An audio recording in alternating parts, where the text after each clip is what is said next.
What's going on, everybody? I hope everyone's having a fantastic evening, afternoon, prenoon, no matter where you are in the world. I'm Hassan Piker, and this is the Hassan broadcast coming to you live from sunny California, Los Angeles, folks. We're live and alive, and I hope all the boys, girls, and MBs are having a fantastic one because today's a beautiful day. Today's a wonderful day. Today is Sunday, super special, secret Sunday, fun day. That's right, folks. Big haircut? No, it's not a haircut. I literally, the only thing I did was just part my hair instead of, if you lied about fun again, I'm gonna hide in your walls. No. It's fun. It's fun reacts. I'm open to whatever reacts you guys actually send me. We're doing it. Talk about the Jeff Nippert Hussein drama. I know not Jeff, but Hussein let us all down, but I'll talk about all of that. That's what we're doing. Anyway, this is the part of the broadcast where I tell you about my personal news. Last night at the end of the broadcast, define fun. Actual fun. Fun means actual fun. Okay? Fun means fun. We're gonna have low viewership, people coming in and complaining about low viewership, saying I fell off. That's like, get ready for it. We got it all. Okay? We got it all. It's gonna happen. Charlie Kirk ass hair. Oh no, don't say that. That's not good. Anyway, I thought to myself that I was gonna take a day off. Then I was like, fuck it. I'm not gonna take the day off. I don't take no goddamn days off. Hassan Picker, I'm a long time watcher on YouTube, first time watching you on Twitch. Hell yeah. I love when people always come in. Clip will piss you off. What is this?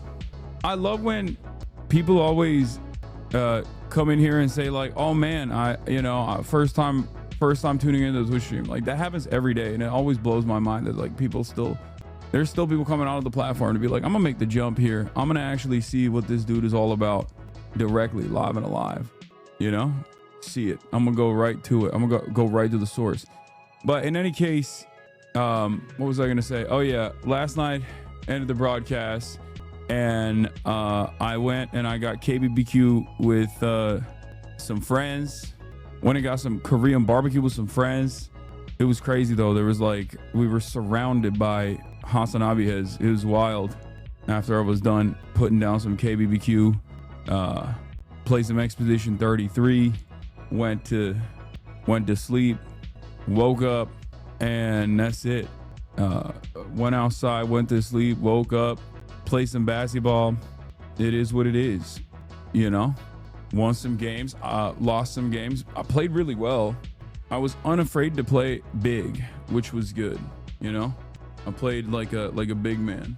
And when I play like a big man, I'm a much better player overall. I don't like to play like a big man always, but as someone who's seen very little anime, what shows do you recommend starting with? Samurai Champloo, Cowboy Bebop, Samurai Champloo, Full Metal Alchemist. Those are my three, like, those are a part of my top 3 anime. And it's also, I think, the best. It's the best anime to start with too. 6'6", I would hope your big ass stays in the post. I'm not 6'6", I'm 6'4". You have ads again? I don't. I don't. But yeah, as a fellow uncle, what do you do for injury recovery in inflamed tendons? Dude, I don't know. I think resting is the only thing you can do, and it sucks. Anyway, why aren't you doing the streamer games? AT&T is part of the sponsors, and AT&T doesn't fuck with me. It is what it is. Straight up. I think we all know why. Which is crazy because I'm an AT&T customer too, but it is what it is. Yeah, they're unanimous in their hatred for me, and I welcome their hatred. Apartheid telephone and telegraph, yeah. But maybe we could do some crime reacts too, potentially. Yeah, you skip the games because you're afraid of KDB. Dude, I'm not gonna lie. I don't really know too much about KDB, but I saw like she's like new bestie for Cutie. and I saw how she balls, and it's crazy. She's actually so good. She would cook me. She would destroy me straight up. Give me something, I give it to you. Yup, and I do. Let me know, girl, what you wanna do. Give me something, I saw she beat the doors off a sketch. How do you feel about Libs getting hyped on Gavin 2028? I fucking hate it. I hate it so much. It makes me sad. Yeah, no. KDB is amazing. She's dope. Would you ever drink Monte? It feels like a cleaner caffeine than coffee, especially for over 30, and then get that acid reflux. I don't get acid reflux. I know you're on that nicotine and could be a switch. No, I love coffee. I'm Turkish. It's in my bones. There is no world where a Turkish man is not going to drink coffee. You know what I mean? I don't even drink Turkish coffee, ironically enough, but I do. Mate is good in addition to coffee for both.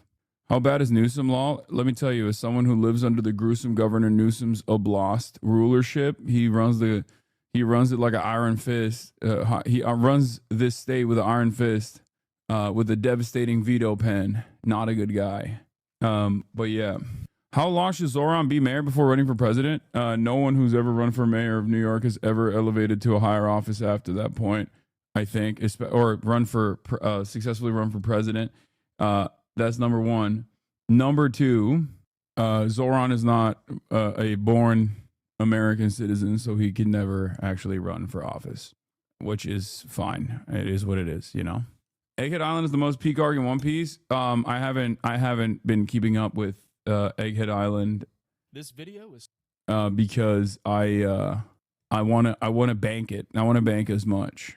Ted Cruz wasn't born on U.S. soil. No, but he's technically considered a natural born U.S. citizen. Like, there are some rules around it. Like if you're born on a base or whatever, you know what I mean? So, SRGFX, thank you for the 10 gifted. Pope John Paul III, thank you for the 10 gifted. SRGFX, thank you for the 20 gifted, technically. What was I gonna say? There was another thing I was going to mention.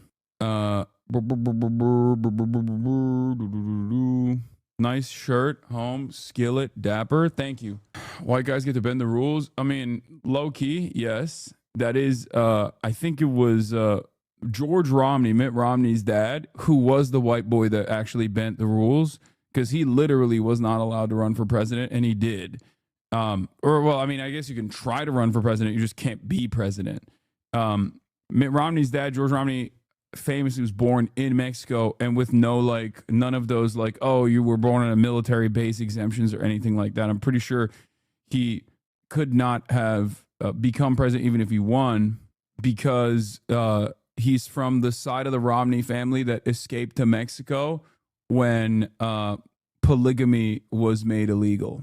Aren't criminals not supposed to be eligible? No, not at all. You can literally run for president from prison, as a matter of fact. Did you see Adapt's disaster class yesterday? I did. It made me sad. It made me sad to see Unk fall apart out there, especially the basketball performance was so bad. I don't know what happened. Yeah, I think he had just a lot of pressure on him because he was like a top pick because he's an athlete, but he was out there looking like a mathlete. It was crazy. It made me sad to see. I will be honest. Like, there's got to be. Does anyone have a clip? It was super windy too. Oh, okay. Well, that's Cap, I think. Yeah, he has some mathlete ass moves. What is this? Wig's trying to match it. Damn, he bricked it. He broke the freaking stream. That's crazy. This is now a cardio competition. Yo, look at that. Look at that. She's got great form. She is incredible, dude. KDB is awesome. God, I'm a sucker for basketball. If you pull off an impressive feat of athleticism, or if you're good at basketball, or if you lift a lot of weights, that's it. I am forever going to be I'm like, you're awesome. You're amazing. I don't need to know anything about you. That's cool as fuck. You gotta make it. Turns out the B for KDB is for buckets, dude. It Run is back wild. and make it. This could be. Look at that. Look at that form. It's so good. Dagger. She dumped his in. Now she'll It's have a lot of fine. time to eliminate him if he misses this. He makes it. I mean, we might need to put them back to 3. We might need to put him back to 3. KD buckets, dude. KD These buckets. guys are shooters. And I say this as someone who obviously loves Nicewig. Like, I ball with Nicewig all the time. That's my goat. He is a sniper. He is literally a sniper rifle. Like, he has the classic big man 3 that he just like barely gets any lift off on, myself included. I mean, I'm the same way. And this is nothing for him. And yet They're shooters! What is going on? It's a must make for Nicewig. KDB. if Cutie liked Fioran, she would get KDB on. She doesn't. That's the problem. She hates Fioran. That's the issue. How come you aren't invited to these things anymore? I am. This is just the one thing that I can't do because look at that. You see that in the corner right there? They don't fuck with me. Yeah, I'm literally in the creator league. I just haven't participated in any of the events because I was injured for most of the time. Why don't they like you? I don't know, man. Think for a second. Think. Why could a major corporation, not like a particular political content creator who isn't necessarily like a pariah figure at all. I mean, a political content creator who gets like coverage from mainstream news in general. Just think, what could it be? Is there one issue? Because like these companies normally don't mind progressive politics. What is the one issue that causes a lot of fear in the hearts and minds and souls of every single content creator who will every now and then say something, but usually won't say anything? A company that might have maybe some R&D facilities in another country, a tiny country, a country the size of New Jersey. That's it. It is what it is. Yeah, what are you going to do? A country that's a small beam, perhaps? Yeah. Damn, bro, rough day right out of the bottle. It's rough, man. Clocking in. What is this? I love these videos. They're so stupid. That's so dumb. I thought it was going to be like the inside of the refrigerator. Nope. 9/11. Yeah, I'm talking about Belgium. AT&T has an R&D facility in Belgium, and they heard my mean words about Belgium not being a real country, and they got real offended. Don't forget they support Trump. Nah, let's be real. That's every big company supports Trump, including AT&T. That's not it. That doesn't. Most companies don't give a shit. Most American corporations don't give a shit. Like some just give extra shits about that, about Israel, and AT&T is one of them, which is surprising for sure. Because normally they would shy away from making a statement like that. But there are, I guess, some companies. That will take the initiative, regardless. It is what it is. Listen, this is a part of the game. Okay, this comes with the territory. It comes with the territory. It's like I was talking to a friend about this. He's like, "Well, you beef with some companies." It's like, bro, I beef with Elon Musk. I beef with governments. It comes with the territory. This is like one of the aspects of one of the unspoken parts of doing what I do. You speak out on issues, it's going to catch a lot of flack. It's going to catch a lot of heat. And some companies are going to take the initiative and be like, no, we don't want to associate with this person because we'd rather associate with Israel, it is what it is. And I think all of that is ultimately inconsequential in the grand scheme of things, because it's not going to cause me to shy away from speaking out about stuff like this. But I do know for a fact that is precisely the reason why a lot of people do shy away from speaking about things like this. If you're ever wondering like why your favorite content creators don't say anything like that, don't come out and consistently advocate for certain things or advocate against the Trump administration actively. If you're like, what the fuck's going on? These guys are like black bagging people. This is part of the reason, the Republicans buy shoes too mentality, but with Israel, it's obviously bipartisan. So Miss Rachel was right. Exactly.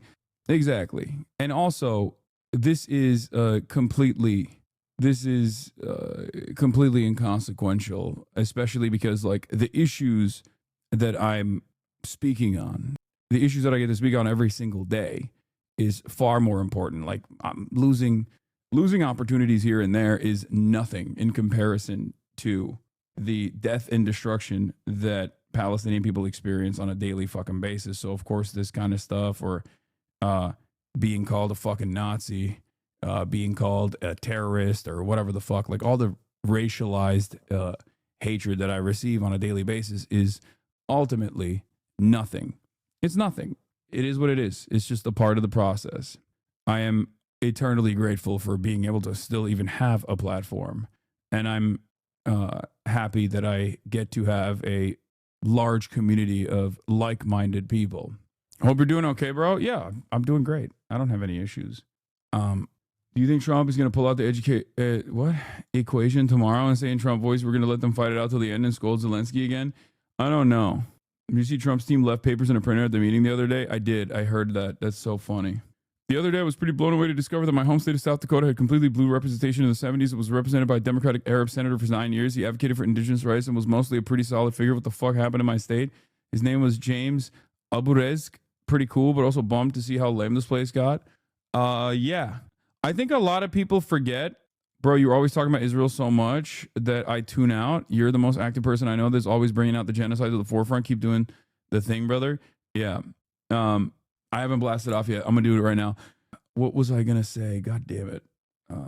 Does Sunday Funday mean you're gaming? Yes, potentially. Cutie looks like Supergirl. Lick you like a lollipop. Fuck you till your legs lock. Sex, I'ma put you on the bed and leave you feeling blessed.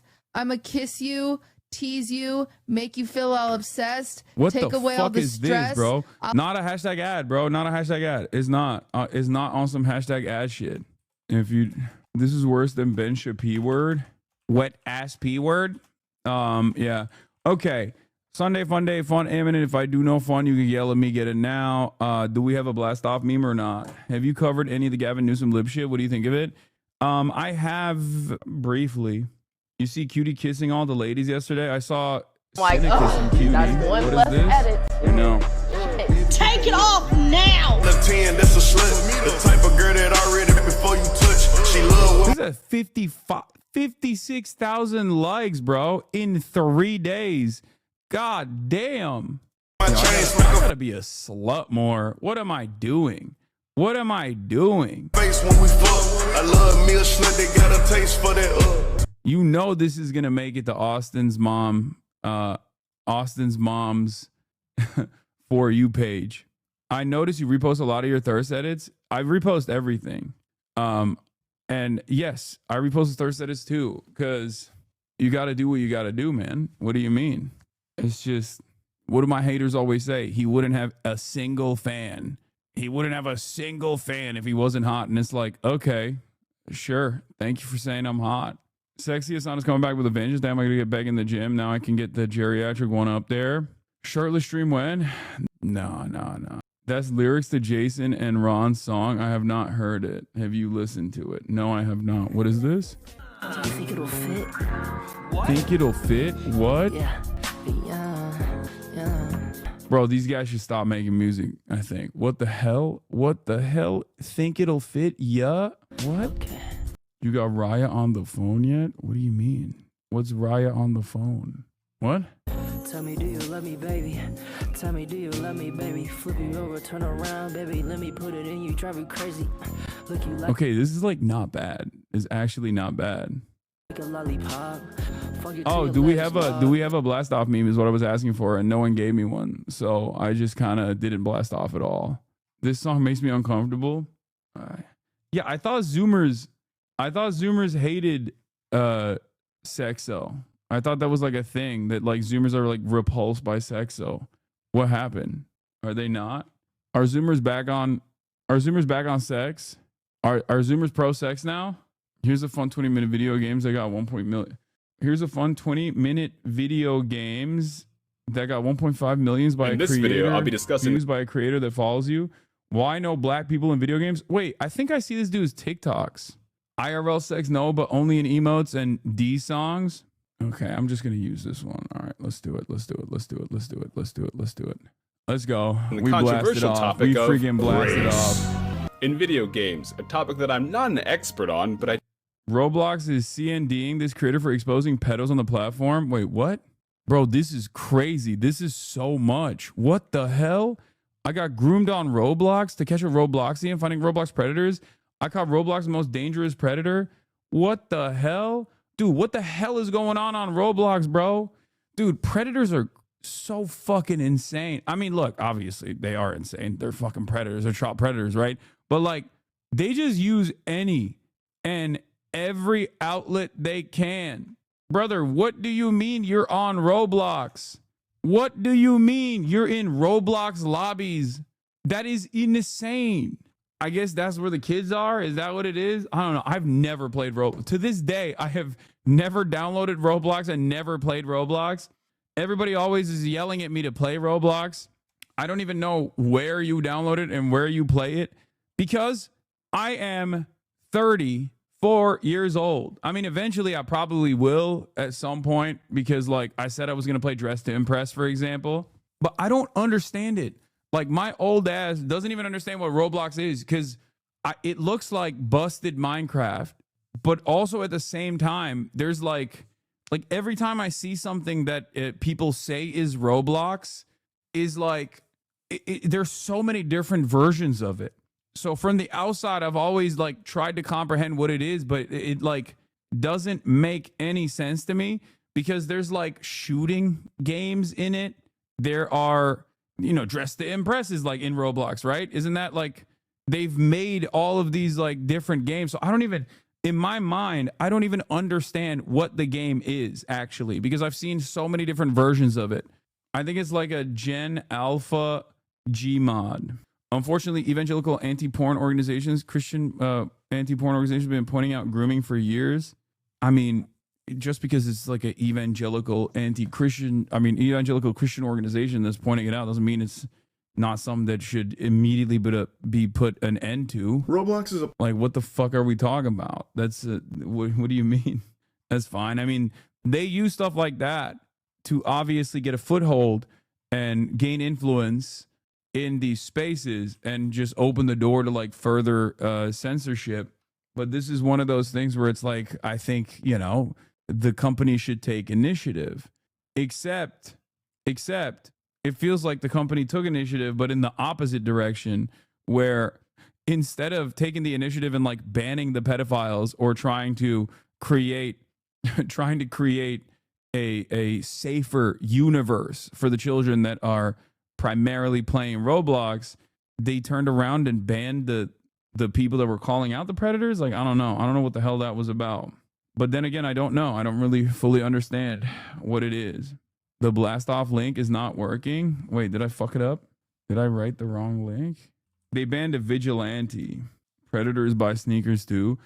Well, I mean, what do I always say? There's a permission structure. There is a permission structure.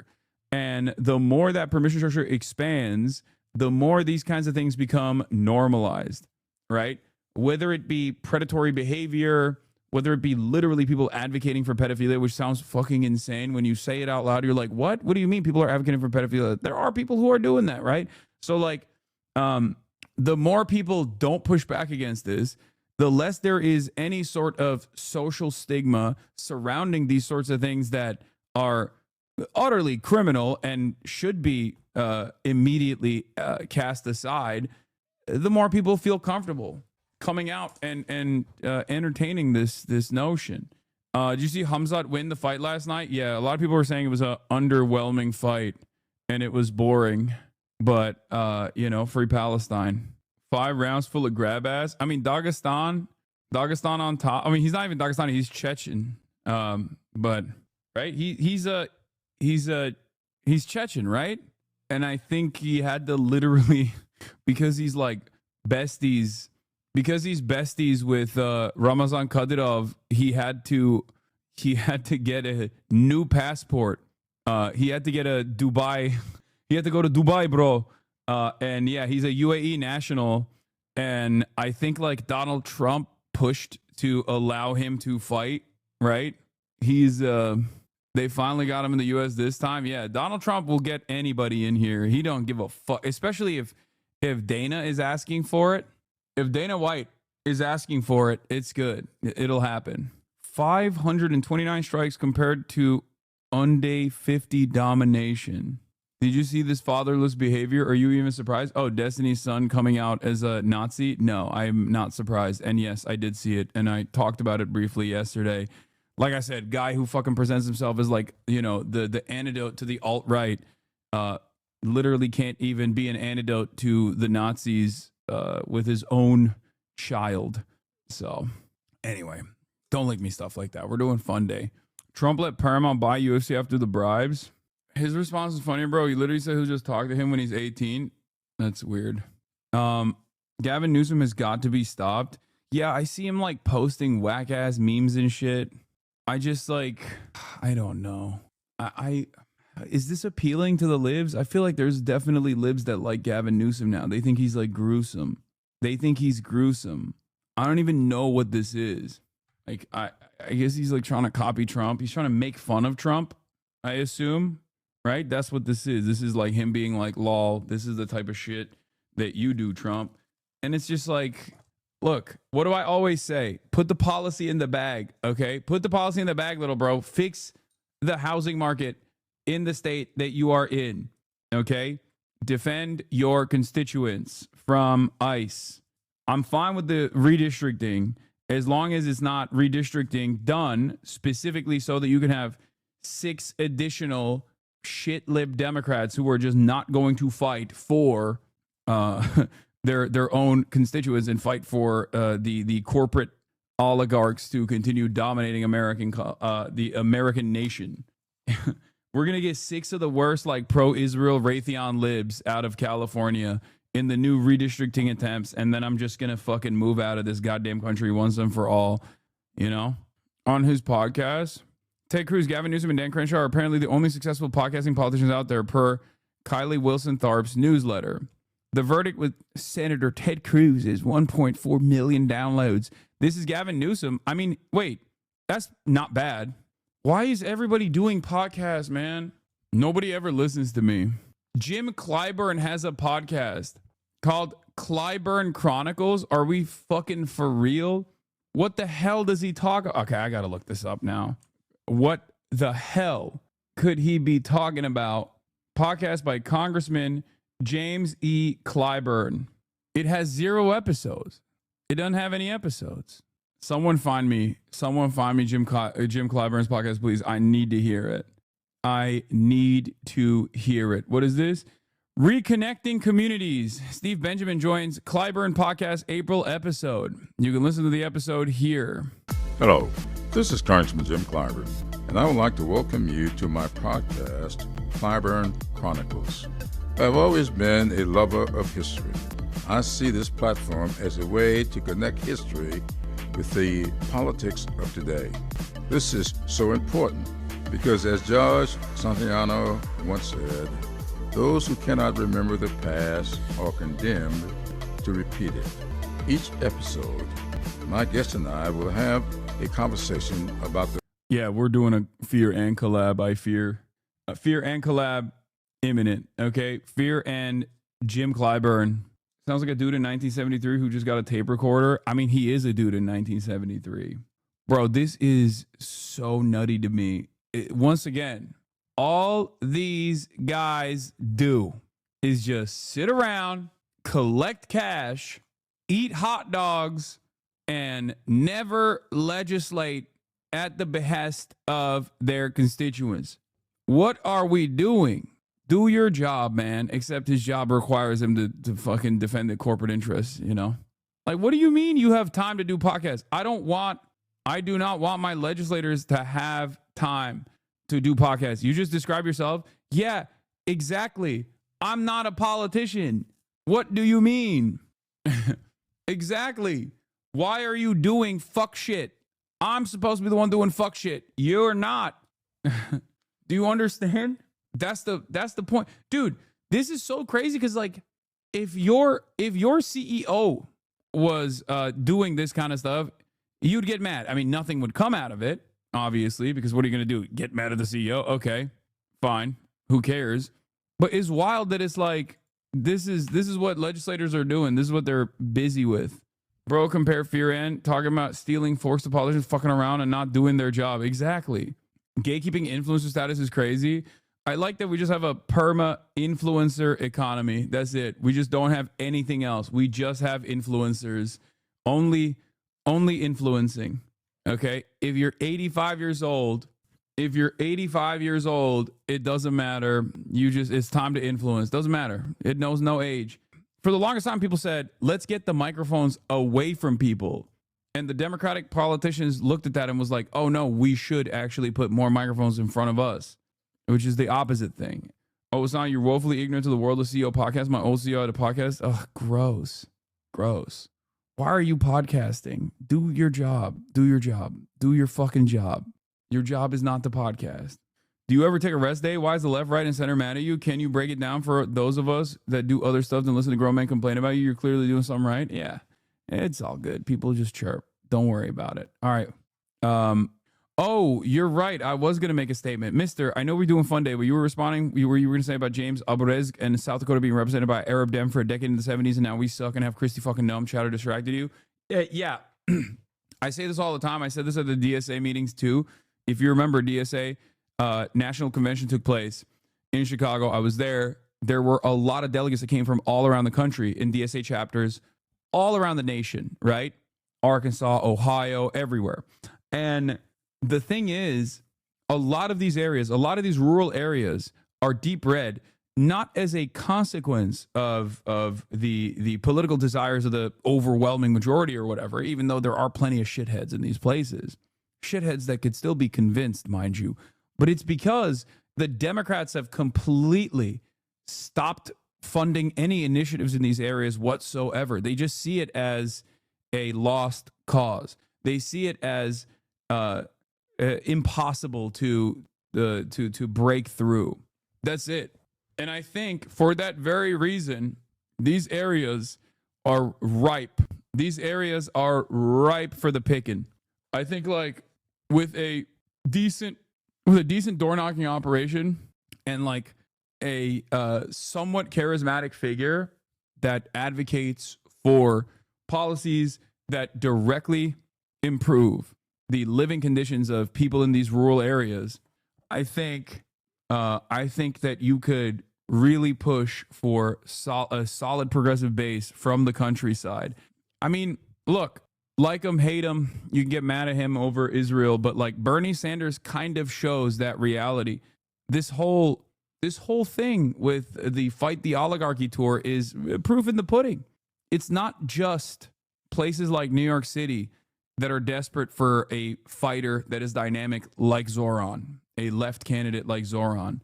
It's not even necessarily that Zoran is a socialist that he won the New York City Democratic primary, because that moniker is not seen as a benefit. It's not beneficial at all. It's beneficial here in this community, but we are marginal, okay?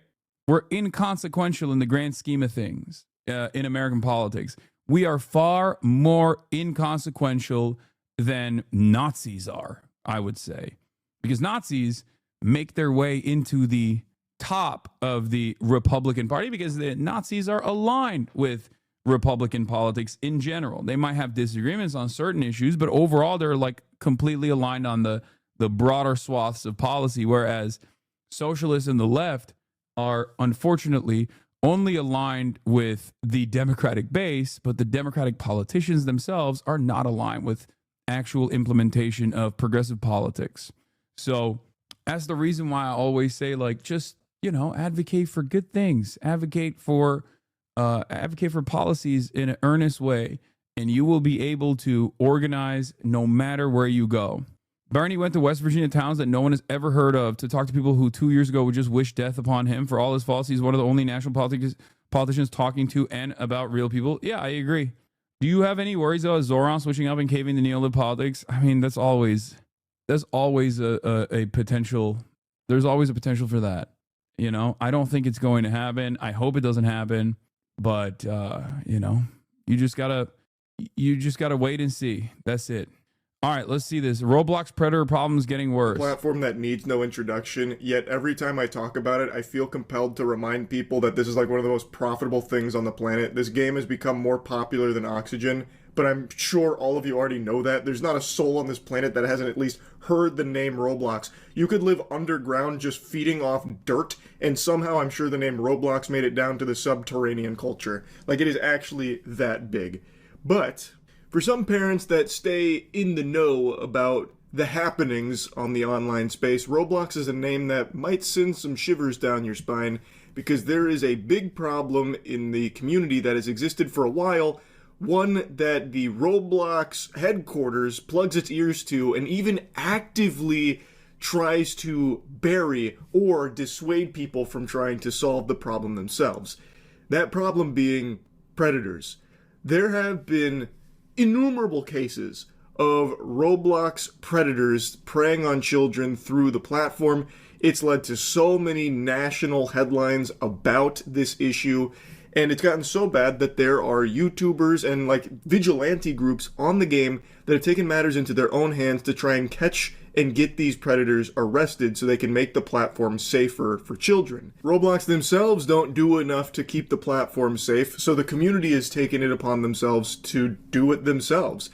Like, Roblox always claims that they're working on it, but they're really not. They're doing the equivalent of going to the gym and hitting 2 sets of dilly-dally and calling it a day. They don't actually do much for this. Has sent a cease and desist letter to me, a 22-year-old, versus a multi-billion-dollar company, threats of litigation because I catch predators on their platform. Within the last You got to investigate and use your voice changer to do a speedrun to see how long it takes for grooming to happen. That sounds insane. I don't feel comfortable presenting myself as a teenager just to do pedo hunting operations. That's insane. year, me and my team have gotten 6 predators arrested within the Roblox community. Almost all of them have admitted to doing this before to other Roblox users. This is a YouTuber named Schlepp who has been working to get predators arrested that are preying on children through the Roblox platform. And Roblox has now permanently banned him, like IP ban, banished all of his accounts to the Shadow Realm, and he is facing potential legal problems for this. It's pretty odd considering Roblox willingly turns a blind eye to the pedophile plague on their platform, but will laser focus, dial in, and fucking call in like the asteroid that wiped out the dinosaurs in order to try and wipe out people like Schlepp that try and stop the predators themselves. So instead of stopping the predators, Roblox stops the people stopping the predators. It's really backwards, if you ask me. That shit doesn't make any sense. Like, just let that marinate in your head for a moment. Like, I understand vigilante groups can sometimes be a problem, but when you as the company are doing... That's how they matched the Israeli operative, by the way. Caught the Israeli operative, by the way. Cops went undercover as teens. I understand, but I'll leave that to law enforcement, okay? And, like, even they are probably not doing the best job when engaging in the act of pedo hunting, but I'm not going to do it, okay? Like, there's a difference between people who are, like, actively farming CSAM, for example, in their Discord servers, like those kick streamers that one content creator, like, did a massive expose on, right? Like, those guys are doing it. There's no entrapment. They're just doing it publicly. Okay. There's no like presenting yourself as a child or anything like that. But there is I think there's a balance to it where if some people just like go way above and beyond, and then that's the reason why you see a lot of these like pedo hunter style content creators. I'm not saying Schlepp is like that. I don't know his content at all, but like a lot of these guys then turn into like weirdos or are weirdos, and they're just doing this because they're weirdos. Some of them actually get outed as predators themselves as well. It happens far too much. So I just kind of fucking stay away from that world completely. Nothing to actually stop it yourself. What other options are there? The community has to take matters into their own hands and start policing themselves to try and keep the platform safe, since Roblox is really dropping the ball on it. Like, for some reason, they don't even get out of bed when they hear about a pedophile on the platform, but if they hear about a YouTuber doing something to stop that, shit, they fire up like Dracula. They sit up like The Undertaker and they get to business. They go to work. Like, this is not the first time this has happened.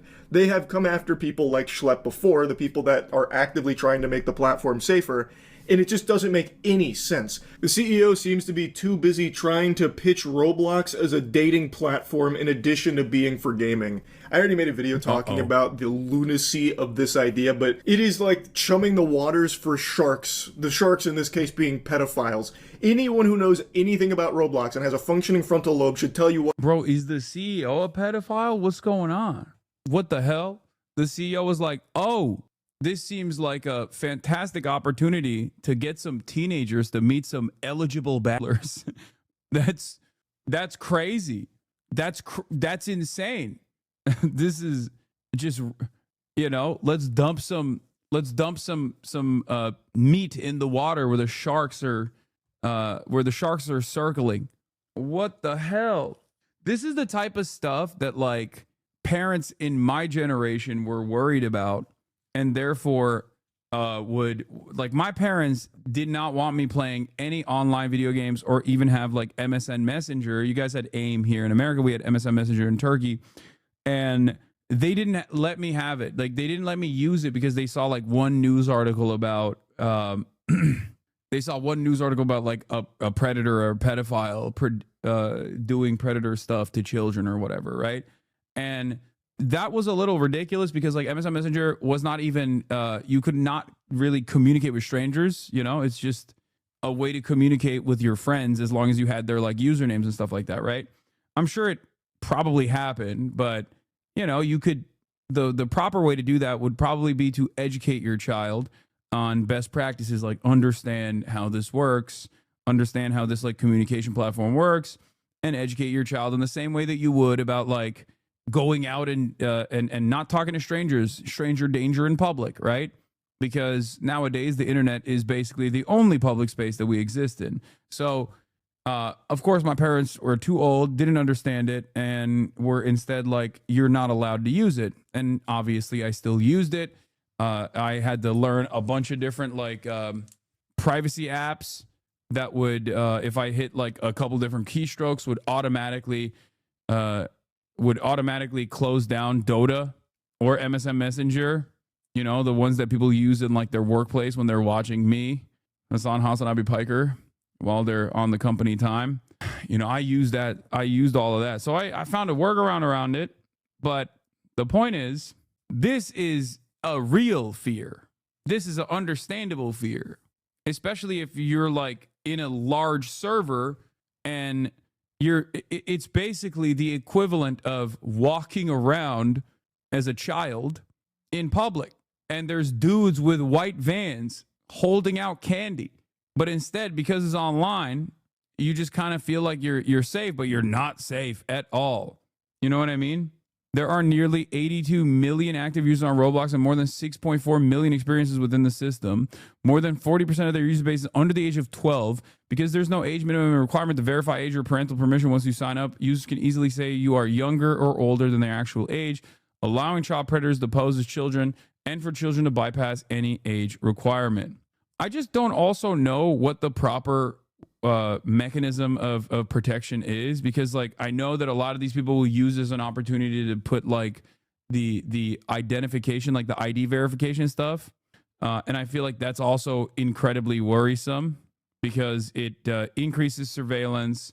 Taylor Lorenz had a big video on this as well. She's been a champion in this cause, consistently talking about how like all of the ID verification processes that they're implementing is going to inevitably lead to more problems down the line and create an environment of censorship. So I don't know what the actual solution is. I lean on the side of what Taylor is warning about as well. But here, let's What a recipe for disaster this is, to turn a platform that mainly targets children into also having a dating site component to it. That he wants to be 17 plus, which is a weird number to choose for that, by the way. But the CEO, Dave fucking Hakalugi Bazuki, really is fixated on trying to make this a reality of turning Roblox into a dating site in addition to its gaming. but they can't even protect children from pedophiles now. Imagine when they try and implement this to it. Hilarious. Roblox is actively claiming that I'm hurting their players. Roblox is claiming that I'm engaging in simulated child endangerment conversations.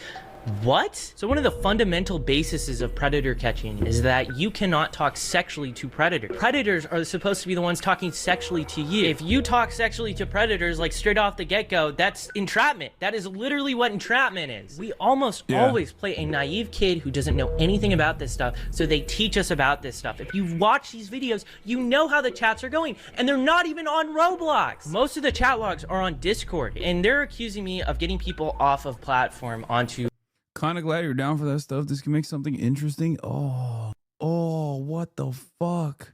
Hey, yo, dude. Wow, God. I used to make fun of my dad because, like, when there's any sort of, like, harm, simulated harm against, like, a child in a movie, he'll be like, shut this off. I can't watch this, right? And I'd be like, who cares? It's a movie, Dad. Calm down. And now I feel like I'm turning into him a little bit where, like, when I see this kind of stuff, I'm like, oh, I can't even do it.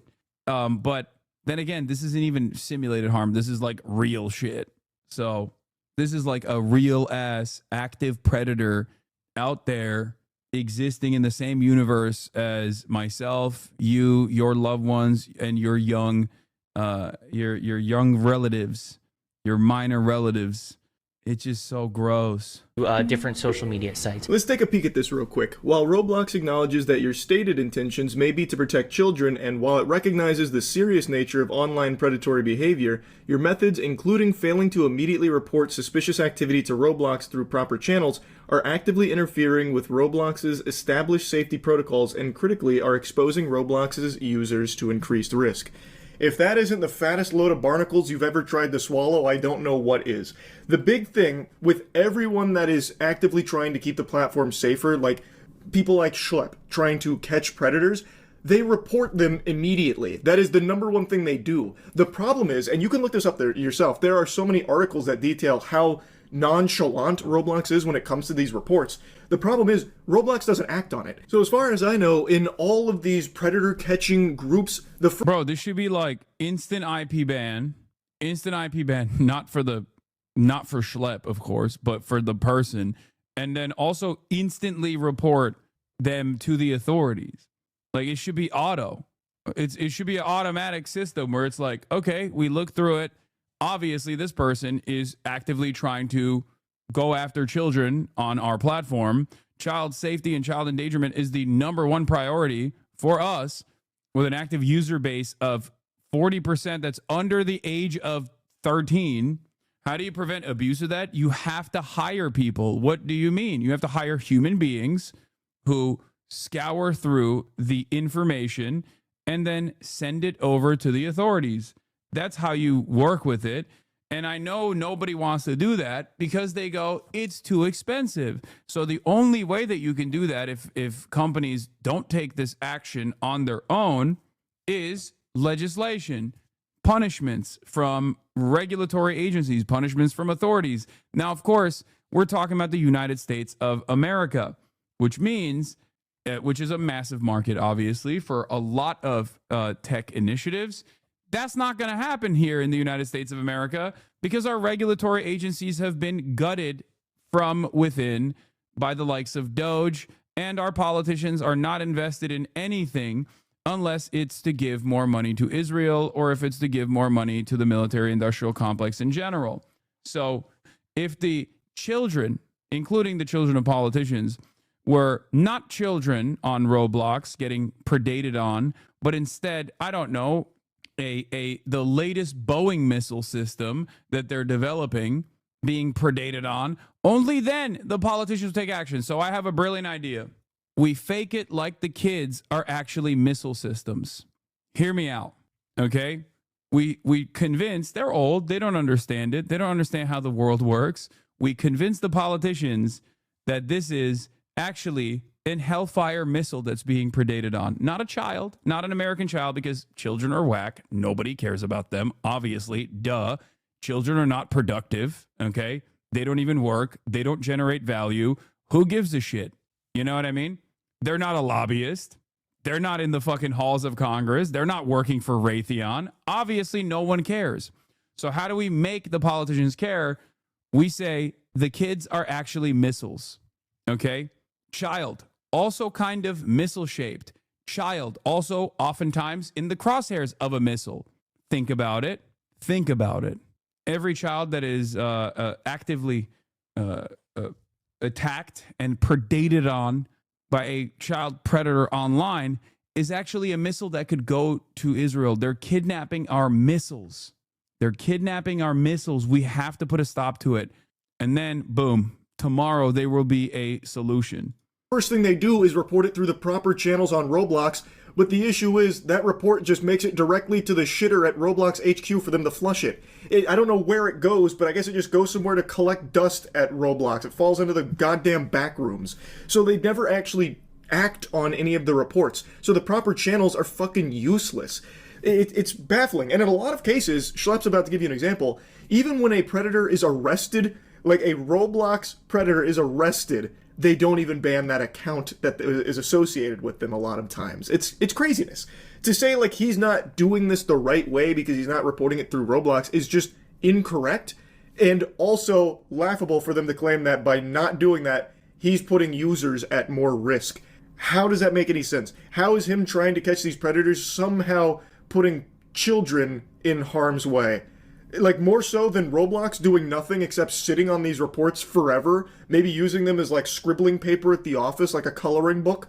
Like, how is what he's doing, actively trying, at least, to stop predators, putting users more at risk? The next barrage of mumbo-jumbo from Roblox is equally baffling, saying that he's engaging in simulated child endangerment.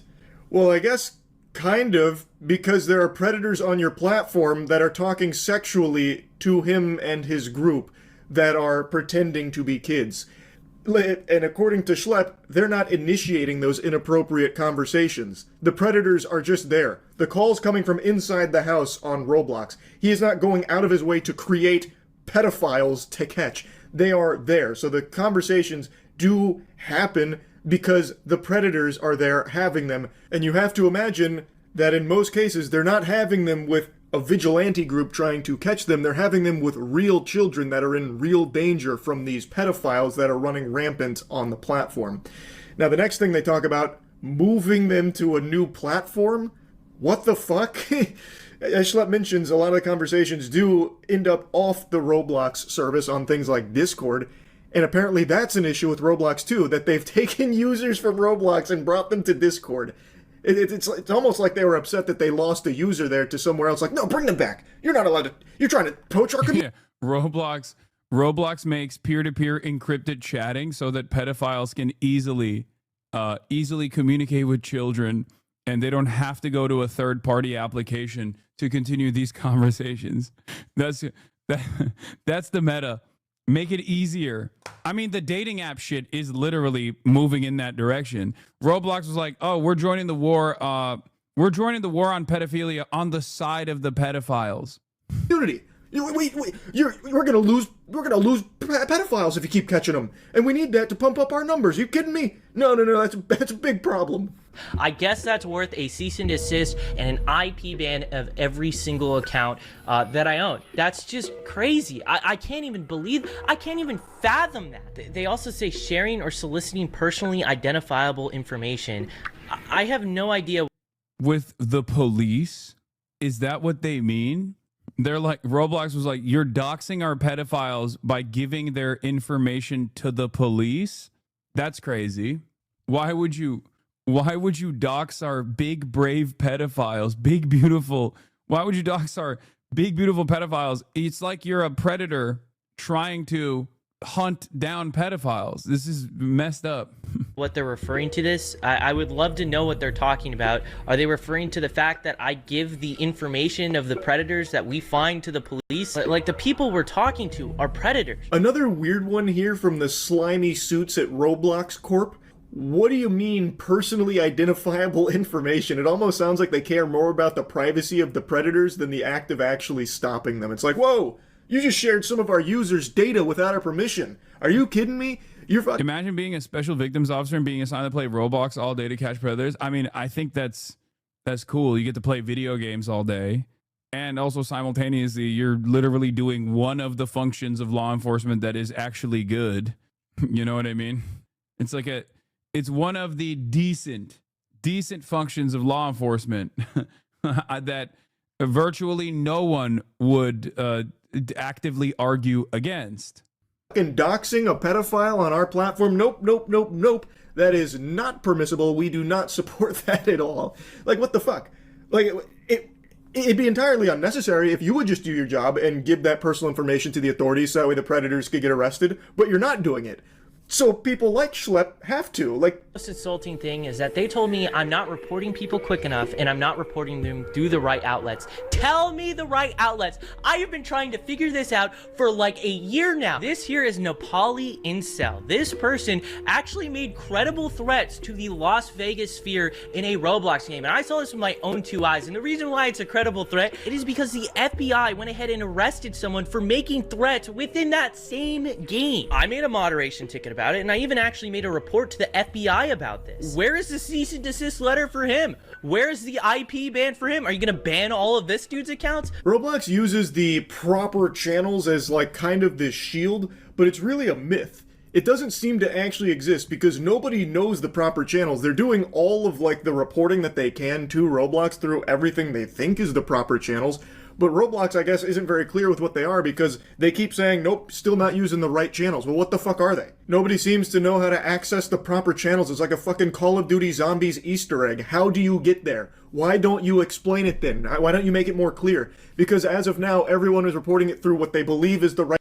I feel like on the one hand, you're like, oh, this is just a children's game. Who cares, right? But also on the other hand, like this is a primary mode of communication for a lot of people at this point, I guess. There's a massive active user base. Most of them are little kids. So, you know, it's pretty, bro, that's why you care. No, that's my point. My point is that like if this is where the kids are and this is where they spend most of their time, then you have to treat it in the same way that you would as though they're at the fucking public parks, you know? Yeah, apparently a credible terrorist attack was being planned on Roblox. Is so fucking crazy. The FBI allegedly busted a real-life terrorist attack that was planned in Roblox. I cannot confirm anything aloud at the moment, but things are in motion, says Crazy Pain. James Wesley Berger, who was caught by the FBI, mugshot below, has been charged with threats communicated in interstate commerce. You can read the criminal complaint below. What? What? Crazy Pain said it will be months. Shawwal. Based on my training experience, I know Shawwal is the 10th month of the Islamic calendar that follows Ramadan. It corresponds approximately to March 31st, 2025. The witness observed messages from Crazy Pain stating that they owned at least one firearm. The following are screenshots that were captured by the witness, though not all communications were captured. TrueAnon did an episode on the Order of Nine Angels and how they use online games to recruit. And a deal grievous wound upon the followers of the cross. He's keeping it disclosed. We will make dua for you once, you martyr. How many days until you do that, Anna? It will be months, Shawwal, April.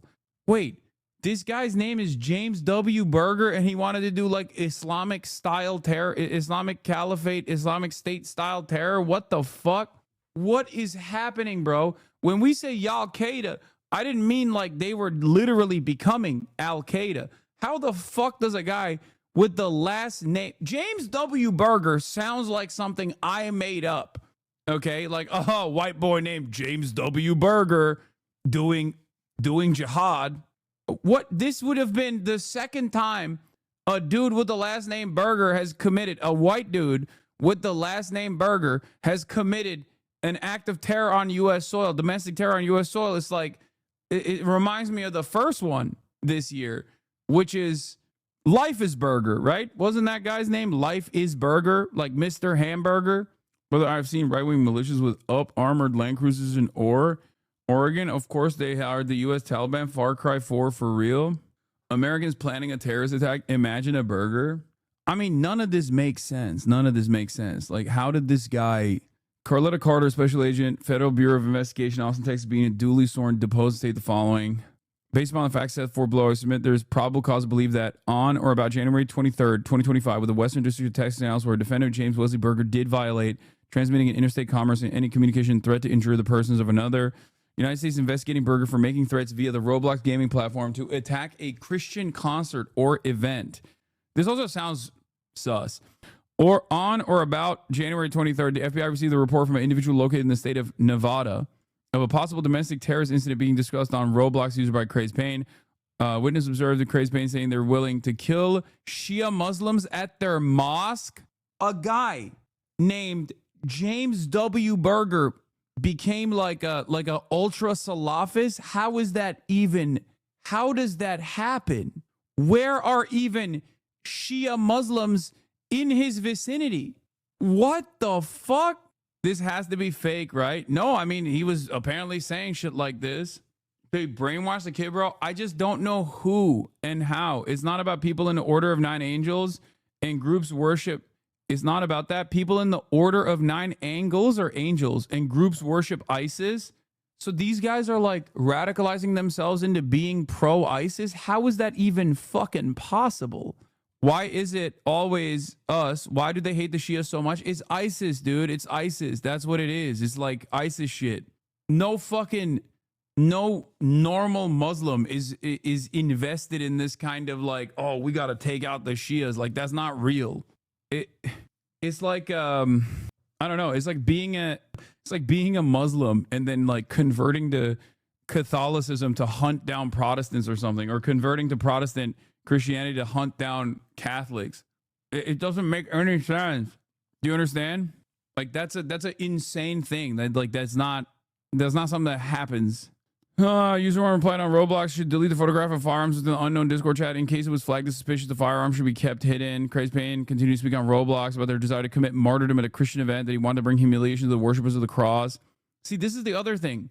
This right here, the reason why I say this is fucking idiotic is because Muslims do not actually want to kill Christians. This is what Christians in the West think Muslims want to do. Okay? That's bullshit. The idea that like Muslims are we're going to go and kill the worshipers of the cross. Like, what the fuck do you mean? Muslims respect Jesus. Jesus is a fucking prophet in the Quran. This is a dude who got one-shotted by a very specific understanding of quote unquote Islam that mostly manifests in the West. It's like guys that say, oh, I've reverted to Islam because I want to lower the age of consent and have 4 wives and you know, do harm to those who speak out against the prophet or something. Like, that's, you literally are invested in the memeified right-wing version of Islam that America has presented to you as the only form of Islam. It's like, ironically, an Orientalist framework. It's just like you didn't like revert because, I don't know, you want to follow you want to follow the Quran. You reverted because you want to be like a fucking weirdo. Yeah, the Sneako Islam, exactly. Many such cases. Crazy Payne said it will be months, Shawwal, April. Based on my training experience, I know Shawwal is the 10th month of the Islamic calendar that follows a Ramadan. It corresponds to approximately March 31st. The witness observed messages from Crazy Payne stating that owned at least one firearm. Based on the billing information provided by Roblox, the name associated with the Crazy Payne account was James V. Durger with a address in Texas and a Gmail email address. Roblox also provided it seems like Roblox was also doxing the user's privacy here. Really messed up of Roblox to do so.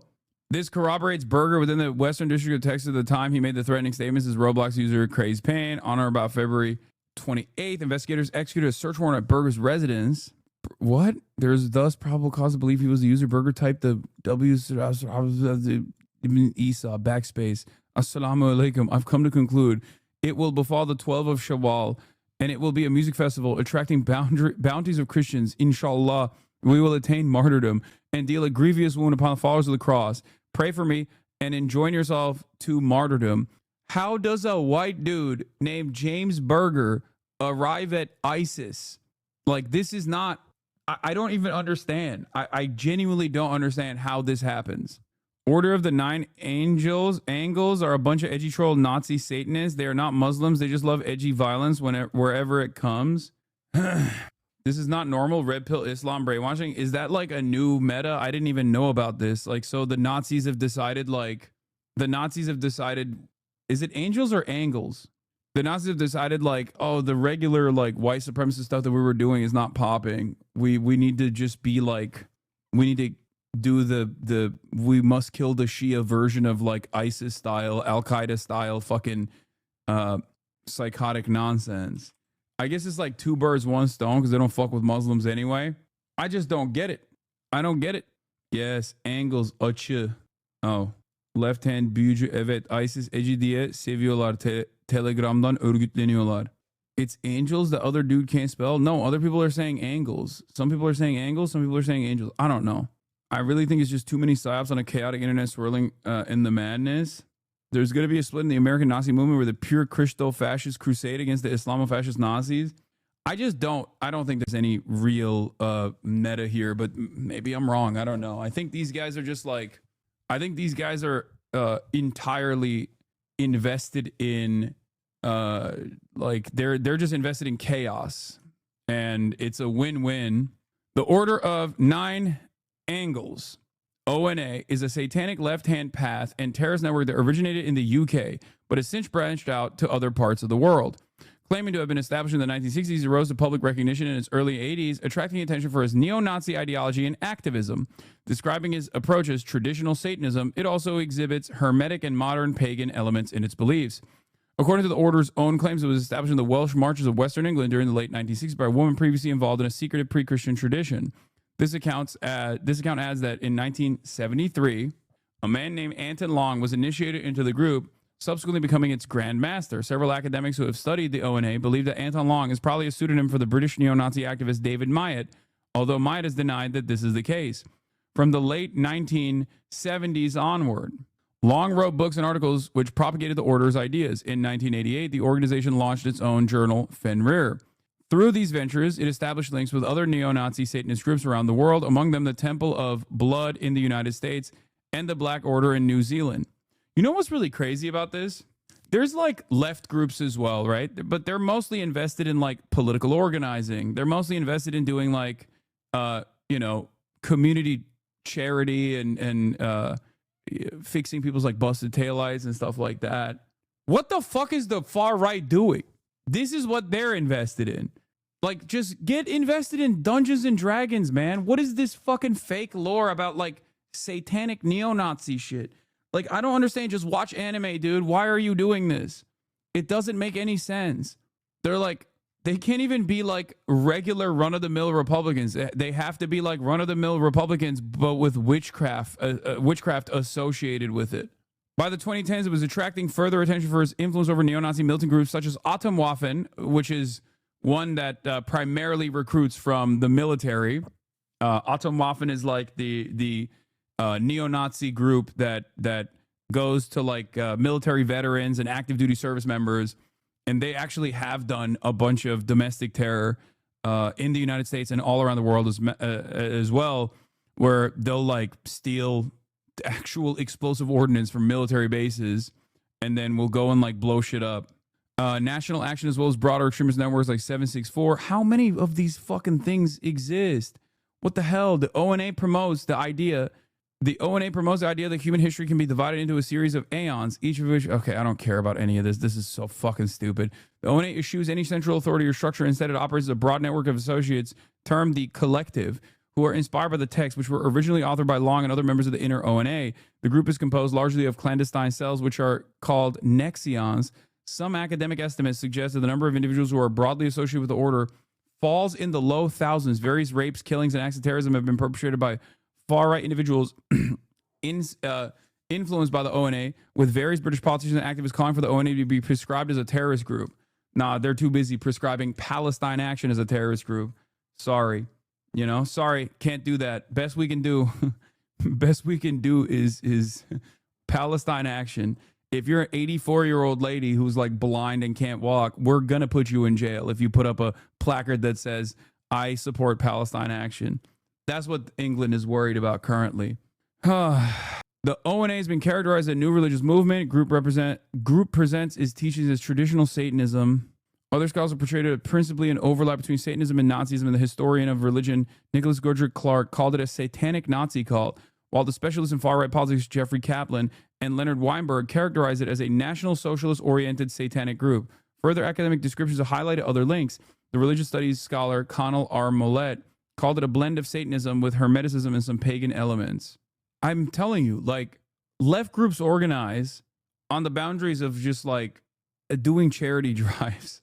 Right-wing organizations that are outside of the boundaries of like normal politics organize on the basis of like doing mass rapes at the behest of a satanic neo-Nazi cult. What the fuck is this? This is why it's so insane whenever people make this like equivalence between the far left and the far right. It's like, no, this is what the far right is doing. What are you saying? Who has time for this? I can't do more than watch a movie and clean my apartment on the weekend, and these guys invent new Magic the Gathering every 2 weeks. Yeah, but it's like Magic the Gathering is fine. It's fun. It's a game. Okay? These guys, yeah, oh, that's the, who could forget? You're discarding the insane violence of eco-terrorists throwing paint at the replicas of famous works of art. That's true. That's true. I forgot. Or sometimes sitting in front of traffic and throwing fucking paint at shit. It does blow my mind that while there is no equivalence between the most extreme versions of like left organizing and the most extreme versions of right organizing, and there's no equivalence between the violence that these groups engage with, the amount of time spent on left groups, the amount of time spent on anti-fascists far outweighs the amount of time spent on this shit. Scroll down a little more. The guy called the ideologue of 098 is a straight up white Muslim guy. Lamau, no, I saw. Here, Anton Long's identity. Oh my God. David Myatt, pictured in 1998, is often cited as a central ideologue. The real identity of Anton Long remains unknown for both members of the order and to academics who have studied. However, a 1998 issue of the anti-fascist magazine Searchlight claimed that Anton Long was a pseudonym of David Myatt, a prominent figure in the British neo-Nazi movement. Shared ideas between the two include the belief in a causal realm where the laws of physics do not apply, the idea that human history divides into distinct aeons, support for future colonization of space, and the Star Game, a board game that Myatt claimed to have developed in 1975. Oh my God, these guys always love sci-fi so much. Dude, born in the early 1950s, Myatt had a long history in neo-Nazism, serving as a bodyguard for Colin Jordan of the British movement before joining Combat 18 Militia and becoming a founding member and leader of the National Socialist Movement. In 1973, Myatt has claimed he formed an occult group to serve as a honeypot to pull occultists towards neo-Nazism, but that he left its organization largely to a man from Manchester. Myatt's text on the Practical Guide to Aryan Revolution, in which he advocated for violent militancy in the aid of neo-Nazi cause, was cited as an influence for nail bomber David Copland. Myatt converted to Islam in 1998 and remained a practicing Muslim for 8 years, in which time he encouraged violent jihad against Zionism and Israel's Western allies. In 2010, he announced that he had renounced Islam and was practicing an esoteric tradition that he termed the Numinous Way. When you just want to be a fucking psychopathic, murderous neo-Nazi so bad that you revert to Islam, what the fuck? What the fuck? He's just like, I don't give a fuck how we kill people, okay? I will do it the Islamic way. I will do it the Christian way. Fuck it. I'll invent my own religion. Who cares? That is insane, dude. Academic scholars of esotericism who have supported Long's identification as Myatt include Goodrick, Clark, Faxneld, and Jacob C. Senhold. Myatt has repeatedly denied allegations that he has any involvement with the ONA, maintaining that he has never used the pseudonym Anton Long. He has claimed that he had personal contacts with people involved in the ONA around the 1980s and that similarities between his ideas and those in the ONA result from the latter's borrowing from him. He said, they jacked my shit. Public emergence. The ONA came to public attention in the early 1980s. At this point, Gregorius noted it was most likely very small, possibly having only 1 or 2 actual members. Over the coming years, it issued material for public consumption. It's a secret society, outer representative. Niners, Bolobians, and Rune Witha. Interests in Nazism and jihadism. If the identification of Long as mine is correct, the ONA would have its ideological foundations in the neo-Nazi movement. The ONA's material contains various positive references to Nazism and neo-Nazism. Praising Nazi Germany is a practical expression of the satanic spirit, a burst of Luciferian light, of zest and power in an otherwise Nazarene, pacified and boring world. So these guys are just like, I mean, you know, this is white people shit because of that. Okay, this is white people shit exclusively because of that fucking statement. Because ain't no fucking black person, brown person is like, man, the world is so boring and so passive. We should do maximum violence. Okay, this is it. This can only be born out of boredom of your day-to-day existence when you have to be like at least middle class or above to get invested in something like this, because you have experienced far too few points of adversity in your upbringing. The ONA also evokes the Nazi leader Adolf Hitler as a positive force in his text of the performance of a black mass, embracing Holocaust denial. It claims that the Holocaust was a myth. These guys will also say the Holocaust is a myth, but it was actually really good that it happened, and it should happen again. Okay? Classic. In order to denigrate the Nazi administration after the Second World War and erase its achievements from the psyche of the West, the group believes that the neo-Nazi revolution is necessary in order to overthrow the Magian Nazarene domination of Western society and establish the Imperium, ultimately allowing humanity to enter the galactic civilization of the future. Senior group member Christos Beast, however, presents Nazi imagery as just one way in which the order works, instead maintaining that they're the only true anarchist group.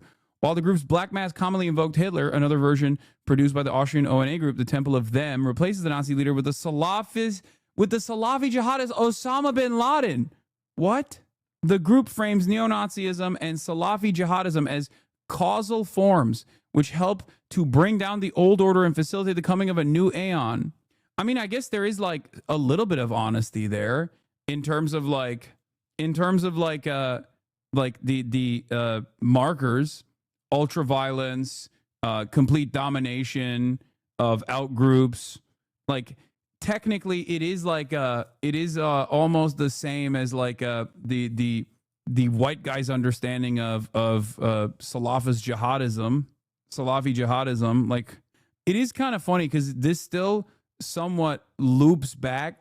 This still loops somewhat back to the ways in which this attitude has manifested and has been weaponized by Western forces in the region, and has been an incredibly effective tool of, at times, destabilizing predominantly Muslim countries, and also simultaneously creating a casus belli for American intervention and Western intervention in general in the region. Whether it be invading Afghanistan, whether it be invading Iraq, like this literally, in post 9/11 world especially, this is so insane. It's like another, I look at this as like yet another instance of the imperial boomerang, like the implementation and the active, dedicated radicalization that Western forces have engaged with, Western intelligence have engaged with in that part of the world, coming back, looping back around and creating instability in the United States of America and in the Western world in general, where, you know, our guys, the American, the American-backed Salafi jihadists become influential figures for white boys who are fucking bored and want to be Nazis because they are bored. Insane, dude. If these guys had a bit of oppression in their formative years, they wouldn't turn out to be this way. Yeah. Go back to the vid, Unc. I mean, the video, we took a sidestep here. No lives matter. Due to the network, this is one of the network's branches. 2021 by Bradley Cadenhead, a teenager from Stephenville, Texas. The group derives its name from the town's zip code. The network is most present on Discord and Telegram and usually targets children aged 8 to 17. Particularly marginalized children or those suffering from mental health challenges. Victims are often forced to commit recorded acts of self-harm and animal cruelty to disseminate internally or share on social media platforms, asked to carve names on their skin as cut signs, a form of branding to show their subjugation by the group, and given the end goal of committing suicide on live stream for the network's entertainment or for the perpetrator's own sense of fame within the network. What the fuck? When aggregated, the community surrounding these groups, commonly referred to as the COM, shorthand for the community. Law enforcement estimated in 2024 that the COM network includes hundreds of such members who engage in extortion and harassment using various cybercriminal tactics such as swatting and doxing, as well as thousands engaged in other cybercriminal activities. This was founded by a 15-year-old who was bullied in school before dropping out in 2021, learned to groom and extort minors on a sextortion Discord server named Cult, which was founded in 2019 by 23-year-old Rohan R., an Indian business student living in France, often blackmailed victims into recording CSAM and degrading acts for commercial gain. Rohan R. told the French court that he was inspired by neo-Nazi and Islamophobic rhetoric, as well as a desire to build a reserve of slaves to fuel his sadism. Okay, that's what the fuck. These are some of the groups. The reason why I'm looking at this is because these are some of the groups that were that are doing shit like this, like the saying that they're going to commit an act of terror on Roblox. It turns out that these are like neo-Nazi groups that also have a proclivity towards, have a warmness towards like Salafi jihadism.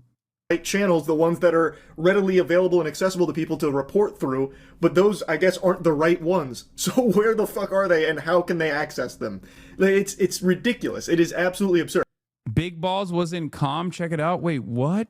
I mean, I know Terrorgram is another.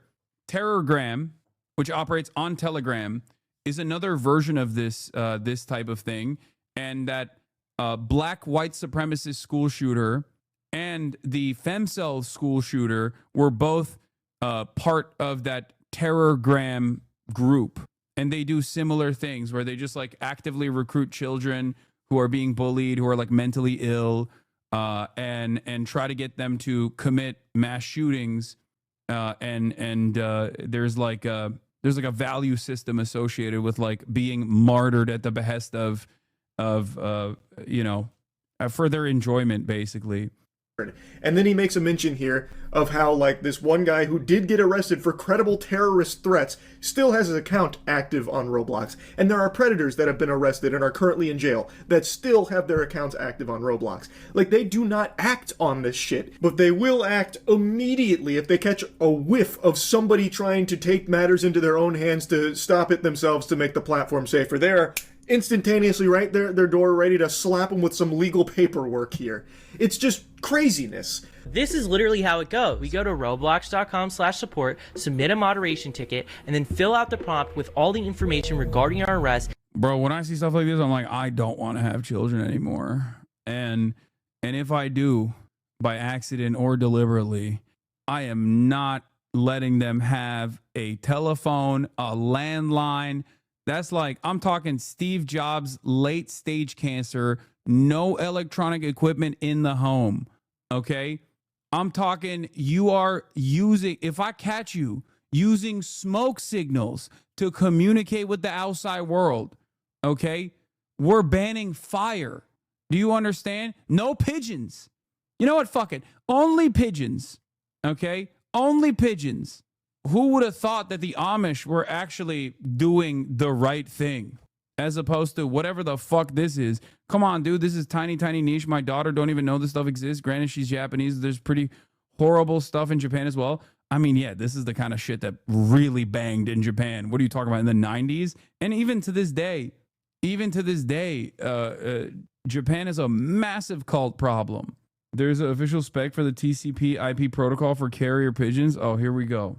And give you guys the same Google Drive that we give to the cops. And in a lot of instances, Roblox won't even ban after we reach out to them regarding felony arrests. What I typically have to do is report cases to the National Center for Missing and Exploited Children, or go on the news to show gameplay of our decoys with the predators on Roblox. I've literally felt so lost at trying to get the attention of Roblox regarding these predators. I've created binders with all the chat logs, and I've sent it to their headquarters in San Mateo, California. This is the first time Roblox has ever directly reached me out. Instead of trying to say, hey, we want to work with you, or literally giving me a line to report these people, or simply saying, don't make these videos anymore, we're gonna ban you, Roblox just terminated every account I own and sent me this cease and desist. I feel like it's pretty clear in this case, Schlepp has literally done everything he can to try and let Roblox be the one to get these predators off the platform, putting the ball in their court, hoping that they will do the right thing and act on this information, at the very least investigate it. but they're not. Like normally these pred hunters are kind of weird, but this dude doesn't seem that weird. I know you're being hyperbolic, but the best thing for kids to have is the minimal screen time so they aren't tech illiterate and they just heavily monitor internet access and what they can see. Oh no, for sure.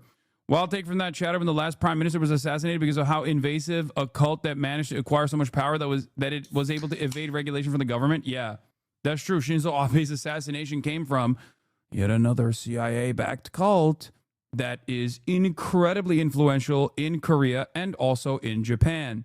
That's true.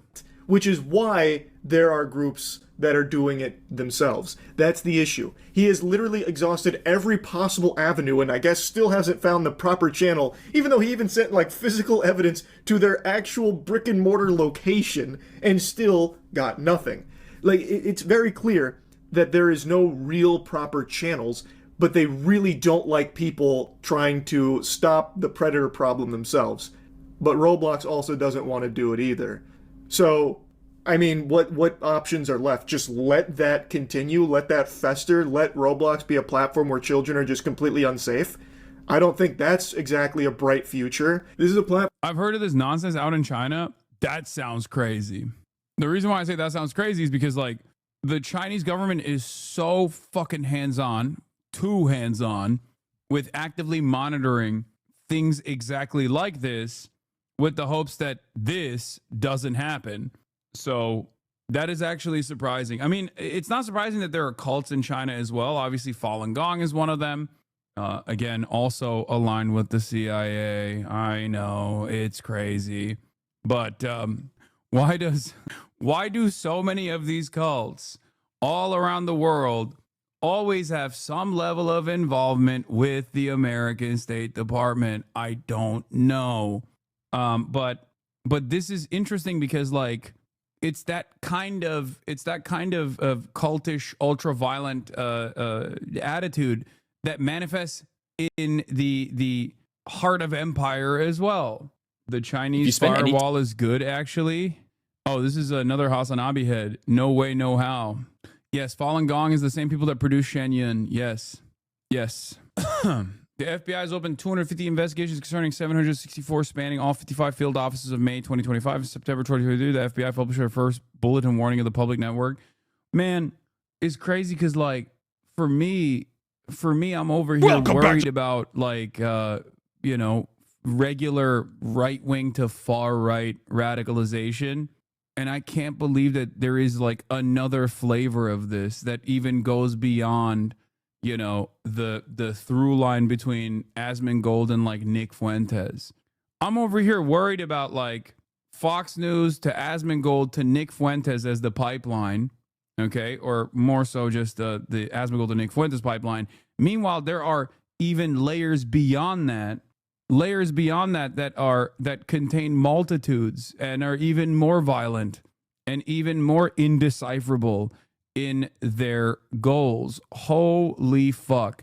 Also, Slasher says, I went to a games advertising conference featuring Activision Vision Blizzard and Twitch, where Roblox got by far the most interest. In the 2 days of talks from ad execs, the average age of Roblox user was never mentioned once. Roblox has never cared about the safety of their core players, kids. An interesting anecdote with an extreme and irresponsible extrapolation. Extreme and irresponsible, such as Roblox's failure to act on dozens of reported sexual misconduct instances, leading to a YouTuber having to get a senator's attention to prompt a change in policy in the first place. Is that what you meant? Now, this is a more reasonable and responsible commentary on this man. Oh, God, these guys, man. I fucking hate this. I hate guys like this who are just, like, so pedantic. Very irresponsible in your reporting. And then they fucking agree. They fold instantly, but then still turn around. They will still fucking turn around. That's like half your viewers. I know. I yell at them all the time. We are unable to do anything to predators that hang outside of group homes and they actively steal and traffic the children. Why do you think we're going to do something to protect children online? Platform that does desperately need to be cleaned up. It is a huge problem there, and Roblox isn't doing it. Schlepp then tells a very personal experience he had on Roblox when he was a kid, and how he was also a victim of these type of evil people. And when his mother reached out to Roblox to report all of that and give the evidence about everything that had happened to her son, Roblox didn't act on it, and that individual still wasn't banned until years later. There is a problem, and Roblox isn't solving it, so the community is doing what they can to try and keep it safer. But Roblox is attacking the community that is actively trying to do that for them. I think it's bullshit. I think that is fucking baloney right there, and Roblox needs a real change in leadership in how they approach this shit. Maybe Dave Baszucki, instead of focusing on bringing dating to a children's game, should focus on trying to keep the children on that game safe. Maybe that should be the priority, I would think. So the other side of the story that's also scary is that, what is this, the Chinese cult Hiding in America? I've never watched Papa Meat before. Is this, oh, it's about Falun Gong? Let's go. It's crazy that there's like more and more American content creators who I would never expect knowing about Falun Gong and Shen Yun. No, I know Papa Meat is Meat Canyon. I'm just saying, I would not expect someone like Meat Canyon to be tapped in and not like Epoch Times, Falun Gong, all the stuff. So here's the thing. We look at the cults. This is the other side of the story, because there's also a dangerous, there's also the dangerous undercurrent of legislators actively trying to implement new steps of surveillance, such as ID restrictions, like demanding that people upload their IDs to go online. And that aspect of it is also, like, I don't know what the proper solution to this problem is. I will be the first to admit this. Okay. I don't know how to create a mechanism of enforcement, to create like a regulatory structure to basically stop this kind of stuff from happening, right? Perhaps age-gated hardware could be one of those things, but doing it at the point of like the websites seems like one of the worst possible options. And this is exactly what Taylor Lorenz is talking about in this video from 2 weeks ago. The UK just censored the entire internet. Back to Free Speech Friday, my series where I cover the fight for free expression, privacy, and civil rights online. The UK's new age verification law just went into effect, and it's already preventing anyone under the age of 18 from accessing information on Reddit about Israeli war crimes. This is yet another example of why these kids' online safety age verification laws are really only about one thing: censorship. The law mandates age verification across all platforms that carry adult content. But as I'm going to explain in this video, that means every single platform. Because while these laws are falsely framed as cracking down on porn, what they deem adult content is far more wide-reaching than you might think. This is why young people suddenly have to upload their government ID or face scan themselves to do things like listen to Spotify or watch YouTube. Every social media app, because it contains news content, is considered adult. This means that everyone, not just kids, but everyone, is now legally required in the UK to upload things like their government-issued ID, live selfies, biometric facial recognition. I feel like this is one of the most insane ways to try and actively combat the problem of child predation, or like exposing children to what the government decides is inappropriate content. The reason why I think this is incredibly scary immediately is remember that app that came out? I didn't really cover it that much. I briefly touched on it. The T app. It initially started as an application with, I guess, some semblance of honest concern. It was supposed to warn other women that were on the app of like bad men that might do something violent to them, you know, men that have done things that are violent. But it very quickly also spun out of control and turned into like a gossip application. There is no like proof that anyone was doing anything else. Like, you know, people who were scorned could just like easily fucking be like, this is a bad person, this is a rapist, whatever. I mean, it's literally titled T-App, but the story doesn't end there. The T application got hacked, and a part of the T application was that a part of the T application was that you had to upload your identification to use it. And then all of the people that had uploaded their IDs to actually, use the app created a fucking map basically with their zip code, their permanent home address, their identification, their faces. It's crazy. Men downloaded the Counter app using the same programming and got their info leaked too. Yeah, and then there was another Counter app that came out as well. So anyway, the application started. The application started off with let's say earnest intention, and then it turned into something that might not be so earnest. But then also, as a counter to that, people went in the opposite direction and leaked the personal data of so many people. And then on top of that, incels went and made a fucking reverse version of this where, like, men talk about shitty women, okay? And then now that application is also leaking data. T on Her, the male version of T, is leaking personal information on its users too. Last week we reported about some serious leaks in T Dating Advice, an app that provides a space for women to exchange information about men they know, have met, or have dated in the past. The app aims to provide a platform where people can share relevant information about, say, potential abusive partners. However, it leaked images and private messages, leading to 10 potential class action lawsuits in federal and state courts for negligent data practices. Now it has been revealed that the male equivalent, T on Her, has exposed users' personal information as well, including government IDs and selfies. T on Her, which ranks high in the lifestyle apps category for iOS, allows men to share photos and information about women they have dated. It appears to have been designed with a sense of vengeance against the T dating app. It uses similar language to the App Store description, and as it turns out, is just as leaky. The IDs on T were stored in a database that was just literally publicly accessible, not defending anything, just adding to the story. TechCrunch reports it found at least one vulnerability that allows any user access to other users' email addresses, driver's licenses, self-reported location, and selfies. Perhaps most distressingly, the news outlet also discovered that guest users could view explicit images of women, likely shared without consent. TechCrunch has also found an email address and password on the app's creator. Although it... Are you serious? Are you fucking insane? TechCrunch found an email address and password of the app's creator? Although it didn't test that hypothesis for legal reasons, it seems likely using those credentials might provide access to the administrator panel of the app. It is disappointing that apps made for sharing private information and ranked so high in the App Store apparently have such poor security standard. Okay, I don't know anything about app creation, but this smells like it was made with AI. This smells like AI was a part of the coding process. I say this as someone with zero knowledge of how to fucking make an app, but it looks to me like, oh, Sean is saying it was. There it is. Of course. Vibe coding apocalypse. He admits to using Claude. Oh.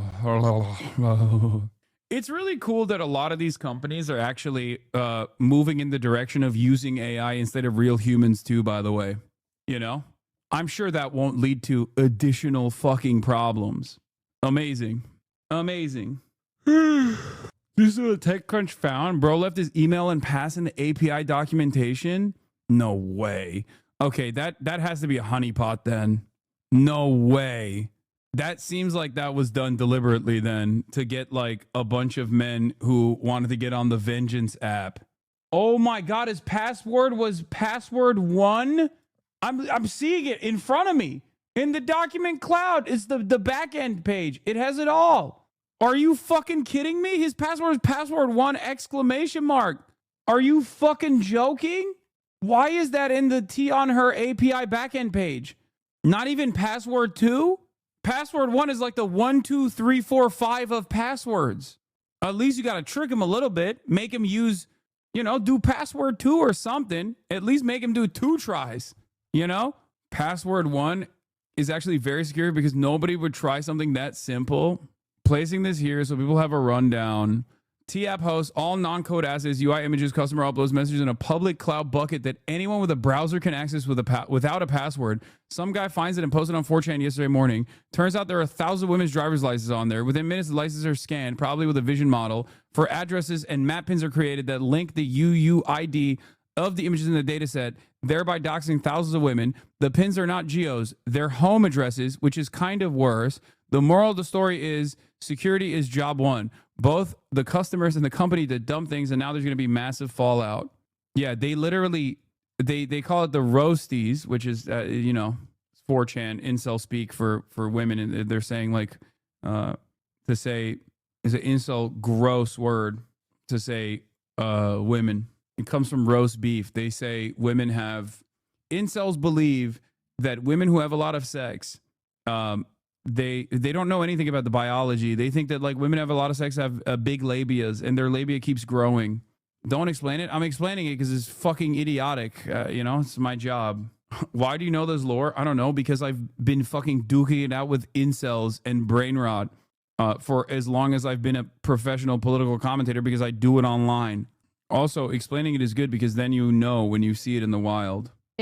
Credit card info, and more, just to use major platforms like Reddit, Twitter, Blue Sky, and thousands of independent websites. I have an entirely separate video breaking down the problems with age verification more broadly, which I'm linking here. But privacy issues aside, these age verification systems are going to lead to devastating censorship of our news and information landscape, which will ultimately leave young people less informed. Like all of these terrible online censorship bills, the Online Safety Act claims that it's about protecting children from the evils of pornographic and adult content. But immediately after it went into effect, platforms began classifying nearly all breaking news footage, investigative journalism, political protest material, and reporting on the ongoing atrocities around the world as explicit, harmful, and adult content, blocking anyone under the age of 18 from accessing it. In the UK, under the Online Safety Act, access to subreddits dedicated to covering war crimes.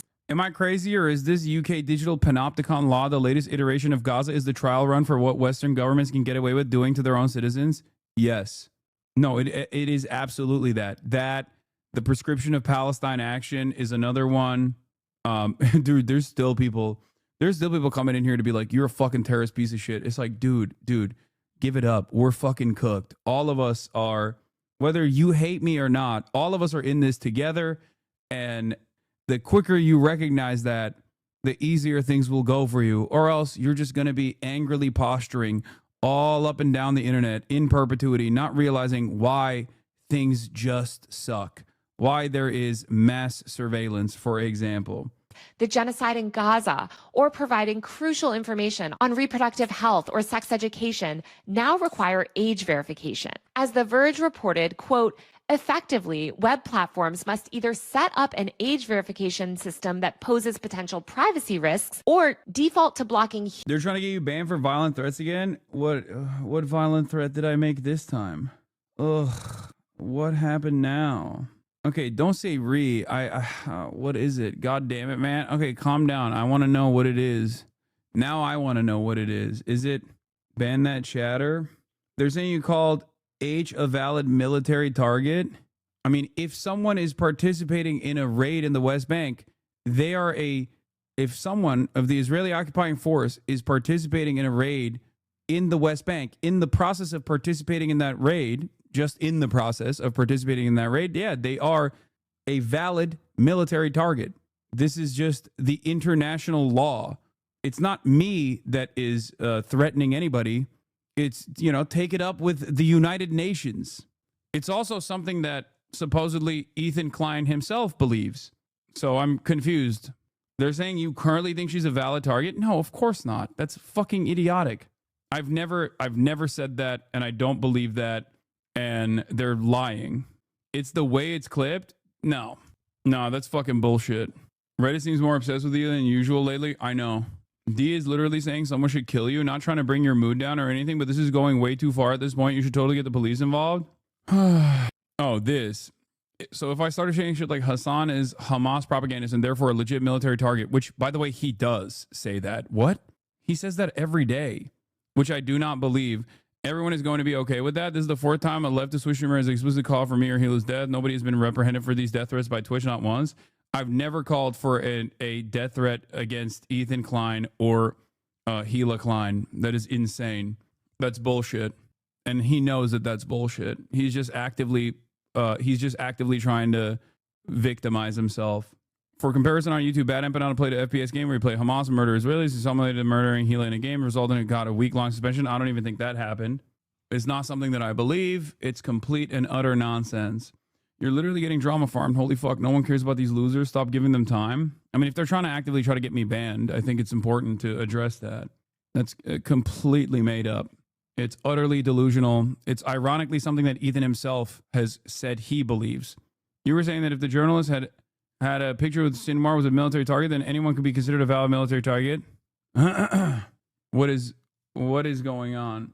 What? Even the Nazis weren't this blatant? This is just far beyond the pale. It's actually unbelievable. Honestly, think you could perfectly justify attacking and killing Hassan IRL for statements like this. Wow. My cyber stalker cult community leader is saying that it's justifiable to attack and kill me in real life. That's definitely actionable, I'm pretty sure.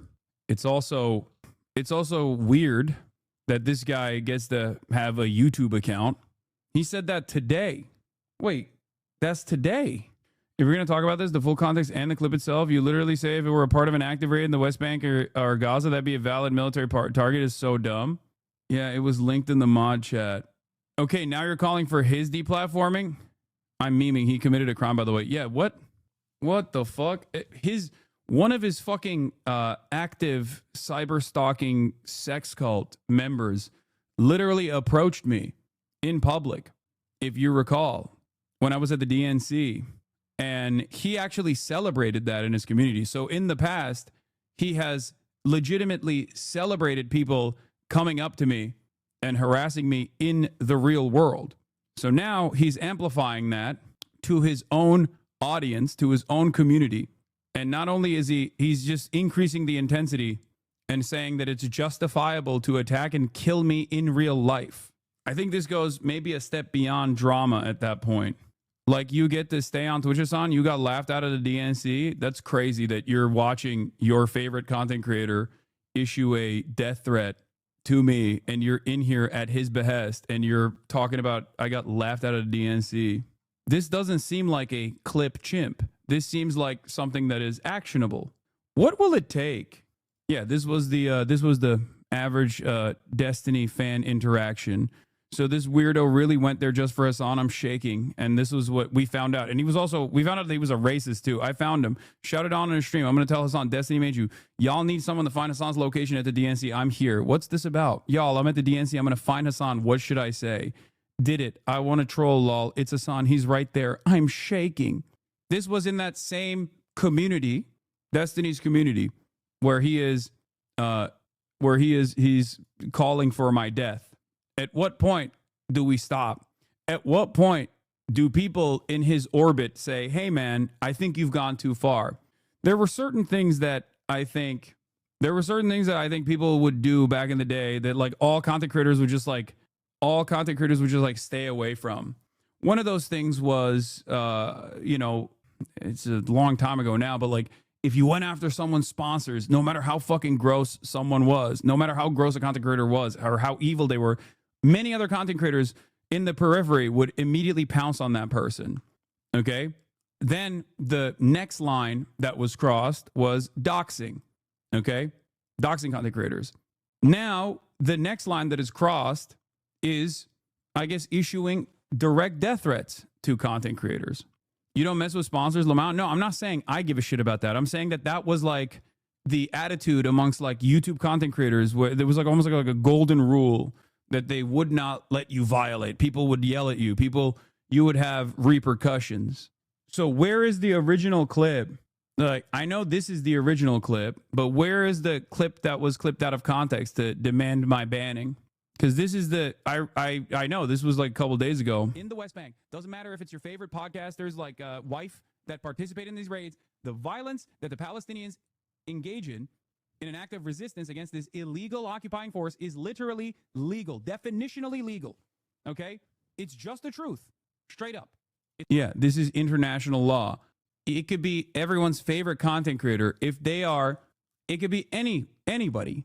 Anyone that joins the Israeli occupying force and goes on a raid to the West Bank, which is illegally occupied by the state of Israel, under international law, an act of violent resistance against that occupying force is legal. This is not like a matter of This is not a matter of like, oh, I can't believe you're saying this thing. It's just international law.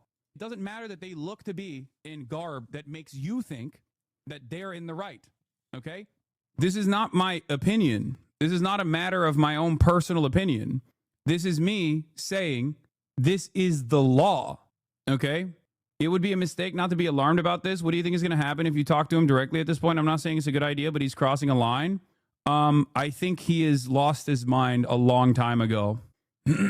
See, it's content. All they want is content. I know. There's no engaging with a person that has spent the last 6 years actively coming after me. Devil's Advocate, you didn't clarify that it was during that time. They interpreted it as now a target for what she did then. No, there is no devil's advocate. This is the clip. This is the context. In the West Bank, doesn't matter if it's your favorite podcasters like Wife that participate in these raids, the violence that the Palestinians engage in an act of resistance against this illegal occupying force is literally legal, definitionally legal. I'm saying it in the West Bank. Like, this is the clip they're sharing. Al-Aqsa Brigade, doesn't matter if they're a part of the Palestinian Islamic Jihad, doesn't matter if they're DFLP, PFLP, or even former Fatah militants, okay? It is perfectly legal, perfectly valid, and perfectly moral, okay? 100%. This is not like this is not a gray area. This is black and white, okay? It doesn't get more black and white than this. So what's the clip? What's the clip that people are using? I'm confused. He's always going to take you out of context. Got to start ignoring these assholes. I mean, ignoring these assholes is one thing, but if people are, it's a simple concept. In America, we call it very similar idea, castle doctrine. This is the clip. This is 49 seconds. This is from 12 hours ago. No repercussions. PFLP or even former Fatah militants. Okay? It is perfectly legal, perfectly valid, and perfectly moral. Okay? 100%. This is not like this is not a gray area. This is black and white. Okay? It doesn't get more black and white than this. Israel's in the wrong.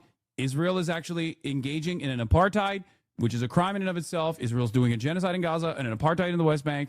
2 crimes in and of itself. And every type of armed resistance against both the settlers and also the Israeli occupying force in the West Bank. Doesn't matter if it's your favorite podcasters like Wife that participate in these raids. Doesn't matter if wait, the clip also features I'm so confused. The clip also factors the context. Bro had to make absolutely sure he knew he was talking about Healy here. For real, I thought the title was saying she was including the people. Twitch is probably going to donate subs to him for that one. Bet he won't get banned for this. Yeah, this is me talking about, in the process, in the West Bank, an illegal raid that the Israeli occupying force is conducting. This is not this is not a matter of my opinion. This is just international law. This is also something that Ethan Klein himself has agreed to. The dumbest people on the internet think this is a death threat. Why is it always a problem if people lack listening comprehension skills? There's yeah, this is okay. Under international law, okay? Under international law, armed resistance against the occupying power is legal, okay? It's just legal. There's no ands, ifs, or buts. Ethan Klein himself has in the past said exactly this. This statement is not even remotely controversial. Not gonna lie, I was gonna say you might get a ban for this until you play the clip. Literally more context in theirs. You say in the West Bank. Yes, they are counting on people just believing them and being bad faith towards you. I don't think people actually watch or understand your words, to be honest. Why are you wasting your stream on this? Hire a lawyer and sue the fuck out of them. It doesn't work that way. But it is remarkable that this immediately gets base boosted, 7.5K upvotes, and not a single person is going, what are you talking about? Not only name drop the former IDF secretary living in the US. No, that's not what I'm saying at all. I'm saying if you are participating in an illegal raid in the West Bank, in the process of said raid, the Palestinians have a legal right to resist. They believe you said violence against HK right now, not when she's doing illegal raids is acceptable. You didn't say this. The context is in the clip, but everyone is just going along with it. There is no point where I have said violence against someone who is not actively in combat is permissible. Okay? That is ridiculous. I don't believe that. That is illegal. This is not, and also immoral. It's a big part of the reason why I also advocate against what Israel is doing. I have also specified that IDF veterans are not valid military targets. Okay? Just because someone is an IDF vet or a veteran in general, if they're in a hospital bed or if they're fucking living out their days, that doesn't make them a valid military target. This is an intentional mischaracterization of my words, but it doesn't even necessarily, it doesn't even seem to be out of context. They take out of context what you said, that if everyone behaved like the IDF, then nuking Tel Aviv is permissible. Yeah, if Israel's targeting standards were international law, where you could literally kill people and their family members, as Israel has been doing in Gaza, then yes, I don't believe this, but that would be the case. I don't think it's appropriate, and I don't agree with it. I hate this out of context clip where Hassan is saying we should kill Israelis. Violence is never the answer. I think we should kill Hassan as punishment. Yeah, pretty much. The meta is now clips go viral on here and then get shared on Twitter. You even said in your original debate with them that she's not a legal target. These people are just making controversies for the fun of it. Yeah. Do you think that these content creators believe that you made an active death threat, or are they being intentionally obtuse? I think some are being intentionally obtuse, and others are just stupid, I guess. I mean, that subreddit is directly owned by someone who billed himself as Destiny's top orbiter. That's the reason why they do that. That's the reason why they use that subreddit as a jump off point. And while under normal circumstances, I think the influence of the subreddit because of that has gone away, they still sometimes have a tendency to make impact like this, I guess. And people are not watching the video or trying to understand why it's clipped the way it is. Back in the day, the meta used to be clipping someone out of context to make it seem like they're saying something that they're not saying.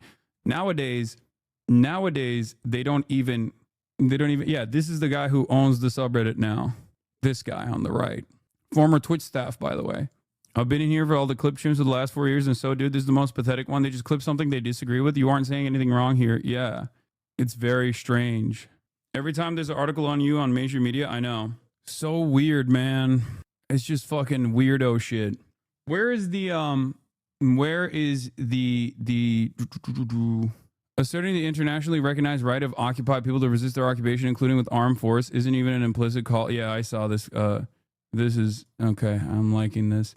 Asserting the internationally recognized right of occupied people to resist their occupation, including with armed force, isn't even an implicit call for your death, let alone an explicit one. You hysterical crybaby. This is desperate desire to be the victim is genuinely pathological. First and all, Oxa is an FPS game where you and then the rest is, I guess, bad empanada. Also, Ethan Klein has incessantly labeled a teen Yemeni TikToker Houthi. Yeah. What is this? CC Jake Tapper, Leo Terrell, New York Post. Stop anti-Semites. Ynet. Is this a joke or is this like a real fucking post? Sam Piker was exposed by my husband to be a disgusting creep is retaliated by calling for violence against me. Think back and you'll notice a trend. When he wants to get at Ethan, he attacks me. This is just another glimpse into the psyche of a man who does not see women as equal. Okay, dude. This is literally girl bossing genocide defense. It's a reply to a Visegrad post of that clip. No joke. Visegrad posted it? Wait, send me the Visegrad link. Here, I'll repost the full context and I'll add Hassan Piker, armed resistance against settlers in the IDF is justified. Doesn't matter if your favorite podcast's wife participated in these raids. Grok more info. Hassan Piker's statement from an August 13th Twitch stream defends Palestinian armed resistance against West Bank settlers and IDF as legal and moral, even if targets include your favorite podcast's wife, Hila Klein, Ethan Spice, spouse, who's heard an IDF. Critics view it as inciting violence against civilians. Proponents argue it's valid resistance to occupation. What do you mean critics view it as inciting violence against civilians? You openly, literally say this is in the process of a raid. I'm beefing with a clanker now. Hey, dude, you really need to learn about the attention economy? I don't know what the fuck you're saying. Don't forget, these are the same kind of people who pay to run bot farms to argue with people online and cause a dead internet theory. Yeah. Okay. I was going to post a longer clip with the context in it, but honestly, am I hugboxed here? Like, what's going on? Because, like, this post is not even the longer clip. This post is just the clip. It's a shorter clip. In the West Bank, doesn't matter if it's your favorite podcasters like wife that participate in these raids, the violence that the Palestinians engage in in an act of resistance against this illegal occupying force is literally legal, definitionally legal. Okay? It's just the truth, straight up. It doesn't matter that they look to be in garb that makes you think that they're in the right. Okay? Like, the context is in there. And also, Ethan himself has agreed with me. Yeah. Settlers in the West Bank are religious zealots. They're monsters. They're genocidal. I've even said the West Bank settlers are valid military targets. When you talk about like colonial settlers and stuff, like that's what's actually happening in the West Bank right now. And these people are more or less valid military targets, in my opinion. But it's not rocket science. Let's get back to the IDF. You said the IDF is maybe not a terror organization. But the IDF is a terror organization. I didn't say that. Wrong. Through and through. Wrong. Again, a liar. Okay, so you think the IDF is a terror organization? I said yes. You believe the IDF I think is would be. okay. I think it's fair to characterize them that way. You're confused because it doesn't make sense. Like, trying to understand the lady who's obsessed with her psychiatrist doesn't add up. I know, but there's so much motion behind it. You know what I mean? It's just like that's what fucking is crazy about it. The biggest political streamer on Twitch thinks the FBI should be involved. What is the FBI going to do? Fucking come to my house and be like, yeah, this is legal. This is your accurate reflection of the legal right of occupied peoples to resist against the occupational military force. Like, wife that participate in these raids, the violence that the Palestinians engage in. When did you become so sensitive? I don't know.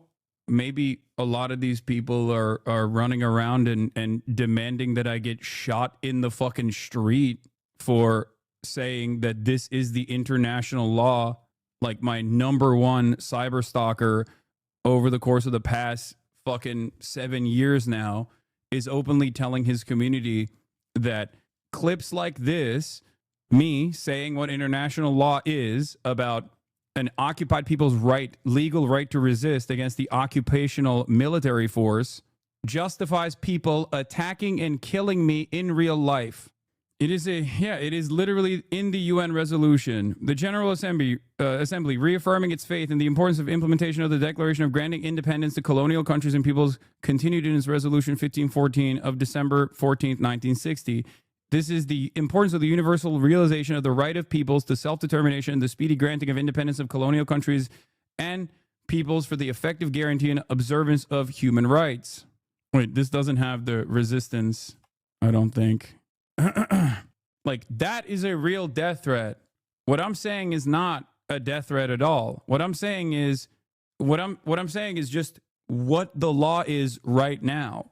It doesn't matter if it's someone that you like, someone who you enjoy the content of, if they are in the IDF at that moment, while they're in the IDF and participating in an illegal raid, occupied peoples have a right to resist militarily against the occupational force. This is legal and moral. If the occupying power considers it necessary for imperative reasons of security to take safety measures concerning civilians, it may at most subject them to the assigned residence or internment. Assigned residence could mean their own homes or elsewhere, as with the temporary evacuation as described above. After effective occupation of territory, members of the territory's armed forces who have not surrendered, organized resistance movements, and genuine national liberation movements may resist the occupation. If they do so, they must distinguish themselves from the civilian population on the basis of GP1, at least carry their weapons openly during attacks and deployments. Civilians who take direct part in such hostilities lose their protection against attack for the time of their direct participation, but not their civilian status. If they do not participate directly in hostilities, or no longer do so, for example, if they are hors de combat, which means no longer a participant in combat, as in, even if you are a member of the military, and this goes for members of the military, if you are retreating, if you are fleeing the battle, if you are a prisoner of war, there are new rules applied. If you're in the hospital, you are not an active enemy combatant. You cannot be killed by the occupational forces. You cannot be killed by the resistance forces. They are protected against their attacks. You know this from the lesson on the conduct of operations. Indirect support for the resistance movement, such as providing information or non-military supplies, does not constitute taking a direct part in hostilities. Those so engaged are civilians and therefore protected against attack. They may, however, be in contravention of security laws passed by the occupying power. In that case, they can be tried and sentenced for their freedom of movement restricted. Here, this is the 37th session of the UN General Assembly. Reaffirms the legitimacy of the struggle of peoples for independence, territorial integrity, national unity, and liberation from colonial and foreign domination and foreign occupation by all available means, including armed struggle. It has been reaffirmed time and time again. Are you worried? No, not really. What can I do? What can I do? There's nothing I can do. It is what it is. Oh, well.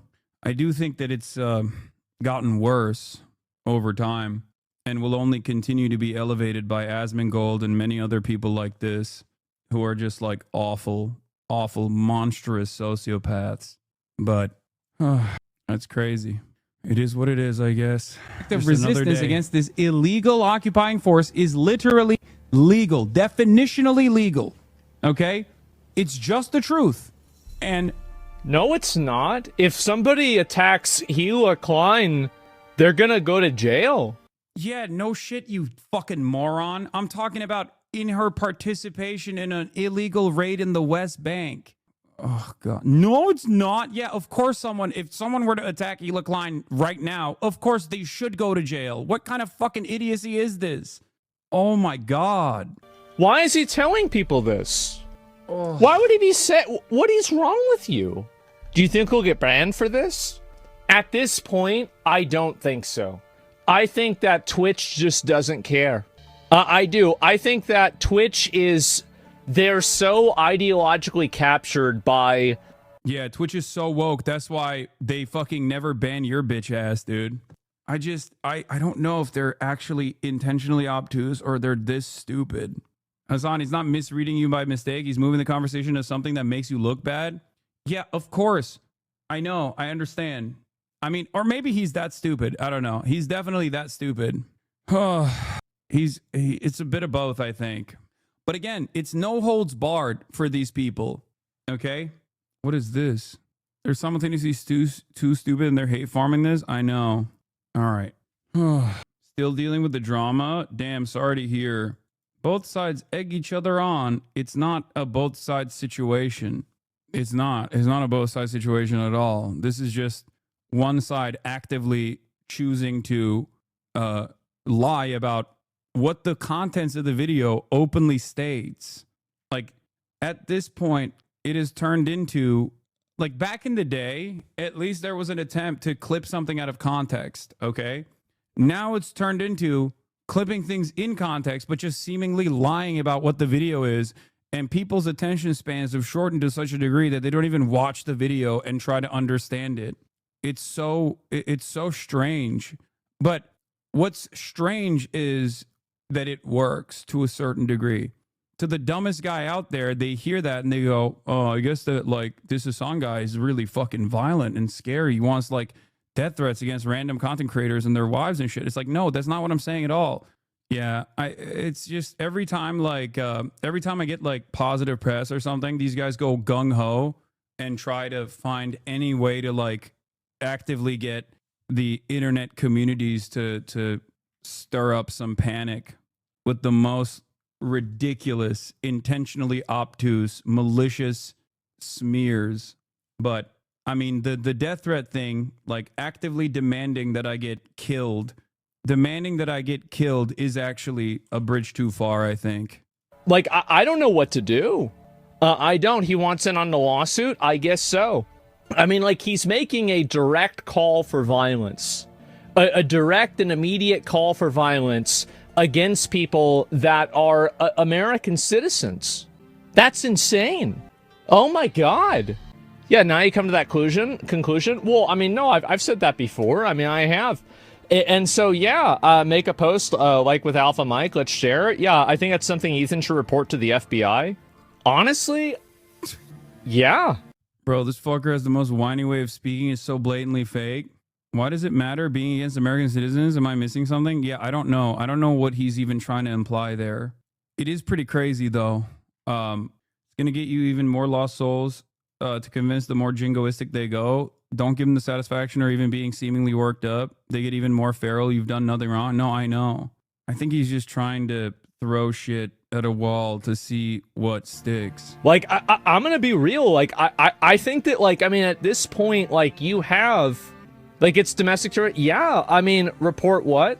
Report that you have a person that's on a platform that's making an open call for violence and insinuating that one specific person should be a victim to that. I mean, we just watched like the Roblox shit, right? Of online communities that are like radicalized to do random acts of violence.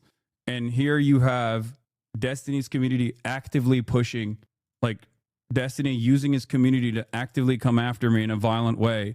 Streamer Destiny, Stephen Kenneth Bonnell II, is attempting to incite his audience to attack, kill Hassan Piker in real life for arguing that Palestinians should be allowed to defend themselves against war criminals breaking into their home to kidnap them in the middle of the night. Honestly, I think you could perfectly justify attacking, killing Hassan for IRL statements like this. People are saying, Destiny is just so far beyond the pale, it's actually unbelievable. Pepe, say less. Put me in. Cinema. Destiny, say no more. Salute. Okay, never mind. I'm re-Googling all this shit because I was under the impression that heritability literally just refers to general pattern observed between apparent options. Okay. Destiny, holy shit, does this grant me moral authority to do it? Will Asmongold talk about how unacceptable this is? Probably not, considering that he himself is talking about how this should be like my accurate assessment of international law in the process of an illegal raid that an occupational force is conducting on an occupied peoples that is illegally occupied is what he perceives as a death threat. I fucking hate this industry, man. It really sucks. You said fun? Okay, well, I didn't realize that I was going to be getting fucking death threats from... I didn't realize that we were going to pass this red line as well, you know? Oh, well. International law gives occupied. Stop being so passive. An illegal content creator. I genuinely think you need to use some of your resources on this one. It's going to make moves. Good to make moves when they're overextending. Yeah. To be honest, the fact that you even discuss his manners and maturity of interviewed opposition leaders to heads of state and ranking politicians, yet you keep talking about this terminally online gossip, slop entertainment. Well, I don't know if you noticed this, but the terminally online gossip, slop entertainment is being used as a vehicle to try to deplatform me for doing exactly that. And not only that, but also it has led to people issuing active death threats to their communities against me. So I think it's a little bit different than just like immature online gossip slop. At what point does it turn into like a real crime? I think this is the point where it has turned into a real crime. But will you consider it to be something beyond online gossip slop when I either get deplatformed or when I get killed, potentially, by a psychotic cult fan?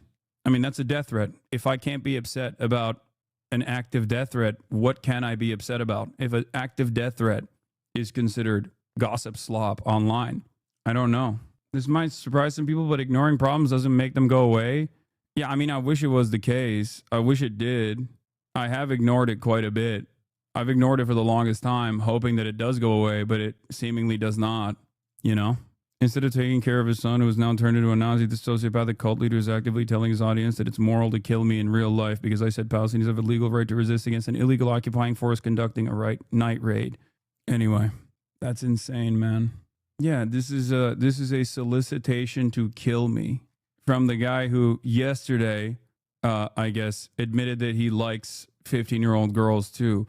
He attacks me just so he can maintain plausible deniability while he goes after Hassan, but I respect you, my Australian warlord. Bro, you literally say in the clip she's 15. What the fuck? Have you seen the 15-year-olds they're putting out today, though? Yeah, no, I mean, I posted this. Go boost it. No, this isn't fucking edgy humor, chat. That's crazy. That's not edgy humor. That's someone telling their community to hunt me down, justify attacking / killing Hassan IRL for statements like this. Anyway, let's get back to the Online Safety Act.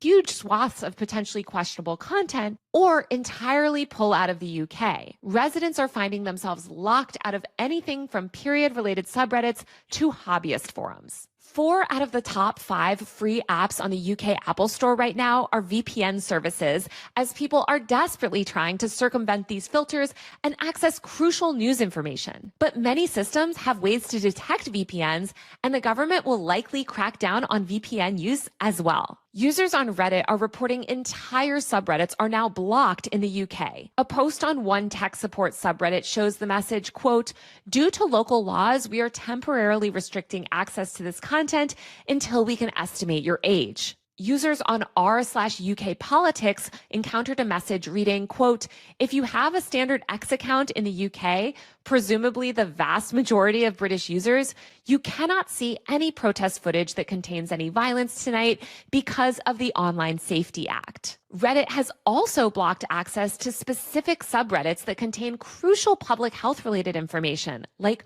r/periods, r/stop smoking, r/stop drinking, and other subreddits that provide essential community support to users, including minors, like r/sexual assault, for example. These are all blocked. In fact, young people cannot access any information about sexual assault or potential abuse under these new child safety laws, meaning that they're actually less able to identify abuse and more likely to be exploited. The stuff that's being blocked under these child safety laws, like war reporting, human rights documentation, protest footage, LGBTQ and reproductive justice content, is essential content that all young people should have access to in order to remain informed about the world. This mass gating of information is preventing people under 18 in the UK from accessing things like independent reporting, witness testimony of crimes, community analysis of war atrocities. Instead, young people are being fed a sanitized, mainstream, government-approved version of the internet. It's crucial for young people to learn and become educated about the world, and also to be able to gain access to information outside government propaganda and the mainstream media, which, let's be honest, mostly regurgitates government propaganda. These child safety laws limit young people's opportunities for critical thinking and civic understanding, and they isolate young people from global perspectives and from connecting with other young people in foreign countries like Palestine or China. And the way that enforcement of these child safety laws works, platforms are forced to err on the side of caution by over-blocking vague categories of potentially disturbing content rather than having a more liberal approach. Young people are also being forced to provide highly sensitive personal data like their government documents, selfies, and biometric scans. Organizations including the Electronic Frontier Foundation and the Open Rights Group have flagged serious concerns that these age verification policies are a privacy nightmare. And meanwhile, these free VPNs that everyone's downloading risk exposing young people to even less regulated corners of the web, which totally undermines the people in power's whole stated goal of child safety. Not to mention the proliferation of free and shady VPN apps also raises privacy risks. And if you think that this is only happening in the UK, I need you to wake up, because the US Supreme Court has upheld age verification laws at every state level, with states like Nebraska and New York adopting similar frameworks to the UK. Australia and Ireland are also introducing variants of age checks and digital ID systems. Both the Democrats and the Republicans are completely aligned in ramming age verification laws through Congress and removing all free speech and the right to anonymity on the web. Leftists have completely dropped the ball on this issue. There is no meaningful opposition to this stuff in the US outside a few fringe libertarian groups and some journalists. And a lot of people on the left have spent the past several years feeding into the exact moral panic nonsense that these laws are predicated on. Also, I just want to reiterate again that age verification does not protect the youth from anything but information that the government doesn't like. Young people still find a way to access porn. They're simply locked out of accessing crucial content about news, health, privacy, etc. These laws also don't account for educational use or parental supervision on different platforms. They just create this binary system where all graphic or controversial or news content is treated the same, regardless of the context that it's presented in. We need to do everything we can right now to fight back against the moral panic about social media and fight these atrocious censorship bills that erode our civil liberties and destroy our right to free speech and free expression online. All right, that's it for this week's Free Speech Friday. Don't forget to subscribe to my tech and online culture newsletter, User Mag. Isn't there another one that she did on this issue? Oh, the worst Full updated biometric YouTube scans just to watch certain YouTube videos. YouTube is the Welcome back to Free Speech Friday, my series covering the fight for free expression and civil liberties online. This week, YouTube rolled out automatic age verification in the US. It forces users who the company's AI system guesstimates might be under 18 to submit their government IDs or full biometric scans just to watch certain YouTube videos. YouTube is the first major tech platform to preemptively normalize invasive identity. Here's a video on Kosa. Oh, this is the one I was looking for. What we're doing is handing a weapon to the government that can be whatever the government wants. And when that weapon targets speech and ideas, it's a real big problem. Welcome back to Free Speech Friday. Today, I want to talk to you guys about one of the most dangerous laws in Congress right now. It's called the Kids Online Safety Act, and it was recently reintroduced by a bipartisan group of lawmakers, but it's being heavily pushed by the Democrats. It's a law that claims to make kids safer online, but please don't let the name fool you, because this law would give the government unprecedented power to censor speech across the entire internet in the name of protecting kids. From mental health support communities to LGBTQ forums, KOSA endangers the very spaces that young people turn to for help, identity, and connection. The Heritage Foundation has come out and said that it plans to use KOSA to censor LGBTQ content off the internet. And Marsha Blackburn, the bill's co-sponsor, said that KOSA must be passed in order to, quote, protect minor children from the transgender in this culture. Today, to help me break the whole bill down, is Ari Cohen from the Foundation for Individual Rights and Freedom. He's a brilliant tech policy expert and one of the foremost free speech lawyers in the country. Ari, welcome to Free Speech Friday. Thanks for having me. I feel like you and I have discussed KOSA before on this very podcast, I think. Too many times. Okay, so this law sounds pretty good, I think, to a lot of people that don't know what's going on. Why is it so dangerous? Walk me through kind of the biggest reason why KOSA is so harmful and will lead to such censorship. So the law includes something that's called a duty of care. And it requires social media platforms basically to protect people against certain kinds of harms like anxieties, suicidal ideations, eating disorders, things like that. That requires platforms to look at content and say, this is going to cause someone harm. And if it is, what they're going to do is they are going to stop kids from seeing it because they could get in trouble if it causes some kind of damage, or even the government thinks that it might. So I want to give people a concrete example, because when you say it requires the platforms to prevent showing harmful content, that sounds good, right? Give me an example of how that might play out in a negative way. Because I think the biggest issue here is that platforms, what someone considers harmful content, especially under the Trump administration, is LGBTQ content, right? That's exactly right. And this duty, it applies to the design features. So say the content recommendation system, the algorithm that provides you what's on your feed. Take the example you just gave, LGBT content. There is a contingent on the right that thinks that kids are turning trans just because they read things on the internet. Say the Attorney General of the United States sends a letter to Facebook saying, this is what happens when the dumbest, most hateful people are the ones making all of the decisions. It's so crazy. This is harmful material for children. What's Facebook going to do? They're going to tailor the content recommendation system so that it excludes anything related to being transgender whatsoever, because that is the safest thing for them to do, so nobody can say you're causing kids harm.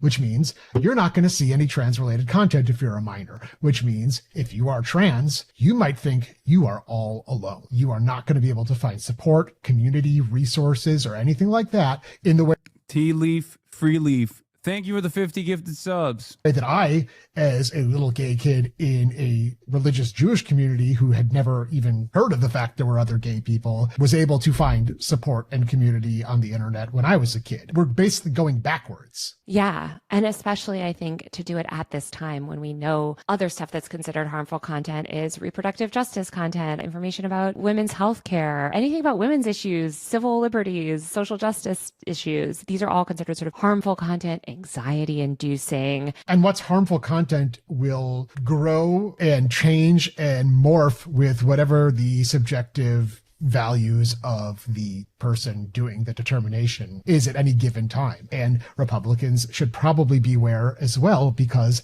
when Democrats get elected into office again, should they ever decide they want to win an election, what's going to happen? They're going to target stuff that the right likes and say that's harmful to minors. What we're doing is handing a weapon to the government that can be whatever the government wants. And when that weapon targets speech and ideas, it's a real big problem. Well, let's talk about some of those problems, because everything you just said, I think, again, to people sounds great, right? Like all they hear about all day is the harms of these platforms. And obviously these platforms do a lot of really nefarious bad things. But this law, I would argue, is really dangerous and bad. Number one is the censorship, right? Like this is essentially a coded censorship bill. So can you sort of walk me through how that sort of like duty of care could be weaponized to silence speech? Quite easily, in fact. First of all, the original version of KOSA didn't revolve around quote unquote design features. What it did was it imposed a duty of care to prevent and mitigate those classifications of harm. And that initially drew criticism, including from me, because a duty of care means platforms, first of all, they have to figure out how users will reasonably react to certain content. And the problem with all of these kids bills so far is that they treat minors as a monolith. They treat them as a big group that all have the same interests and the same mental state, the same capacity, and it requires them to treat them all the same. But different kids, particularly with respect to, say, a 14-year-old versus a 17-year-old, have different reactions, different experiences, different ways they manage and cope with different content. And even within the same age range, different kids are different. They have different life experiences. They don't all react to content in the same way. So how platforms are supposed to figure it out for kids as a whole, I don't know. The alternative is that social media platforms have to be each kid's virtual psychiatrist. And if you don't trust social media companies to be taking care of kids in the first place, I don't know why you would trust them to do that. Either way, it's an impossibility. So what results from that is that platforms have to basically restrict for minors everything but the safest content. When you say safest, like what does that even mean? That's a great question. I don't know. Basically, like the content that would not even set off a reaction in even the most sensitive kid. And that's basically nothing. And we've been here before.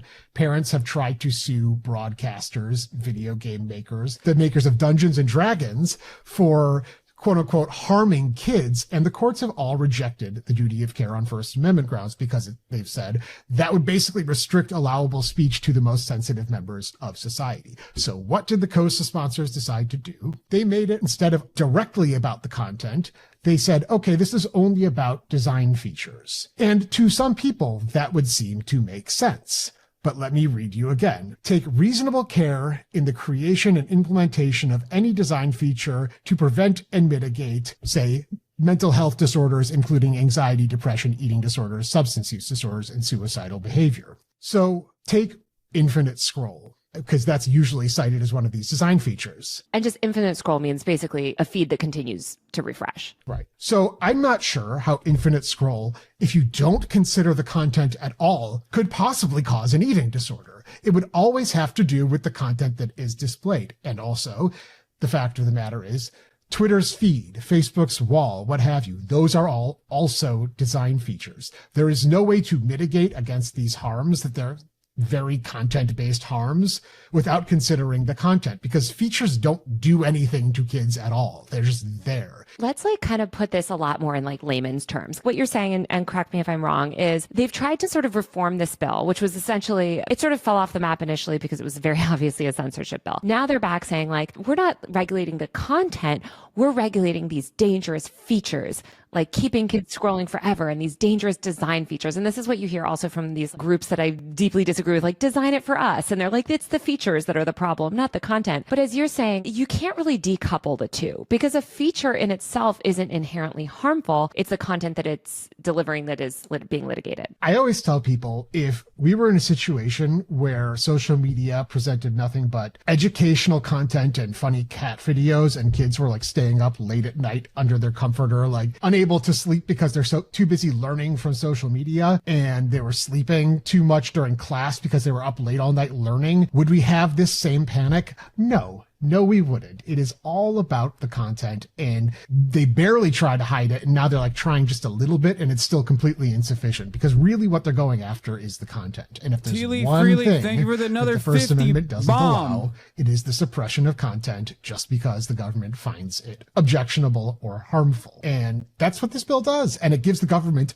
a ton of power to decide for everyone what that harmful content is. I think that's actually such a good way to think about it, because I think actually that's maybe like a good test for any of these internet laws is if the content on these apps was, as you said, like the most wholesome educational videos ever, would this law still be necessary? And no, it wouldn't. I think there's also just a lot that's sort of presupposed in this law. For instance, the idea that social media is inherently harmful and dangerous and it's leading to compulsive usage and all of these other things. The eating disorder stuff drives me crazy because I grew up also in the aughts where when I was a kid, like all we had were these magazines that promoted the most blatant eating disorder. Like the entire media promoted eating disorders. And in fact, we have the body positivity movement because of social media. And girls, young girls today especially, are exposed to more diverse body types because of the internet. And yet we see this sort of trope that the internet is leading kids into these things. How soon we forget even very recent history. You know, there's also the quote unquote addictive feeds issue. And I am not sure if these people are consumers of any kind of media, because the entire purpose of media is to keep your eyeballs and your attention. And that's why we have cliffhangers at the end of episodes. That is why we have, say, commercials that tease episodes and automatic play of the next episode. It's because the entire purpose of media is to keep you watching. And like, if you try and say that is inherently a bad thing, then where do we go from there? Because what you're saying basically is that addiction to ideas is a thing. I don't want to live in a world where that is a legally cognizable thing, because that is terrifying. It's even worse than that too, because they're not just saying that like you're addicted to consuming information and entertainment or whatever, which is absurd on its face. Like you said, it's like you're addicted to reading. It's also addicted to communication. I think of Tristan Harris, who I deeply disagree with, talking about Snapchat's streaks feature, which for people who don't know, sort of encourages you to message somebody every day. Like if we message each other each day that we continually message each other counts towards our streak. So if we've had 100-day streak, that means we've sent each other at least one message a day for 100 days. Now, this is something that these people that claim social media is isolating us and it's making us all miserable and all this stuff, you would think that they would actually love, right? Wow, it's encouraging you to keep in touch and directly communicate with your friends. Tristan Harris described it as being chained to your best friend on a treadmill and being forced to run. And like, there was all these endless moral panic articles about like the anxiety that's giving kids to break their Snapchat streaks. That's very like old man yells at cloud territory. It's absurd, but it leads to legislation like this too, where we know that the primary use of Instagram and most other social media apps among teenagers is actually not even through consent. It's messaging, it's DMs. Adam Masari said that the majority of teens spend most of their time on Instagram in DMs, communicating with each other, messaging each other, group chats basically. And that's what we're telling them is so like negative, and it's like you're addicted to communicating with your friends. It just reminds me of the moral panic over telephones and landlines, and like the woman is talking on the phone for too long, you know, and it's going to destroy her marriage or whatever. I don't know. I feel like the point of regulation should come at the hardware side. Like it's understandable to demand some kind of limitation for minors and what they do online. I think it's probably not the worst idea, but I don't think ID verification for every single person that is going on a website is the appropriate measure, especially on like especially on what the government has decided is what children shouldn't see. You know what I mean? Yeah, I think that. So you're pro mass surveillance? No, I said hardware limitations, not mass surveillance. Like having some kind of safeguard that you give to minors that parents should implement, as opposed to mass surveillance, as opposed to having people put their identifications, as opposed to having people put their ID on. Like ID verification is I think a horrible setup. How does China do it? China has complete ID verification, I think. Everything that you do is connected back to your identity. China is like your wallet, your ID, everything is on your phone already. So China already has the most aggressive forms of government surveillance, which is interesting because a lot of people criticize that kind of government surveillance. But yeah, your identifying number is tied to everything that you're doing, both online and also offline. As a matter of fact, things that you're doing offline still require your online ID. Why is ID a bad thing? Well, one, it improves government surveillance, which already exists. But more importantly, it also opens up every single person to potential harm. Look at what happened with the T application. Look at what happened with the counter T application, where leaks happen and then you have people's identities all over the internet. Think about it like think about it in the real world. In the real world, imagine demanding IDs for everything that you're doing, like for walking down the street, for talking to your friend, going to the movie theater. And one might say, well, there's like age, there's some kind of safeguards against like children watching shit that they shouldn't be, and there's truth to that, even though people obviously try to avoid that actively. The only thing that you have an ID verification for is purchasing certain things like alcohol, right?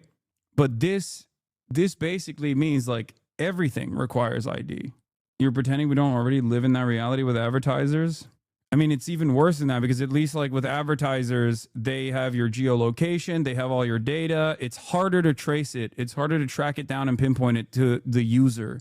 Whereas with this, it's literally your ID. It's your address and your fucking ID.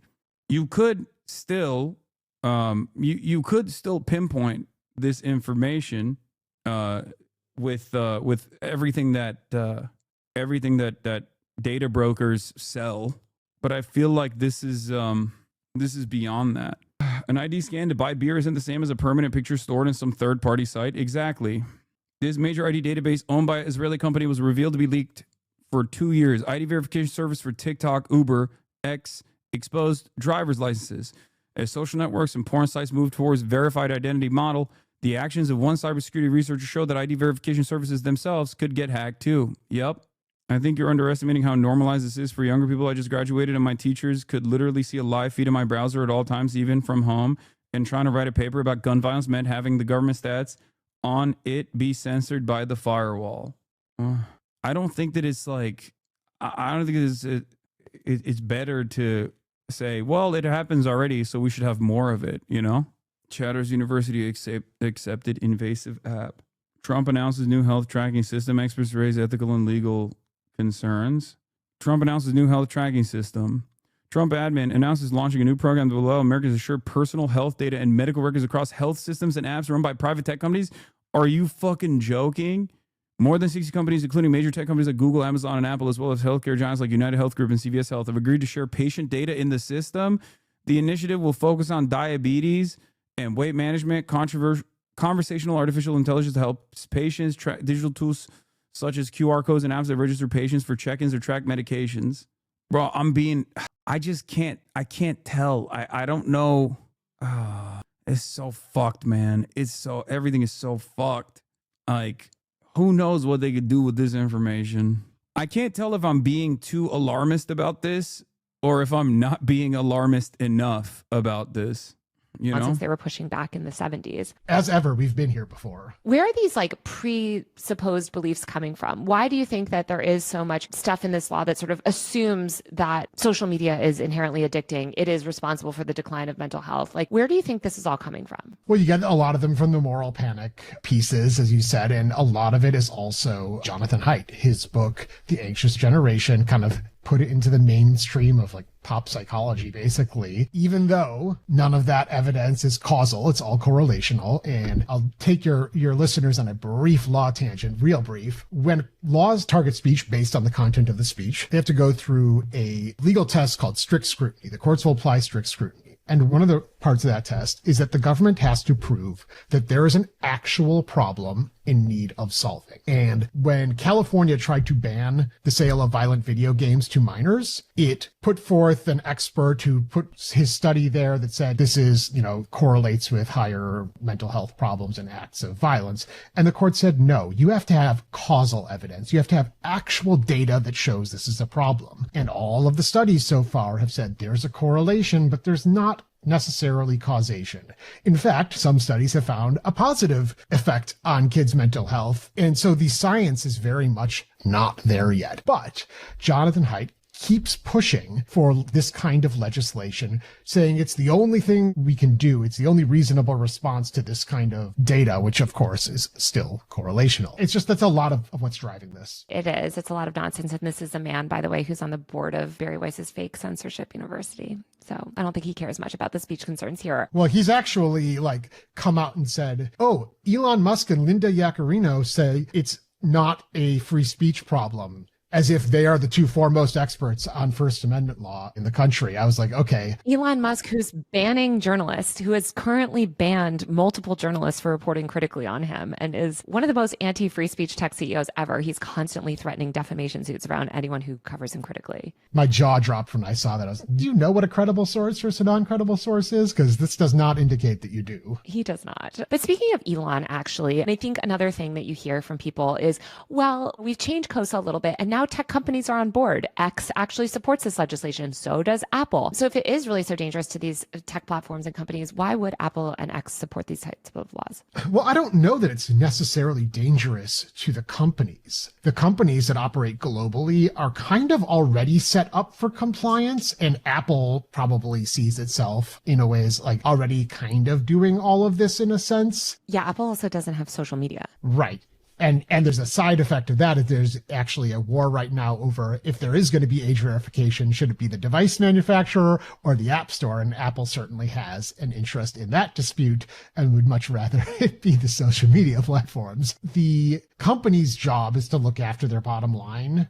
It's not necessarily their job, although everyone thinks they should look after users' free speech. So companies might support it, but you have to realize that the company's interests and your interests are not necessarily aligned. In fact, the sponsors of KOSA will tell you that users and platforms do not have aligned values because they are saying over and over and over again how platforms only follow their business interests. They only do what's going to protect their bottom line, which, by the way, means that, yeah, of course they're going to over-censor because their bottom line says you have to be cautious or you're going to get... Would an ID ensure accountability for shit like online harassment and other insane shit? Not necessarily. That's something that I've thought about as well. Because one of the oldest things that people say is oh, you wouldn't say that in the real world. You wouldn't say that behind if you weren't behind a keyboard. That's a classic take, right? I mean, I myself have entertained it before as well, or I will regularly say things like, oh, you, under the guise of anonymity, people feel like they can get away with saying certain things. Okay. Having said that, however, I don't think that this actually fixes the problem at all. One, because I feel like there are places where similar implementations exist, and that hasn't really cut back on the criminal things that people are doing online. Someone said, yeah, case in point, South Korea. But not only that, but also, I mean, there are so many crimes that the law enforcement, there are so many crimes that law enforcement is just so woefully unequipped to tackle, whether it happens in the physical space or whether it happens online. And especially if it's online, it's it brings an entirely different brings an entirely different variable. Unequipped or uninterested, I mean, it doesn't really matter whether they are uninterested or truly interested. They just can't do it. That's my point. They haven't been able to do it. I think they are both ill-equipped and also disinterested, for sure. So I just don't know what the proper solution is in general, which sucks because usually I'm the guy who's supposed to tell you, this is what should be done. And I worry about, I mean, this is the same principle behind TikTok, right? I talked about how much brain rot TikTok is actually creating and how bad it is. But then also, well, the reason why people wanted to ban TikTok was because of Israel, right? And so very quickly, I was like, all right, well, regardless of the issues, I think we should still allow TikTok to exist. And this kind of feels the same way where, are there tremendous problems with like young people getting brain rotted online? Absolutely. But I don't know if the solution is to make every single person put their identification online so that they can personally use these websites that shouldn't require identification at all, like Spotify or YouTube, and place yourself in the mercy of Palantir. I think parents parenting as a solution is a cop-out. That's one thing I don't think is appropriate as a retort, for the record. That's like classic right-winger speech. You know, oh, dude, what good parenting is the solution. It's like saying, like, that's not how the government works. You know what I mean? We're talking about regulation. You have to, if we're talking about like the regulatory process, like we can't just talk about how parents need to be better parents. Like, you're right, you're not wrong. It's just like, but that's not the point of contention here. Time on political YouTube, you've likely come across. This is the other side of the story. This is from friend of the show, No Way No How, glazing the Chinese firewall. So I know many people were asking, like, what's the Chinese solution to this? Well, let's take a look at what China's countless doing. lazy, oversimplified videos portraying the Chinese government as an oppressive regime that brutally censors the internet to keep its population in the dark. Western media constantly pushes the narrative that Chinese internet restrictions are inherently bad, claiming that Chinese people live in an information bubble, have no knowledge of the outside world, and lack the ability to voice concerns. They're all wrong. These criticisms don't come from a place of genuine concern for the Chinese people. Instead, they stem from a deeply ingrained sense of Western superiority. The idea that the free Western internet is the golden standard and that Western democracy is the only legitimate form of governance. However, with every passing day, this claim becomes more impossible to defend.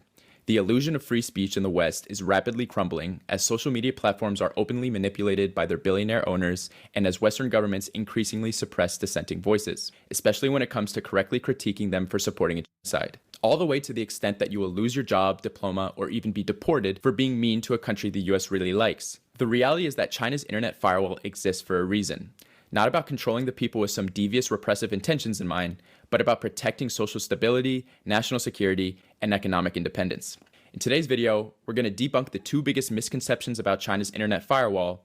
The first being, the firewall limits Chinese citizens' access to the outside world, keeps them heavily propagandized, and prevents them from understanding other political and economic systems. And number two, that Chinese people have no ability to voice concerns, critique the government, or push for change. Not only will I explain why both of these claims are completely false, but I'll also break down three major benefits of keeping the US-dominated internet infrastructure out of China without restrictions. Let's get into it. Before debunking the myths about China's internet firewall, let's first establish what it actually is and the historical reasoning behind it. According to the Chinese government, the firewall is designed to censor, block, or filter access to certain categories of content that are deemed harmful to national security and societal well-being. They include the following categories: opposing the fundamental principles of the Constitution, jeopardizing national security, leaking state secrets, subverting state power, or threatening national unity, harming the nation's honor or interests, inciting hatred, racism, or disrupting ethnic solidarity, disrupting national religious policies, promoting cults, or reviving feudal superstitions, spreading rumors, disturbing societal order, or undermining social stability, promoting obscenity, pornography, gambling, violence, murder, terrorism, or encouraging criminal activity, insulting or defaming third parties, infringing on legal rights and interests, and any other content prohibited by law or administrative regulations. The core idea behind these restrictions is preserving social cohesion and national stability. The West serves as a real-time case study of what an unfiltered anything-goes digital environment can lead to: mass polarization, disinformation, social fragmentation, and widespread mental health issues. This is the state of the modern Western internet, an unregulated, hyper-commercialized, and divisive digital space that is widely acknowledged to be harmful to mental health and social cohesion. Compare that to China's internet, which, while regulated, is structured around unity and utility. It prioritizes social stability, fosters national cohesion, and prevents the very problems that have turned much of the Western internet into a toxic battleground of ideological warfare and digital addiction. To fully grasp why China is cautious about unregulated foreign influence, we need to look at its historical context. China's modern... For the record, many other countries don't have the expansive form of free speech absolutism that we have here in America. So I would say that while most Western outlets greatly overemphasize like the mechanisms of control, while most Western outlets greatly overemphasize and exaggerate Chinese mechanisms of control and surveillance and domination amongst our population, I would say that they definitely, this is certainly one of the areas where I disagree with the Chinese methods. I do.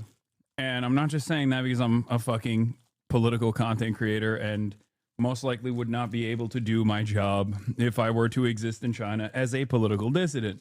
But it would be dishonest of me to criticize the British government for doing similar things or the American government for doing similar things while simultaneously saying it's good when China does it. The difference, however, of course, is that I'm not Chinese, and I need to stress this over and over again. So when I criticize the American government, they're like, well, what about China? It's like, well, are you Chinese? No? Okay. Let's handle the problem here then. Anyway, let's continue. Modern resurgence follows a century of national humiliation that lasted from 1839 to 1949. This period was marked by foreign invasions, land seizures, and economic exploitation at the hands of Western powers in Japan. One of the most devastating periods was the Opium Wars, where British waged war against China to force the population into drug addiction. When China resisted, it was brutally defeated and forced into a series of unequal treaties, ceding control over key territories like Hong Kong and granting Western powers near total economic dominance over the Chinese ports. European powers, along with the US and Japan, carved out spheres of influence within China, controlling trade and resources while the Chinese people suffered. This pattern of foreign exploitation continued well into the 20th century. China was brutally invaded by the Japanese in the 1930s, suffering atrocities like the Nanjing Massacre, where hundreds of thousands were killed. It wasn't until 1949 that China regained sovereignty under its own terms. When viewed through this historical lens, it becomes clear why China is deeply protective of its political and economic independence. Unlike Western nations that have long enjoyed global dominance, China's recent history is one of fighting to reclaim its sovereignty from foreign control. So when Western governments and corporations push for unrestricted influence within China, it is not surprising that the Chinese government and people alike view such efforts with deep skepticism. They've seen firsthand of how unchecked foreign influence can destabilize a nation, and they have no intention of letting history repeat itself. Also, you might be surprised to know that it wasn't China who kicked out American big tech corporations like Meta and Google. American companies voluntarily left the market when they wouldn't follow Chinese terms of service. Meanwhile, other major Western companies like Apple, Microsoft, and Tesla have continued to operate in China by adapting to local regulations. This highlights a key difference in how tech restrictions are often portrayed. While the US has actively banned or restricted Chinese firms like Huawei or TikTok on national security grounds, China's approach has largely been regulatory, leaving companies with a choice to comply or exit. It is entirely understandable why the Chinese government imposes strict regulations on foreign tech companies operating within. Okay, we've done it. A Hasanabe head has actively outflanked me on pro-China sentiment to such a degree that I am now, for the first time ever, this is a historic moment, going to correct someone on YouTube doing a pro-China video because they're glazing China too much. I can't believe it was going to happen. I never thought it would happen. Chat, you're about to watch history. To say that Facebook, Google, I hate those companies, but to say that the Facebook, Google, and all those other companies actually exited the Chinese market due to regulatory concerns is not the entire story. It's true on its face, but what are the regulatory concerns, you might add? Okay? They did leave voluntarily. This is true. That is an objectively correct statement. They did, you are dumb.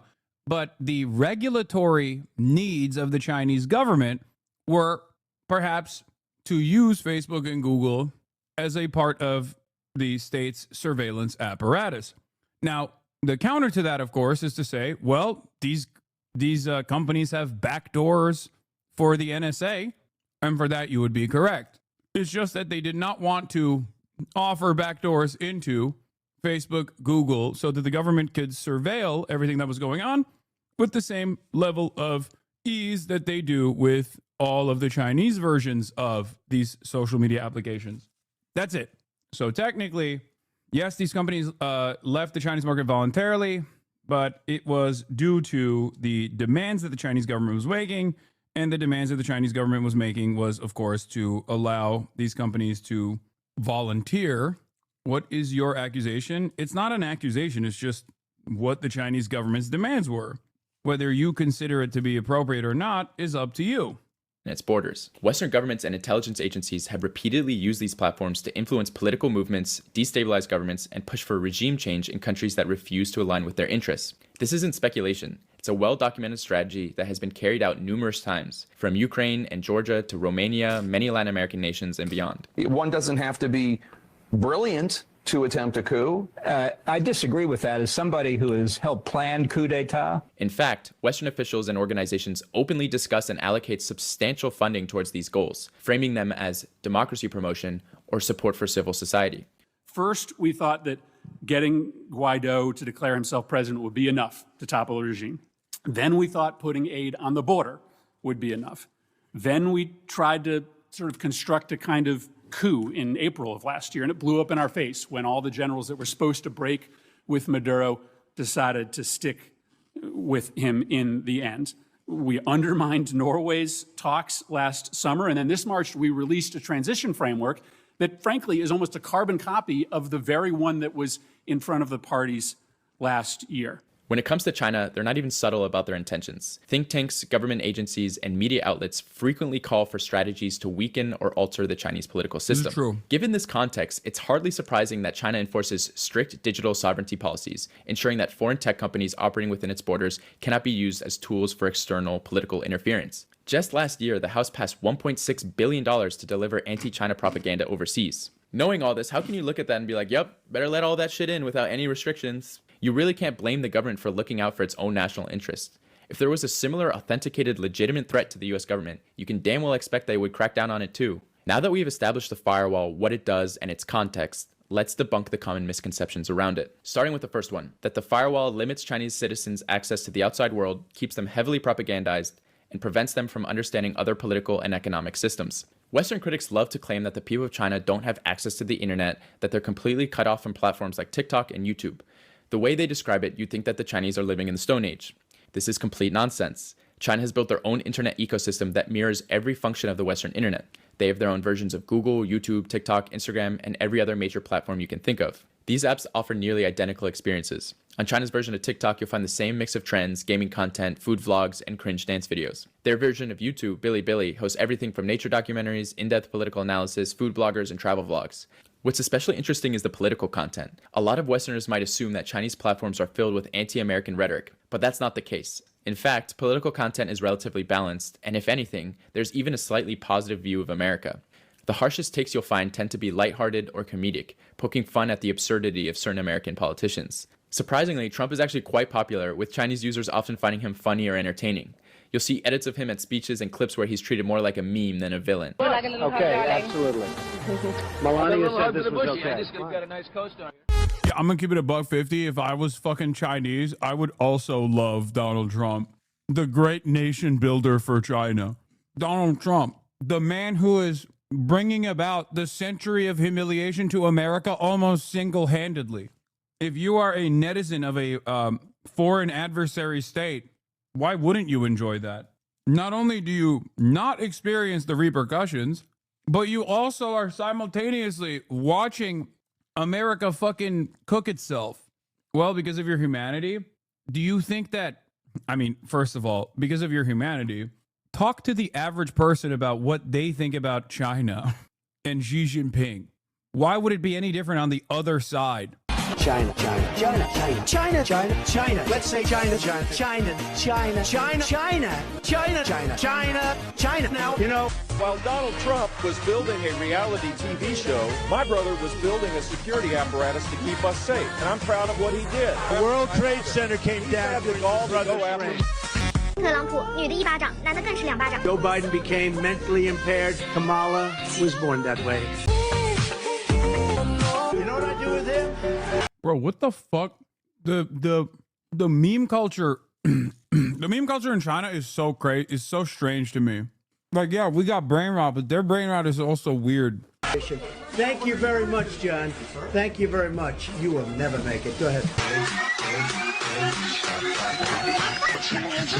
Meanwhile, on Western platforms, it's become a whole genre to predict China's imminent collapse, with video after video pushing the same doomsday narratives. You won't find hundreds of why America will collapse videos on Chinese social media, even though there are plenty of valid criticisms that could be made. Political discussions are less aggressive, and when they do happen, they tend to be more good faith discussions rather than fear mongering or propaganda. This just goes to show how much Western media relies on people's lack of knowledge about the country to paint China as the enemy. Well, they the don't have to sincerity fear with which monger. Chinese people engage in diplomacy and discuss global affairs on their platforms feels like To be fair, we have to fearmonger. They don't have to fearmonger. They can just literally point to what America is doing, both against China and everywhere else.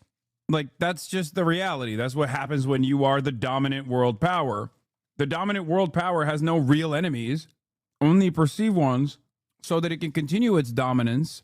Other global powers that are rising up already are rising up within that framework, and therefore don't need to make up shit about America to get mad about America. They could just like point to things America's doing to them. someone extending a handshake only to get a punch in the face in return. The whole idea that Chinese people are cut off from the modern world is laughable. And if anything, it's Westerners who are in the dark about what life in China is really like. The brief TikTok ban showed this perfectly, as some Americans who migrated to Chinese platforms discovered that life in China is modern, affordable, and that locals are generally warm and welcoming to foreigners. If you don't believe me, go check out Xiaohongshu, or Red Note as it's called in English, or Bilibili to see for yourself what Chinese social media is actually like.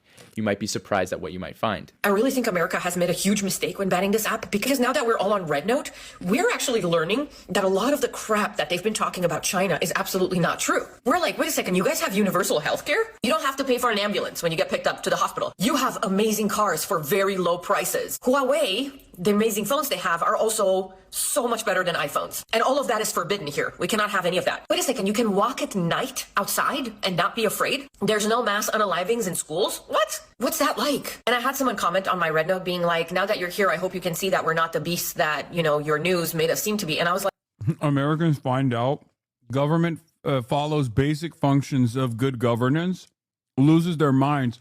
It's so funny because, like, this is not just China. I mean, it's extra funny to do this about China because America's like consistently lied about China, whatever.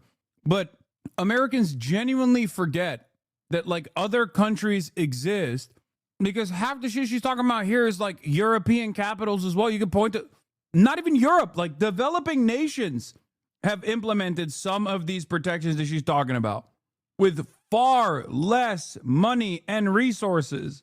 It's not a matter it's not a matter of money. It's not a problem with money. It's a problem with capitalism. That's it. like, we never thought you guys were. I feel like we always knew it was bullshit. And yeah, no country's perfect. There's a lot of issues everywhere in this world. But it's very interesting. We're learning much more, I think, than they wanted us to know. And yet here we are learning about how affordable their cost of living is. How 90% of people in China own the place that they live in. How they don't really have homeless people. They don't have a drug problem. Like, their groceries are affordable. They only have to work one job in order to pay their bills. They were confused about having to pay for an ambulance ride. They literally have universal health care. Our government decided that in order to get us to not want communism, they had to make it seem like it was this big, scary, crazy thing, and to basically shield us from it. And look, we're literally talking to people that live under that type of government, and they're happy. They're happy, and they cannot believe how Americans are letting America run. And they feel sorry for us. That's sad. Chinese people are also some of the most well-traveled in the world. In 2023 alone, mainland Chinese citizens made 206 million international trips. To put that into perspective, the entire population of the United States is about 345 million. And yet, despite experiencing the world firsthand, all 206 million of those Chinese travelers chose to come home. Not because they were forced to, but because the quality of life in China is high. Beyond tourism, China has one of the largest groups of international students in the world. Every year, hundreds of thousands of Chinese students enroll in Western universities, gaining access to a vast range of academic perspectives, many of which are openly critical of China. Yet after spending years immersed in these environments, 90% of them return home. Tens of millions of Chinese citizens have studied abroad or are currently pursuing degrees in the West. I do find it really funny because, like, for the longest time, people basically, I guess without the internet, or without the internet being so popular, people were just like able to just lie. I don't know what changed in the last like decade. I think like people recognized America's imminent demise. So they started paying attention to like, as the less you trust your own government, the more you listen to what it's saying and you go, wait a minute, is that wrong? And I think a part of that is social media, and a part of that is like that broader feeling of instability and, dare I say, resentment towards the institutions that caused people to look at China and go, what the fuck? You guys were just lying about everything. Because it's not like Chinese people are inaccessible. It's a massive country. They're fucking everywhere. And yet, for some reason, Americans just never chose to ask, like, what do you think about your country? Now, of course, I don't know how honest a Chinese person would be about their own government in America, I mean, because, you know, there's a lot of racism. I know this from my own personal experience talking to Water, Jake's girlfriend, who is Chinese. When I was like literally glazing China and asking her about China, she thought I was fucking with her. She literally was like, she thought I was messing with her because she had never heard like a American white guy actively, I guess with the exception of Jake, like actively be like, no, I think these are the good things about China. Anyway, it's just funny to me that like we act as though it's impossible to figure out what things are like over there. And it's much better to just consistently fantasize about the imminent demise of China instead and watch a million different YouTube videos about like the collapse of China. The idea that they're simply brainwashed or lack knowledge to the outside world, especially when compared to Americans, is completely unfounded. In fact, I would confidently argue that the average Chinese citizen, particularly young people, have a far more accurate understanding of global affairs than an average American. China's education system, despite its intensity, is one of the best in the world. In my personal conversations with Chinese people, I found that they often have a stronger grasp of current geopolitics, world history, and even American history than many Americans themselves. Check out interviews on the channel Asian Boss and see how informed they are. Chinese students are taught about key moments in US history from the Revolutionary War to the Civil Rights Movement and generally have a nuanced understanding of how different political systems function. Ironically, while Americans tend to see communism through the lens of decades of Cold War era propaganda, Chinese people actually approach the topic with a more balanced, pragmatic perspective. They don't just I'm gonna go back again and say this. You don't need to do propaganda about America and its ways. You can just do an accurate reflection of events. And that will be enough for people to go, oh, I don't like that. The propaganda in China, in the education system, revolves around, and this is not dissimilar to any other country. I'm not singling out China for this, so don't yell at me.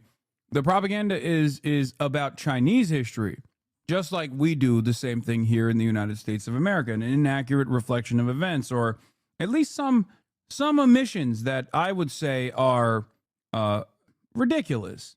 Like, I genuinely feel like most American, example, Washington, George Washington, he was a fucking slave owner and not a nice one either. This doesn't mean everything he did was bad. You know, I'm in favor of the Revolutionary War. Fuck the English. But also, he was a slave owner. He enslaved people and then he moved them around. There are also so many. Not a nice one either is crazy work. No, the reason why I'm saying that is because that is the way that they describe it. I'm directly countering.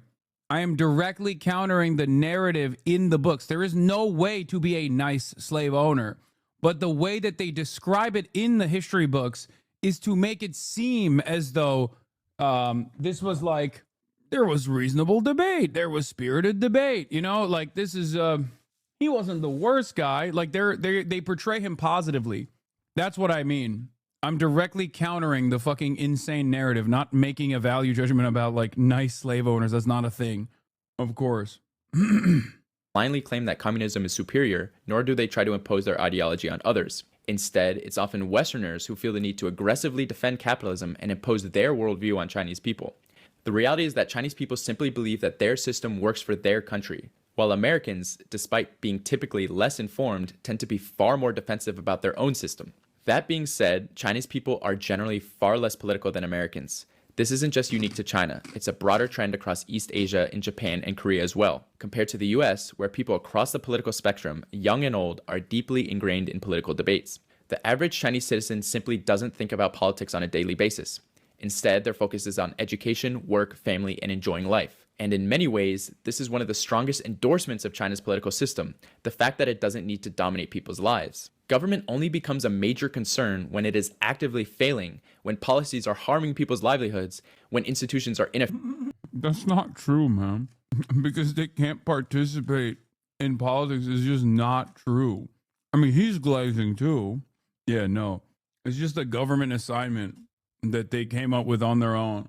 Xi Jinping personally handpicks every single person in the country that is going to be a part of the CCP's power structure. Effective, or when systematic issues create widespread frustration.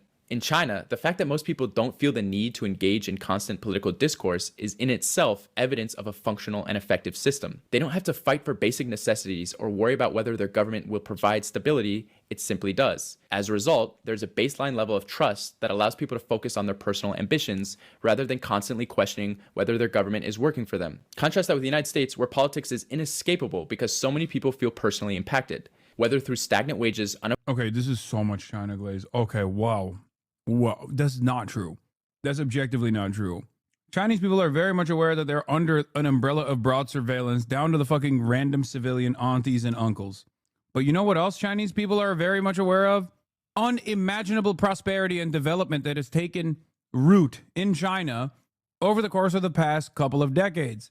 This is the real reason why they don't give a fuck, in spite of the political repression, or not even political suppression, but like mass surveillance, for example. That's it.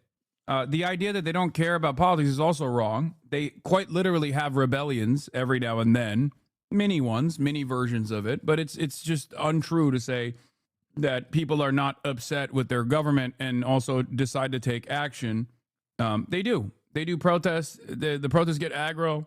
Never to the same degree as like American protests, but the reason why I said rebellion, I should have clarified what I mean. The reason why I said rebellion is because a government that functions with a level of authority, Hassan just lying now, rebellions. I meant protests, and I'm wrong to say rebellion. I'm going to explain to you why I chose the word rebellion, because it's something that I describe all the time. Okay, there's normal dissent, there's active protests and things of that nature, but the reason why I was going to talk about fucking quote unquote rebellion is because a government that is more hands-on and is always an ever-present point of authority, like the Chinese government, as opposed to like neoliberal mechanisms of control, for example, because they're both authoritarian in different ways. But a government that is like always there and that the citizens are aware of, and even like actively self-censor, for example, and doesn't say certain things, knowing full well that, you know, they might like get banned off of a platform that they can't use any longer, and then like that cooks a lot of their regular experiences throughout the day.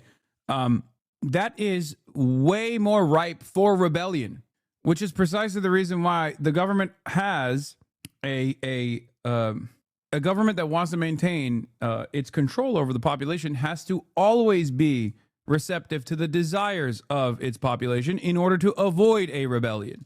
Does that make sense? If China was this like authoritarian nightmare that is completely fucking destroying its citizens and like killing people, blah, blah, blah, all this stuff, if that was true, then these guys they're not stupid. They know that they're being surveilled, for example. They would fucking revolt. They would have a rebellion.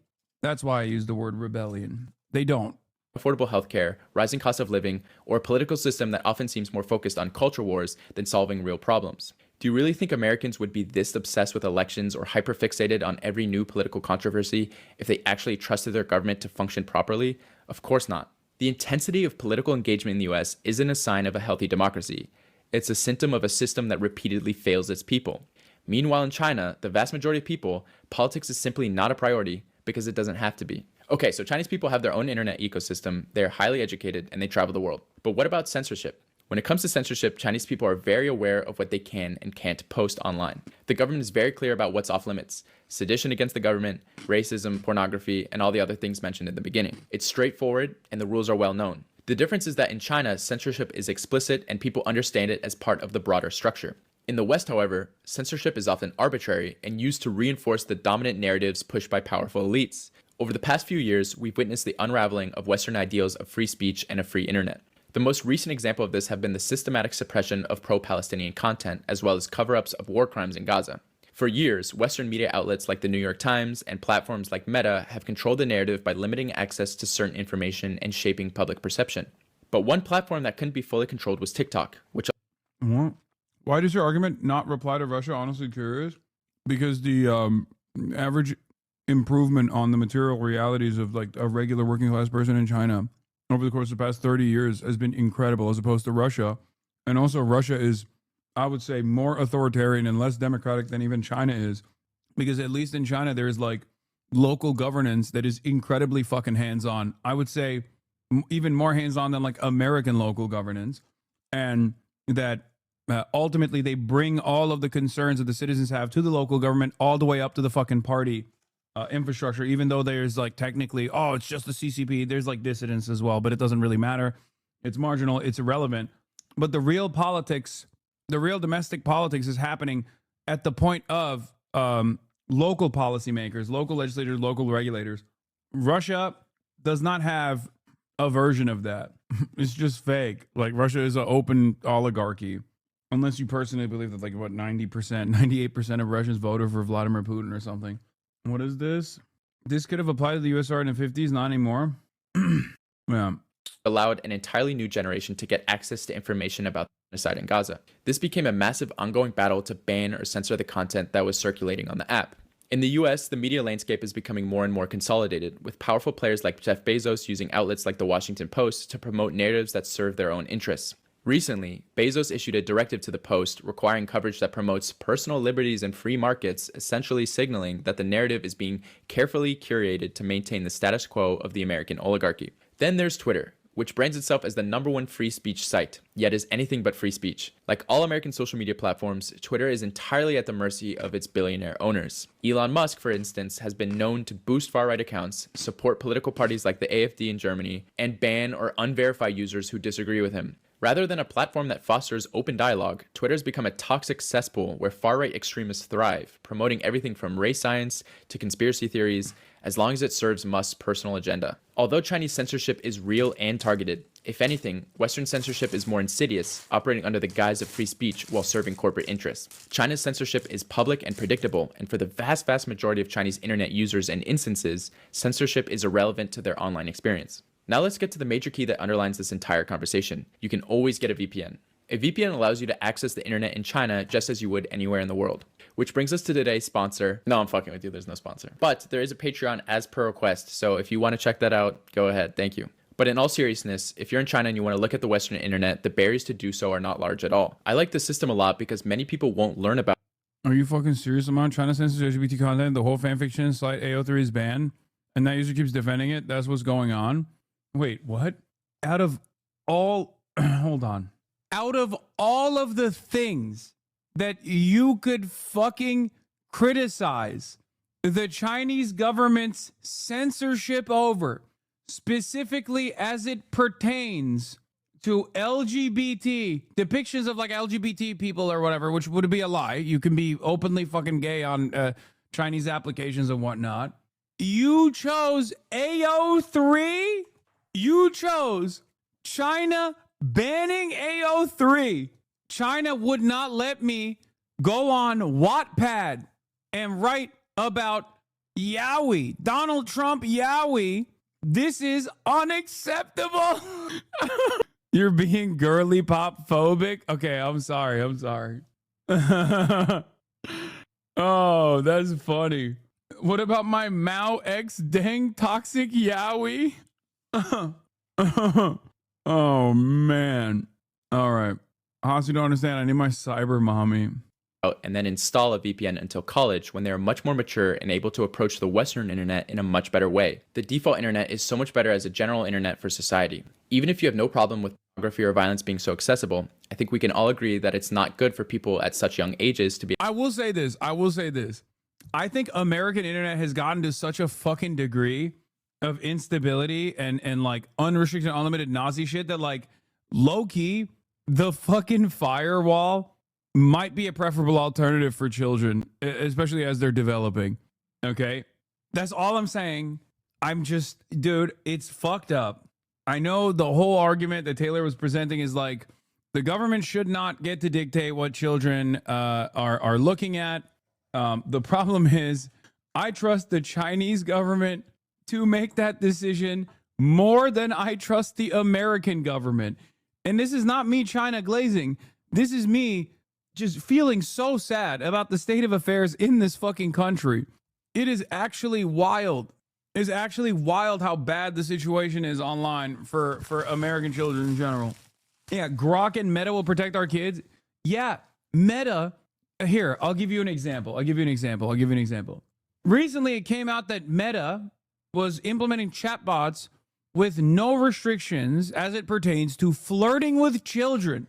Okay? Flirting with children. Now, Grok, obviously, is Mecha Hitler. So there's that. But think about that. That's who we have that's unlimited, unrestricted access to that. I mean, that's crazy. Every time I get mad, I get fucking mad at like Google for doing some fuck shit or Twitter for doing some fuck shit. Facebook comes out of nowhere, Meta comes out of nowhere and is like, nah, we are the real evil here. Trust. It's like they're on an active, they're in an active competition with one another on who gets to be the bigger Nazi pedophile platform. It doesn't make any sense. I asked Grok about Meta and he told me that the genocide in South Africa is not approving of Meta flirting with children. Yeah, their ethics officers signed off on their rules. Their whole job is ethics. We're cooked. Meta's AI rules have let bots hold sensual chats with kids, offer false medical info. I mean, seriously, like, I don't think the Chinese methods are the best. Okay, I don't. This is an active disagreement that I have. This is something that I actually criticize the Chinese government on all the time, which is like, there are certain forms of repression that the Chinese government engages in, especially censorship, especially mass surveillance, that I don't think is good. But like, is it better than this? I don't know. It might be better than this. Like, can we not have this? I don't want the other thing either, but this I definitely don't want. I don't want this. I don't want this at all. So please, let's stop this. It's doubly fucked because we don't even do anything that the Chinese government does that's good. And we basically do things that we either ascribe to the Chinese government or the things that the Chinese government are doing that are bad. We literally look at a million different policies implemented by the Chinese government that are objectively good and we should do it here, okay? And we say, nah, that is woke and gay. Defending one of the worst parts of the Chinese government is crazy. Yeah, this shit is insane. It's like the Chinese guy making a video titled Why the American Patriot Act is a Good Thing. Yeah, I mean, I think there's a lot.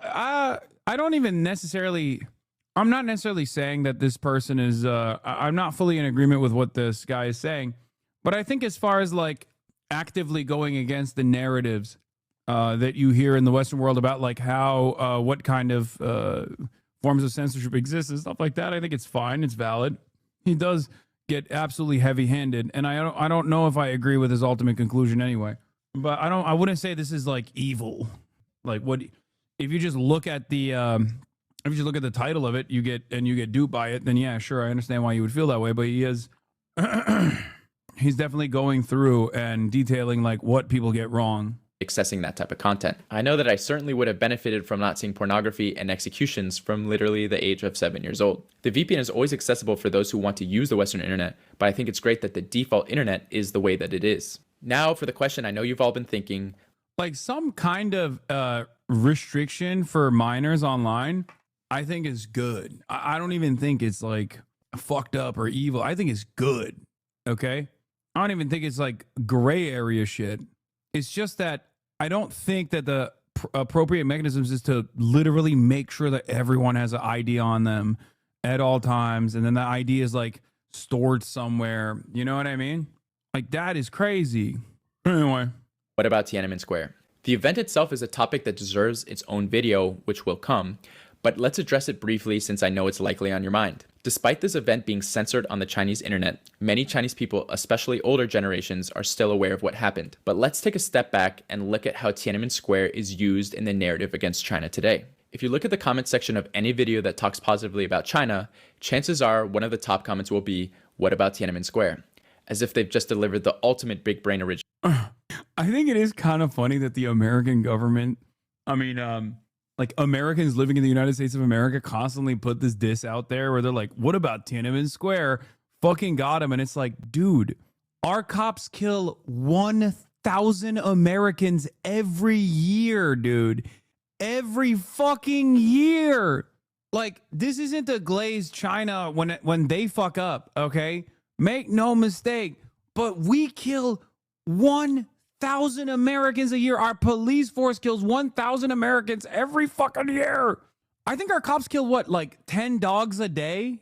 American police departments kill 10 dogs a day, 10 pets a day, not just dogs.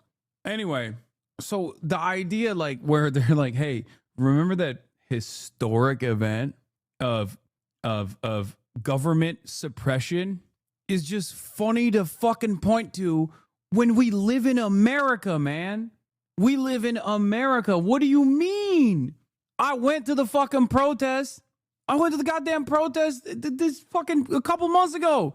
They were deploying chemical weapons that are deemed illegal in war on the captive civilian population.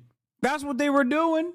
They were using techniques that they learned from the IDF, kettling and corralling against civilians who were like, don't fucking kidnap my neighbor, bro. Do I have to say it's Chinese for you to understand how fucked that is?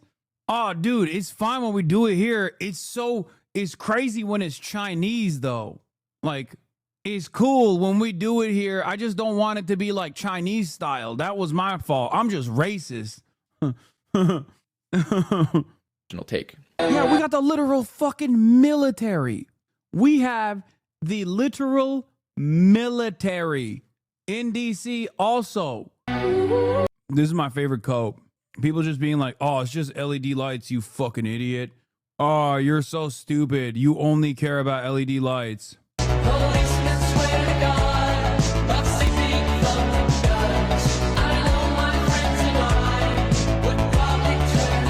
Although it was a tragedy, let's be real.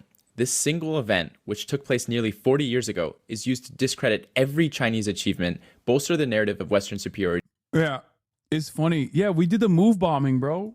Look at us. This week marked the 40th anniversary of one of the worst tragedies in Philadelphia's history. In May 1985, the city's police department dropped an improvised bomb, which was a bag filled to the brim with C4 on a residential home that housed the Black Revolutionary Organization MOVE. The bomb and ensuing fire killed 11 people, including 5 children, and destroyed more than 60 nearby homes. But if you think that was the most insane shit, hold on, it gets worse. I think it was Princeton. I don't want to get the Institute of Higher Learning, the name, incorrectly. They took the remains and kept it. There was an American college that kept the remains of the Africa family after the fucking government shredded the family. They stole the bones, brother. It was Penn. Okay, it wasn't Princeton. Sorry. Yes. That's not from like slave times, dude. That's like 1985. That's 6 years before I was born. Only recently did they actually release the bones. I'll tell you one step. I'll take it one step further. Police chief at the time goes, was it police chief or the fire chief at the time when the bombing happened and the fires were fucking raging? Okay. And they were like, yo, we got to go in. We got to go in. This is like, the fires are getting out of control. He said, let it burn. Oh, it was the Penn Museum and Princeton University, just to be clear. Hey, there we go. I wasn't wrong. Okay. So like, just because you didn't learn about this or all of the existing current forms of police brutality and the defense of that doesn't change the reality. You know what I mean? It's like, it's just cope. Like, it's cope. It's cope. It's cope. It's pure cope. We're like, oh, dude, remember Tiananmen Square? It's like, I do. I know. Do you know anything that happens in America with regular frequency? I'm not fucking Chinese, dog. I'm not in the business of defending Tiananmen Square or Xinjiang. I don't give a fuck, okay? As an American citizen, I'm telling you about America, like homegrown, whole-ass American versions of what you are ascribing to China, okay? What you're saying China is doing, we're fucking doing here. And you're in the process of telling me it's okay because China's doing the same shit, apparently.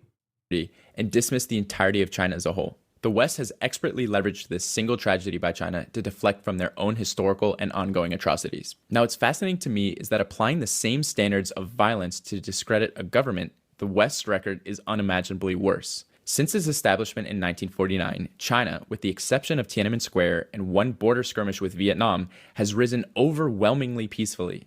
Even if we take the largest Western estimates of Tiananmen Square and say that thousands upon thousands. Can you describe how the leaders of Tiananmen Square protests ended up in the United States? You'd assume they were disappeared or killed, right? I can. It's called, well, I was just about to say Ashley Babbitt, but then I remembered Donald Trump released everyone that went to prison for January 6th. For a second, I was going to say, yeah, I mean, a similar thing happened in America. Like, you could point to like January 6th. And then I realized, oh shit, those guys actually literally were released from prison. I don't mean this as a positive, okay? I'm not saying that this is a positive thing. I just mean that like similar incidents have taken place in the United States of America.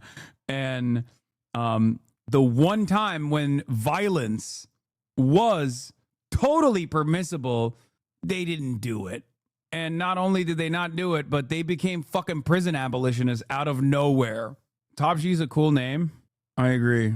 Got fucking Chinese firewalled, baby. Get fucked. What is this? China in 2 minutes? Ain't no fucking way. Ain't no fucking way. You just sent me an unlisted link from your YouTube page that you made me an edit for. Ain't no fucking way I'm watching that. It's age restricted. It's literally age restricted. Are you trying to get me fucking banned, dude? Are you insane?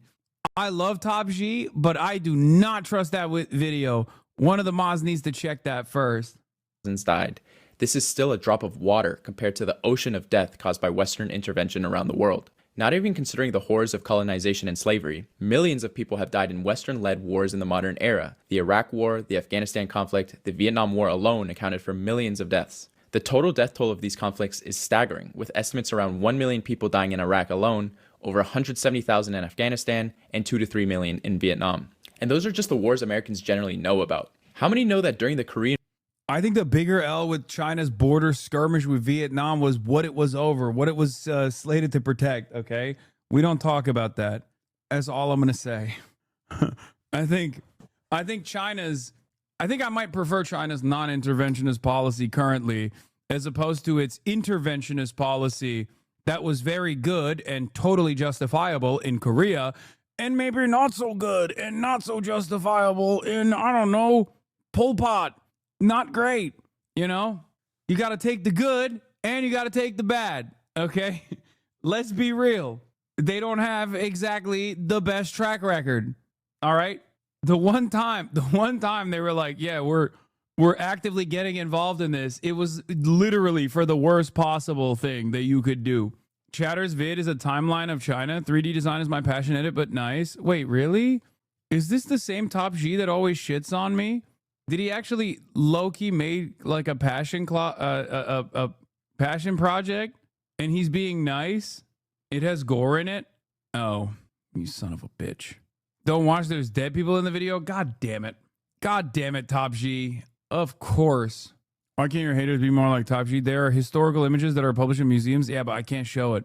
Or some of it, I don't think. Anyway, I'll look at it. I'll check it. I'll watch it afterwards. War, the US dropped more bombs and napalm on Korea than were used in the entire Pacific theater of World War II. In fact, 75% of North Korean towns... What about Winnie the Pooh stuff? Genuine question. I mean, you can say Winnie the Pooh in China if that's what you're asking. I'm pretty sure there was definitely they were just using that as a way to shit on Big G for a little bit. But yeah, if you go to Shanghai Disney, they like literally sell Winnie the Pooh stuff. No, I think that person is not being mean. I think that person is like actually asking.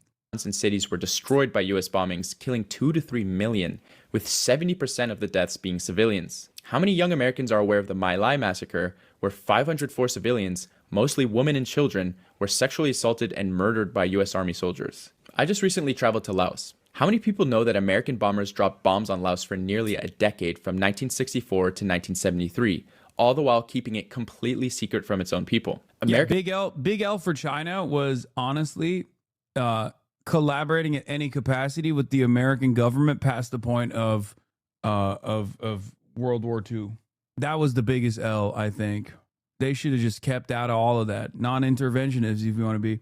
I just popped in with this video. Feels like silly whataboutism. Of course, the U.S. government has no ground to stand on talking about Chinese abuses, but random people like you and me aren't. The U.S. government can be consistent in opposing human rights abuses and crimes against other countries, no matter who is committing it. What matters is being consistent and not singling out China or downplaying U.S. crimes for imperialist purposes. Cloud District Enjoyer is going back to his fucking old ways, okay? He's been so good for so long. He's going back to his old ways. Let me tell you why, okay? So, first of all, ironically enough, the people that say whataboutism are the ones who are usually engaging in whataboutism. And yes, while people can be morally consistent, I think Americans use the shit that the Chinese government has done, like mechanisms of oppression, forms of oppression, or even like outright violence that the Chinese government has engaged in, as a way to shelter Americans from the responsibility of bearing witness to our crimes, which are, and this is objectively true, magnitudes worse, right? I don't think anyone in this community, regardless of how much I shit on China or regardless of how much you shit on China, would ever fucking turn around and say America's crimes around the globe are not magnitudes worse than what China has done throughout its history. Like orders of magnitude, I would say. It's not even a question. Like there's no, our violence is patriotic. I mean, there's no country that comes close. Maybe England, actually. England is, I mean, the British Empire was pretty fucking bad. I would even go so far as to say the British Empire is low-key kind of, it brought about America. It's almost like a continuation of the British Empire.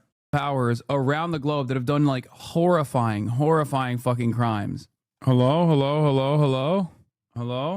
It's Twitch wide? Oh, really? Wait, what the fuck was that? Can you hear me? Hello? Type 3. Okay, there's like a 3-4 second delay. Okay. I don't know what the fuck just took place. That was crazy. But I guess like Twitch pooped or something, or specifically LA Twitch pooped. It seems people are saying that like all of the LA Twitch streamers like went down at the same time. Ludwig was down too. That was crazy. Technically speaking, he's on the San Jose West Coast ingest. Yeah, I've been replaced by a clone. You know what it was? I think Jason's bitrate sucked up everyone else's bitrate for a brief moment, and we just lost everything.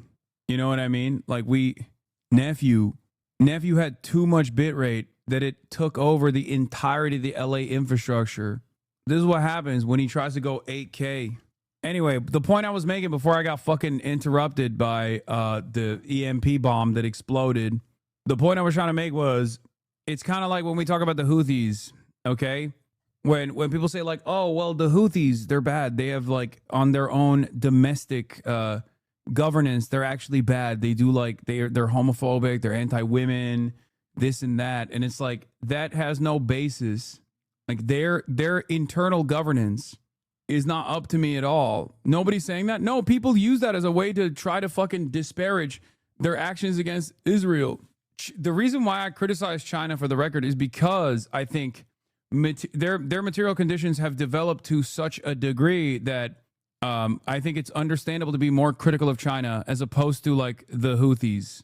You know, I just want to be clear that I do not hate China, and I think it has a lot of great aspects and contributions to its people and to the world. I think it's frustrating when good faith criticism of certain policies get lumped in with bad faith liberals who want to delegitimize and demonize China. Thanks for listening. I'm glad I get to offer my perspective sometimes. It dropped a plane full of bombs on the country every 8 minutes, 24 hours a day for 9 years. During this campaign on Laos, which is only an area the size of Oregon, villages of innocent villagers who had no involvement in the Vietnam War lived in misery for a decade. Bombers were simply ordered to go out and bomb without even having targets. As a result, Laos is the most bombed country per capita in history. Over 200 million unexploded bombs still litter the land, causing injuries and deaths to this day. This isn't just abroad too. How many Americans today know that the US dropped a bomb on a black neighborhood in Philadelphia, killing 11 people, 5 of whom children? Or the Kent State massacre of student protesters protesting the Vietnam War? This information is technically available, but how many Americans know about this or even care? How many even know what Laos is? Your average young Chinese person might not know about the hundreds of lives lost at Tiananmen Square in 1989. Your average American knows about a fraction of the millions of lives ended by his or her government, which has continued far past 1989 to the present day as I'm speaking these words. You tell me which is worse. And it's not just the US. Look at Japan's actions in World War II. They murdered up to 20 million Chinese civilians during the invasion of China. Yet we have very little historical remembrance of their crimes, especially compared to Nazi Germany, even when they killed millions more people. The Japanese government actively hides these atrocities from their citizens and still honors the soldiers responsible. This fact gets zero attention in the media because Japan remains subservient to the US. Ask yourselves, why don't you see destruction of Nanking as the top comment under the next travel video you see about Japan? Their youth are woefully unaware of this fact, and it's orders of magnitude worse than Tiananmen Square. This isn't simple whataboutism. Yeah, I mean, that's... Yeah, the Japanese war crimes are... It's just Holocaust, but Japanese style. Like, it's just not... There's no other way to put it. It's not... It is pretty crazy that they went the drama YouTuber method with that one, where they just were like, yeah, nothing happened there, let's move on. And they just like never took an L for it. And they just kind of moved on with it, and now nobody ever brings it up. Arguably worse, human experimentation? No, they did that in the Holocaust too. What do you mean? They definitely also did that in the Holocaust. So, yes. Like the countless Western atrocities, Tiananmen Square is used to discredit every single Chinese achievement and label the entire country with the same brush. We judge China by its worst mistake and America by... I think one of the craziest problems with that one too, one of the craziest reasons why people don't even fucking talk about that shit, is because the craziest reason why they got away with it is not because they just like swept it under the rug and was just like acted like that never happened, but also because America did not even offer adequate punishments for it, because they took all of the biological and chemical warfare data. That was the trade-off. The people that... Well, this just happened, a shrine celebrating it. Video, Tokyo Yasukuni Shrine opening its gates on August 15, 2025, the 80th anniversary of Japan's defeat in World War II. Many people visit the shrine today, which honors Japan's war dead, including Class A war criminals from... Is it back? Is it back? Hello, am I back? Okay, I'm back. Spam 5 if you see this. 1, 2, 3, 4, 5, 6. Okay, there's like a 5-second delay. That's crazy. Dude, I feel bad. I feel real fucking bad for Ludwig. That's gotta fucking suck. When you put together this like massive event. That is ass, dude. It broke again? Is it cooking again? Maybe it's just me. No, we're good. Okay. All right. Hold on. I'm gonna. We good? I just wanted to fix the delay. All right. Let's continue with this video. By its latest.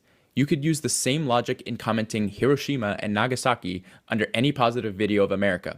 We hold utopian standards for China simply because it has a different economic system. The relatively much fewer mistakes that they have made in the past is used to discredit its governance system, never the other way around. Now let's debunk misconception number 2. That Chinese people have no ability to voice concerns, critique the government, or push for change. A major critique of China's firewall is that it removes the right to criticize the government. In the US, freedom of speech is a core belief. People can say whatever they want about their leaders. But does this actually lead to change, or are people just screaming into the void? If you're complaining about the government online, the assumption is that you want those issues addressed. Otherwise, you're just venting into empty space. And in the US, that's exactly what happens. Professors Martin Gilens from Princeton University and Benjamin... I think that is a mechanism of control. That like fake freedom that Americans feel they have plays a formative role in assuming that you have these freedoms. That's it. It's the treat economy. It's that. That's it. Ultimately, in America, capital controls the government. In China, the government controls capital. Okay? All initiatives that the government engages in is at the behest of profits over people. That's it. The Chinese government might be at odds with the people at times, and that's certainly a reality, right? But by and large, the direction that they take is always improving, is always focused on improving the material conditions of Chinese citizens. I find it strange that Americans care so much about our freedom of speech, but want to surround our country with military bases and cripple our development. Yeah, I mean, it's all fucking bullshit. The American government's attitude towards China is just entirely hypocritical. Page from Northwestern University analyzed over 20 years of data on federal policy decisions to answer No government can control capital. Well, they're doing it pretty good in China, okay? a simple question. Does the US government represent its people? The answer was a resounding no. Their research showed that affluent Americans, corporations, and special interest groups have far more influence over policy than ordinary citizens. Even when 70% of Americans support a policy change, it only has about a 40% chance of being implemented. In short, the US functions much more like an oligarchy, not a democracy. In the US, you can post all day about government failures, crumbling infrastructure, unaffordable healthcare, stagnant wages, endless wars, but none of it will make a difference. You are yelling into the void.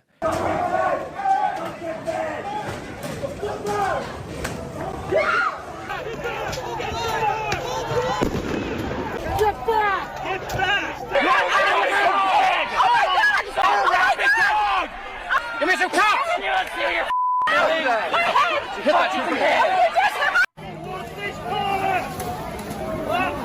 Folks, press by back. Let's go.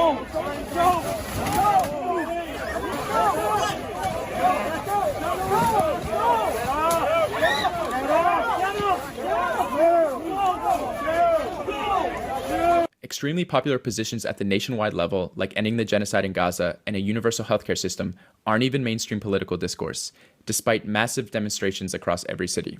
That's how far removed the government is from the needs of the people. In the UK, people have been jailed and had their homes raided simply for discussing protests over Zoom. In the US, demonstrations are met with violent crackdowns, and protesters risk losing their jobs or even their education for opposing government policies. Germany has outright banned certain forms of protest altogether. So while Westerners pride themselves... Yeah, as awful as the situation was in Hong Kong, and even though there was a lot of police brutality, it's remarkable that the Hong Kong police never actually kill someone despite being shot at with bows and arrows and rocks thrown.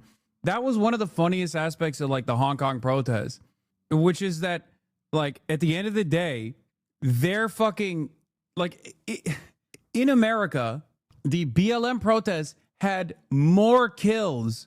Like the BLM protests in America had far more people die in the process than in Hong Kong. And it's like everybody fucking talks about the Hong Kong protests. Everybody. It's crazy. America is so violent. We are so goddamn violent that like it wasn't even just the cops killing motherfuckers. It was motherfuckers killing other motherfuckers too. Like we have people being like, it's not enough that we are under the oppressive thumb of a brutal police state. I want to take matters into my own hands. I need to kill some of these people too. I am going to deputize myself. On freedom of speech, the reality is that speech without power is meaningless. It would be one thing if my argument was simply that neither America nor Chinese public sentiment affects policy, making it a wash. But that's not the case. Chinese governance is far more responsive to public needs than its Western counterparts. What many Chinese have problem with Western media is the stereotypes about China. If you are content with stereotypes, you miss so many things. You know, if BBC broadcasts something, they are happy to always mention this communist dictatorship, this autocracy. No, actually, with this kind of label, you know, you cannot understand this China as it is. But if you watch BBC or CNN or read Economist and try to understand China, it will be a failure. It's impossible. Multiple parties fight for political power. I will say that is one of the biggest problems, I think, even from the perspective of like, no, I don't say I think that's a major issue. I think that Western analysis of China requires an Orientalist framework that goes along with the attitudes that our state departments have against China. China is a foreign adversary, so everything that China does is reflected from that exact same lens. And the problem is that makes it so that like a big chunk of the population is just completely and utterly blinded by what actually is going on in China. You just don't know. You don't know anything. I think that's a big problem. That's a big problem, even from the perspective of like the foreign policy analysts too. Like they also have their own bias framework when they're analyzing China. Because like I criticize China. I criticize China in the process of this video in terms of like its social repression, in terms of like its mass surveillance, right? Or we talked about, its allegiance, its alliance with Pol Pot, which is not great. But ultimately, when your entire framework against China is starting point is like China is bad, it's scary, it's evil, okay? It's scary, it's bad, it's oppressive, it's evil, and everything that they're doing is like to maximize on that evil. socialism with Chinese characteristics is when the Chinese government is doing scary, evil things. And the more scary, evil things they do, the more developed their socialism gets and the more developed their Chinese characteristics gets. And you just end up not understanding what the fuck they're doing. And I think that also plays a role in like America taking L's on its own foreign policy. You've like willingly blinded yourself instead of being somewhat intellectually honest and intellectually curious about what their attempts are. Like taking some of the things that they're saying at face value instead of always constantly trying to approach it from a negative framework. I'll give you like a drama-focused, baby-brained approach. It's as if I'm China and my hater slop tubers are America in this process, and everything that they analyze, they look through the worst possible angle. And sometimes when you are purposely contrarian because you want to take the opposing viewpoint of everything that I'm fucking engaging in, then you end up defending genocide unconditionally and vociferously for 22 fucking months of said genocide, and you tarnish what remains of your reputation. You look like a fool. That's what happens with, like, you know, American analysts as well. That's the reason why so many people who are always like, oh, dude, China is this like secretive, monolithic, scary fucking country, will find themselves making the wrong policy decisions or the wrong analysis in general, like ghost cities. Ghost cities are the best example because a lot of brilliant Western foreign policy thinkers looked to Chinese development in ghost cities and said, look at these fucking idiots. They're just building fake cities made out of tofu dreg. These cities are going to collapse any moment now, right? 10 years ago, there were articles written extensively about like these ghost cities and how stupid it was that China was doing this. Look where we're at now. Now we look at those ghost cities that are occupied by tens of millions of people as marvels, right? Well, it turns out that is because of the biased framework we approach the subject matter on. Because in the Western world, you don't, oh my God, is it fucking up again? Jesus Christ. Ay, ay, ay, ay, ay. Is it back? Okay, the point I was trying to make is that, it just stuttered a second. Okay, for a second. The point I was trying to make is that if you look at Chinese central planning with American or with Western capitalist frameworks, you look at it and you're like, why the fuck are they building? Why are they building these cities? Homes are built for speculation as a speculative asset. They're not built for shelter. They're not built for like grand nation building and like city planning ahead of time. They're not built for like urbanization, rapid urbanization, and even development with like a future goal in mind. And that's how you find yourself duped. That's a perfect fucking example of Western capitalist biases playing a major role. This is like a 2018 Hasanabi take. I mean, it's true. Well, I was saying it in 2018 and I'm still saying it now because it's correct. Anyway, let's keep going. Everyone voting on them. That's the only path to salvation. To the long-suffering. This is Eric Lee, a Shanghai entrepreneur, educated in America, and typical of a new, confident, outspoken political class. At the moment, the Chinese, the party state, has proven an extraordinary ability to change. I mean, I make the joke. In America, you can change political parties, but you can't change policies. In China, you cannot change the party, but you can change policies. So in the 65 or 66 years, China is being run by one single party, yet the political changes that have taken place in China in this past 66 years have been wider and broader and greater than probably any other major country in modern memory. So in that time, China ceased to be communist. Is that what you're saying? Well, China is a market economy, and it's a vibrant market economy, but it is not a capitalist country. Here's why. There's no way a group of billionaires could control the Politburo as billionaires control American policymaking. So in China, you have a vibrant market economy, but capital does not rise above political authority. Capital does not have enshrined rights. In America, capital, the interest of capital and capital itself has risen above the American nation. The political authority cannot check the power of capital. And that's why America is a capitalist country, but China is not. In China, you can't change the party, but the policies change all the time. The Chinese government is highly flexible and constantly adapts to public demands. According to Western research, trust and support for the Chinese government consistently hovers around 90%, an unheard of figure compared to most Western governments, which would be happy to get 40% approval ratings. You don't need a study to confirm this. If you're in the West, go outside and ask people how they feel about their government. Meanwhile, in China, the overwhelming majority support their government. This isn't due to repression. It's because people see tangible improvements in their lives. Why wouldn't they? Over the past few decades, life in China has consistently gotten better. Essential costs like water, electricity, and phone bills. This part is also real, which is so interesting.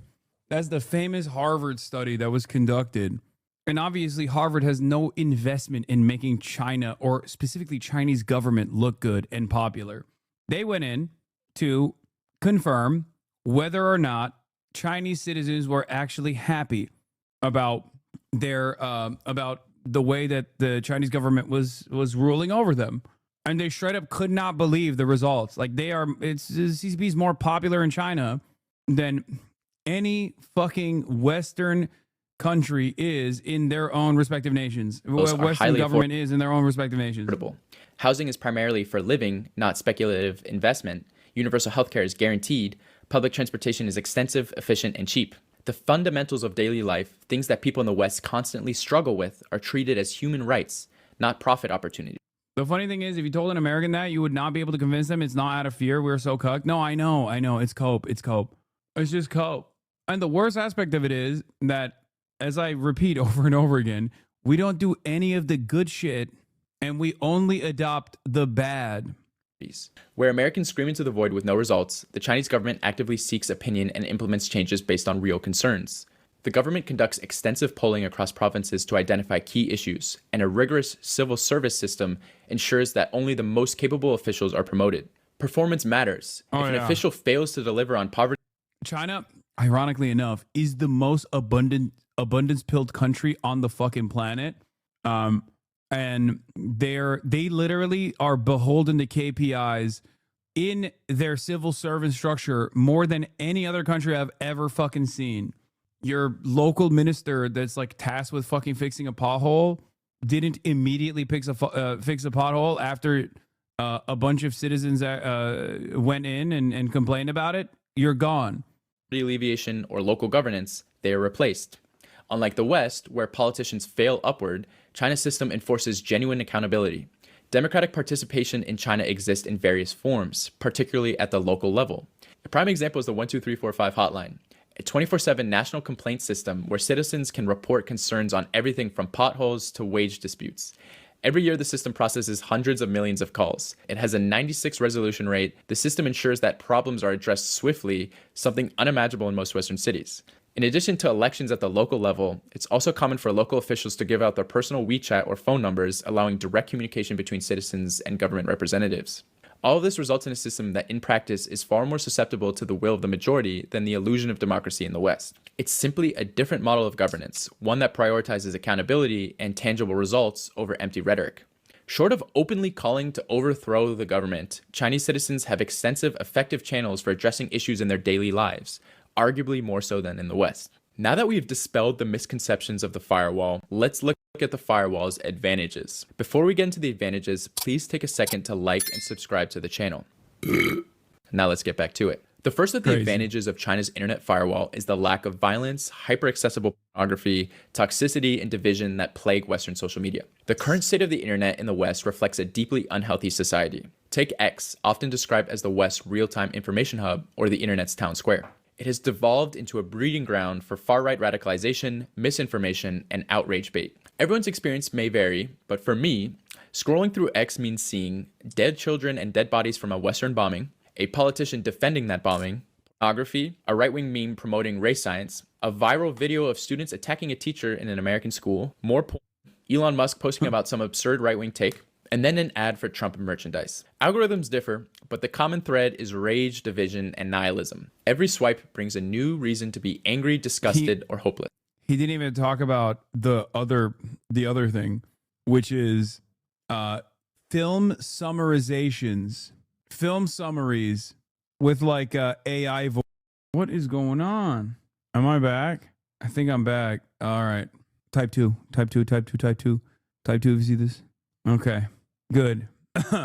I forgot the point I was making. I totally forgot the point I was fucking making. AI movie summaries, yeah. Western social media is toxic. It actively fosters division along gender, racial, religious, and generational lines. The endless stream of violence, gambling, and disinformation is a symptom of a dysfunctional society. Now imagine trying to explain to a Chinese person that they're missing out on this. Why would anyone want their online space to be filled with outrage, hatred, and despair? In contrast, Chinese social media platforms offer a completely different experience, one that doesn't incentivize extremism, doom scrolling, or conflict. Again, if you're skeptical, I highly recommend downloading RedNote or looking at other Chinese social media apps and seeing for yourself. The second major advantage of China's internet firewall is the lack of disinformation poisoning society. In America, the sheer number of people disconnected from reality who are lost to conspiracy theories and ideological brain rot is staggering. It's honestly really depressing. It feels like every time I take an Uber or talk to someone above the age of 55, there's about a 50% chance that they'll start ranting about some ancient secret societies controlling the government or some other bizarre conspiracy. Kobe Bryant was assassinated by the Clintons.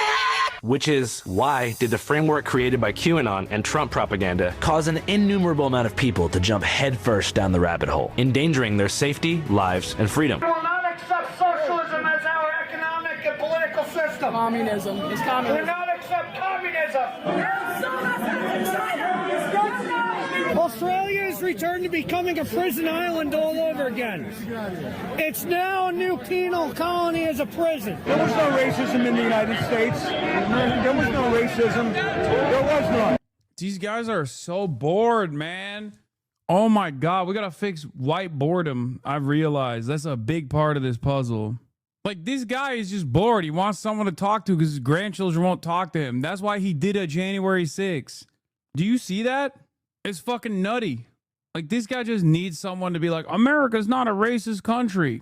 I think the Chapo government hotline is a decent solution to a lot of the fucking anger and resentment that these dudes have.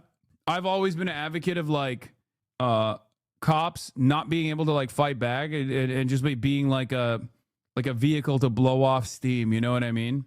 Like, when you do protests and stuff, like, cops should not be able to brutalize you. They should just like eat it to a certain degree. You know what I mean? That's what melee only. Disarm the police, disarm the protesters, melee only. Duke it out. 1v1. Not even like 2v1, 3v1. I'm just saying, like, every now and then they bring out like one cop. He has to fight hand-to-hand combat, like a little bit of mutual combat. Isn't your fan from Turkey want to talk about that? Or cops should just eat it? Are you fucking insane? You're dumb. I mean, first of all, I'm making a joke, okay? I'm not being sincere. Well, I am sincere when I say cops should not brutalize protesters. That's obvious. But mutual combat would be a joking theory solution to a lot of the fucking anger and resentment that these people have, okay? You just have like one guy that engages in like some kind of mutual combat. They blow off steam. Maybe they get their ass beat. You know, all of a sudden, problem solved. Also, isn't your fam from Turkey want to talk about that? I do. I talk about it all the time, dude. Literally all the fucking time. If you attack a cop, you're done. Yeah, unless you're one of these guys. Unless you're these guys. It's such a funny fucking stupid ass right when you're coming in here, lo and behold, while we're watching January 6th footage, to be like, if you attack a cop, you're done. Yeah, unless you're doing it at the behest of the president, and at which point they will release you from prison and even advocate that you should stay a free man, even if you have child pornography on your fucking computer, if they found the CSAM in your computer hard drives in the process of the January 6th investigation. That's this administration, dumb fuck. Not gonna take away our trophy bear. We will never let our country go to the globalists. George Soros, you can go to hell. Jesus is the king of this. He's our king, and Trump is our president. Yes, ma'am. Disinformation is widespread, and the internet in the West is designed to pit people against each other, with algorithms that amplify negativity and outrage. Society is fractured, and large segments of the population no longer live in a shared reality. Now compare this with Chinese social media, it's a completely different world. The content is overwhelmingly positive, and you simply don't see the unhinged conspiracy cults gaining traction. Why is this? Because the poor material conditions and lack of education that breed such radicalization don't exist nearly as much in China. In the West, people's lives are deteriorating, both materially and spiritually, so they turn to fantasy explanations for their suffering. They're told capitalism isn't the problem, so they invent magical scapegoats. In China, the basic needs are met, public services function, and the education system actually works. As a result, the psychological conditions that fuel mass delusion are virtually non-existent. Now let's get to the third benefit, the economic and strategic necessity of the firewall. Beyond public discourse, one of the most important benefits of China's internet firewall is the massive economic advantage it provides.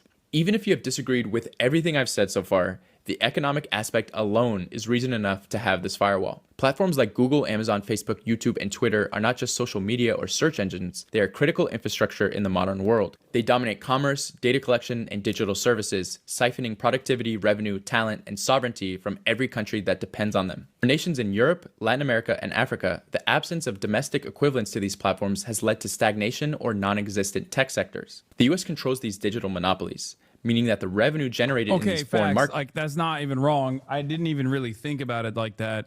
I am in favor of having sovereignty over YouTube and Google and shit like that. And I think YouTube, Google, like they do play ball with other nations at the end of the day. But like ultimately that is true. I never had actually thought about that, where it's like a lot of the tech sector is here in my backyard, literally, because of this. Should have let him cook. Yeah, techno-feudalism is funneled back to America instead of being reinvested locally. The impact of this cannot be overstated. These platforms act like digital tax collectors, skimming off a percentage of every transaction, collecting data on every user and ensuring that major technological developments benefits America first. Take Europe as an example. Outside of Spotify, the continent has no global tech giants that can compete with the US or China. If Europe had its own Amazon, Google, and Uber, companies tailored to serve the European market, there would be stronger innovation hubs, higher wages, and a greater ability to retain talent rather than losing them to Silicon Valley. Instead, European nations have become dependent on US corporations, which cripples their technological and economic sovereignty. China recognized this early on and refused to become another American digital colony. By restricting US platforms, China ensured that domestic alternatives like Baidu, WeChat, Alibaba, and Douyin could thrive, keeping billions of dollars in profits inside China rather than handing them to US corporations. This decision allowed China to build a thriving tech sector, with major innovation hubs like Shenzhen and Hangzhou, rivaling Silicon Valley. It's not just about money, but also sovereignty.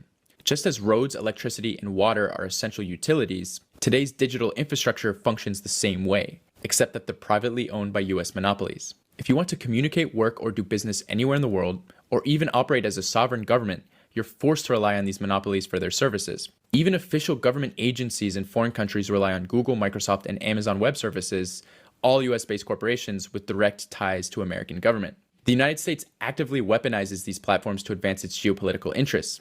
Billions of dollars are funneled into propaganda, regime change efforts, and surveillance, all facilitated through US-controlled social media and tech giants. The idea that these platforms are simply neutral tools is laughable. Facebook and Twitter have worked directly with US intelligence agencies to influence elections, shape political discourse, and suppress narratives that challenge American dominance.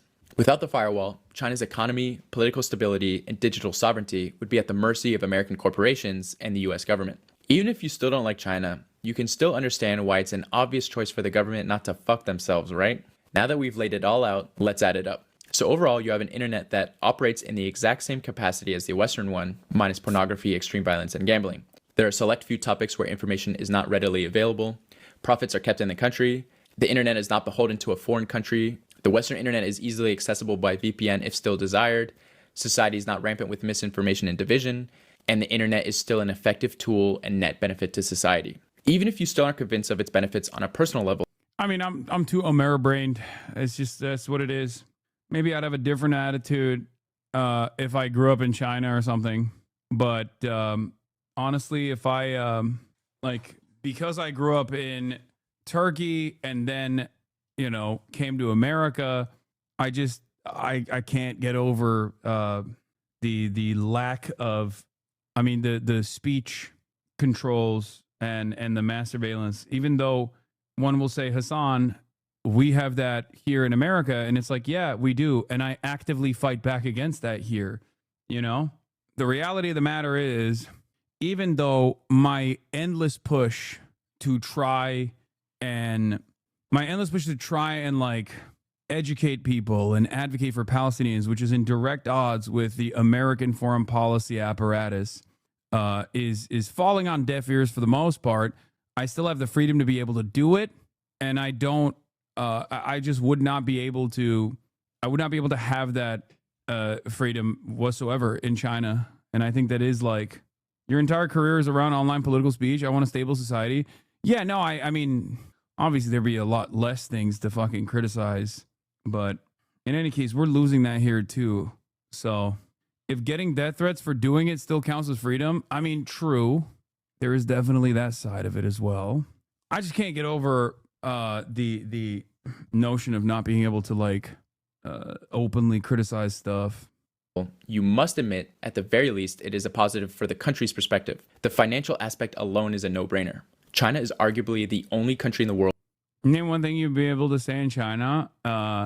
China's mass surveillance initiative against the Uyghur Muslims in Xinjiang under the auspices of combating Islamic radical terror and separatist movements was entirely unacceptable and a litany of human rights violations. It was the closest China has gotten to being like the United States of America. That is not a thing that I'd be able to say in China. It's not. You may want to talk to Uyghurs before making claims, brother. Come on. Hassan Liberal Arc, Bad Empanada was right. That's so funny because Bad Empanada also agrees with me on this and on many other issues as well. It's like that's the hilarious side of it.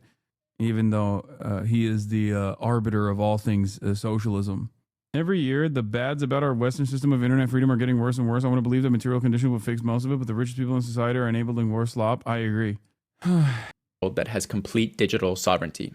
What a tremendous advantage to keep. The US wouldn't allow a foreign government's internet to run their main information sphere, especially one that openly wants to overthrow it. That's common sense. Look at it in the same light for China's interests. Can you find a Chinese person that likes the Western style? Of course. There are Chinese people who really love the West and the values of hyper-individualism, and maybe don't share the collectivist culture of Chinese society. I have met some people in Shanghai who feel this way, but apart from the nuisance of downloading a VPN, there were no tangible things that they could mention about the Western internet apart from the cultural illusion of freedom it presents. In China, policies change all the time. The West doesn't change. What good is the freedom to say anything unbarred all the time if nothing ever changes and your society is incredibly divided as a result? Believe it or not, people living in a country experiencing a golden age where everything is getting better and who will objectively run the 21st century don't feel the need to overthrow their government. Apart from NGO members in the West paid to think this way, 99% of Chinese people are chill working within the current system through the methods I mentioned to fix the Like, dude, this has got to be a bot, right? Like, it can't be real, right? This has to be a bot. Döner mi yiyorsun abi? Abi Türkiye'de inanamıyorum yani. Of. Like, I just addressed that, man. I just addressed it. And you're still fucking asking. Like, the camps also no longer exist. Holy fuck. No, he just keeps spamming. What about the Uyghur camps in China? That's a big issue too. Uyghur camps, Uyghur camps, Uyghur camps, Uyghur camps. And then the last time he asked again is after I had just gotten done addressing tangible issues in their life. They are perfectly content with the Chinese ecosystem. For those people who want access to the Western style, getting a VPN is really not that hard, and it's really not a big barrier to access. Wait, what? This guy had the audacity to say that I praise Japan fascists and shit on Hassan Liberal Arc Bad Empanada was right. White socialism, you mean? Shit on China socialists while simping for Japan fascists? What? I have way more smoke for Japan than China. What the fuck are you talking about? There has never been a moment where I've pointed to Japanese governance as like what we should implement here. The fuck? What? Every fucking day of the goddamn week, I'm using China as a great example. This is ironically another. So many people just don't listen to fucking anything I say on this broadcast. Is crazy. Like, look at this link. This was me in the process of talking about China, criticizing Japan. Access. All of the pros I just mentioned far outweigh the cons for the baseline internet that Chinese people access. There are also considerations amongst the Chinese government to allow an unrestricted internet in the future once the obvious threats. I have way more smoke for Japan than China. Let me book another ticket to Tokyo. Oh my God, 7-Elevens are so good.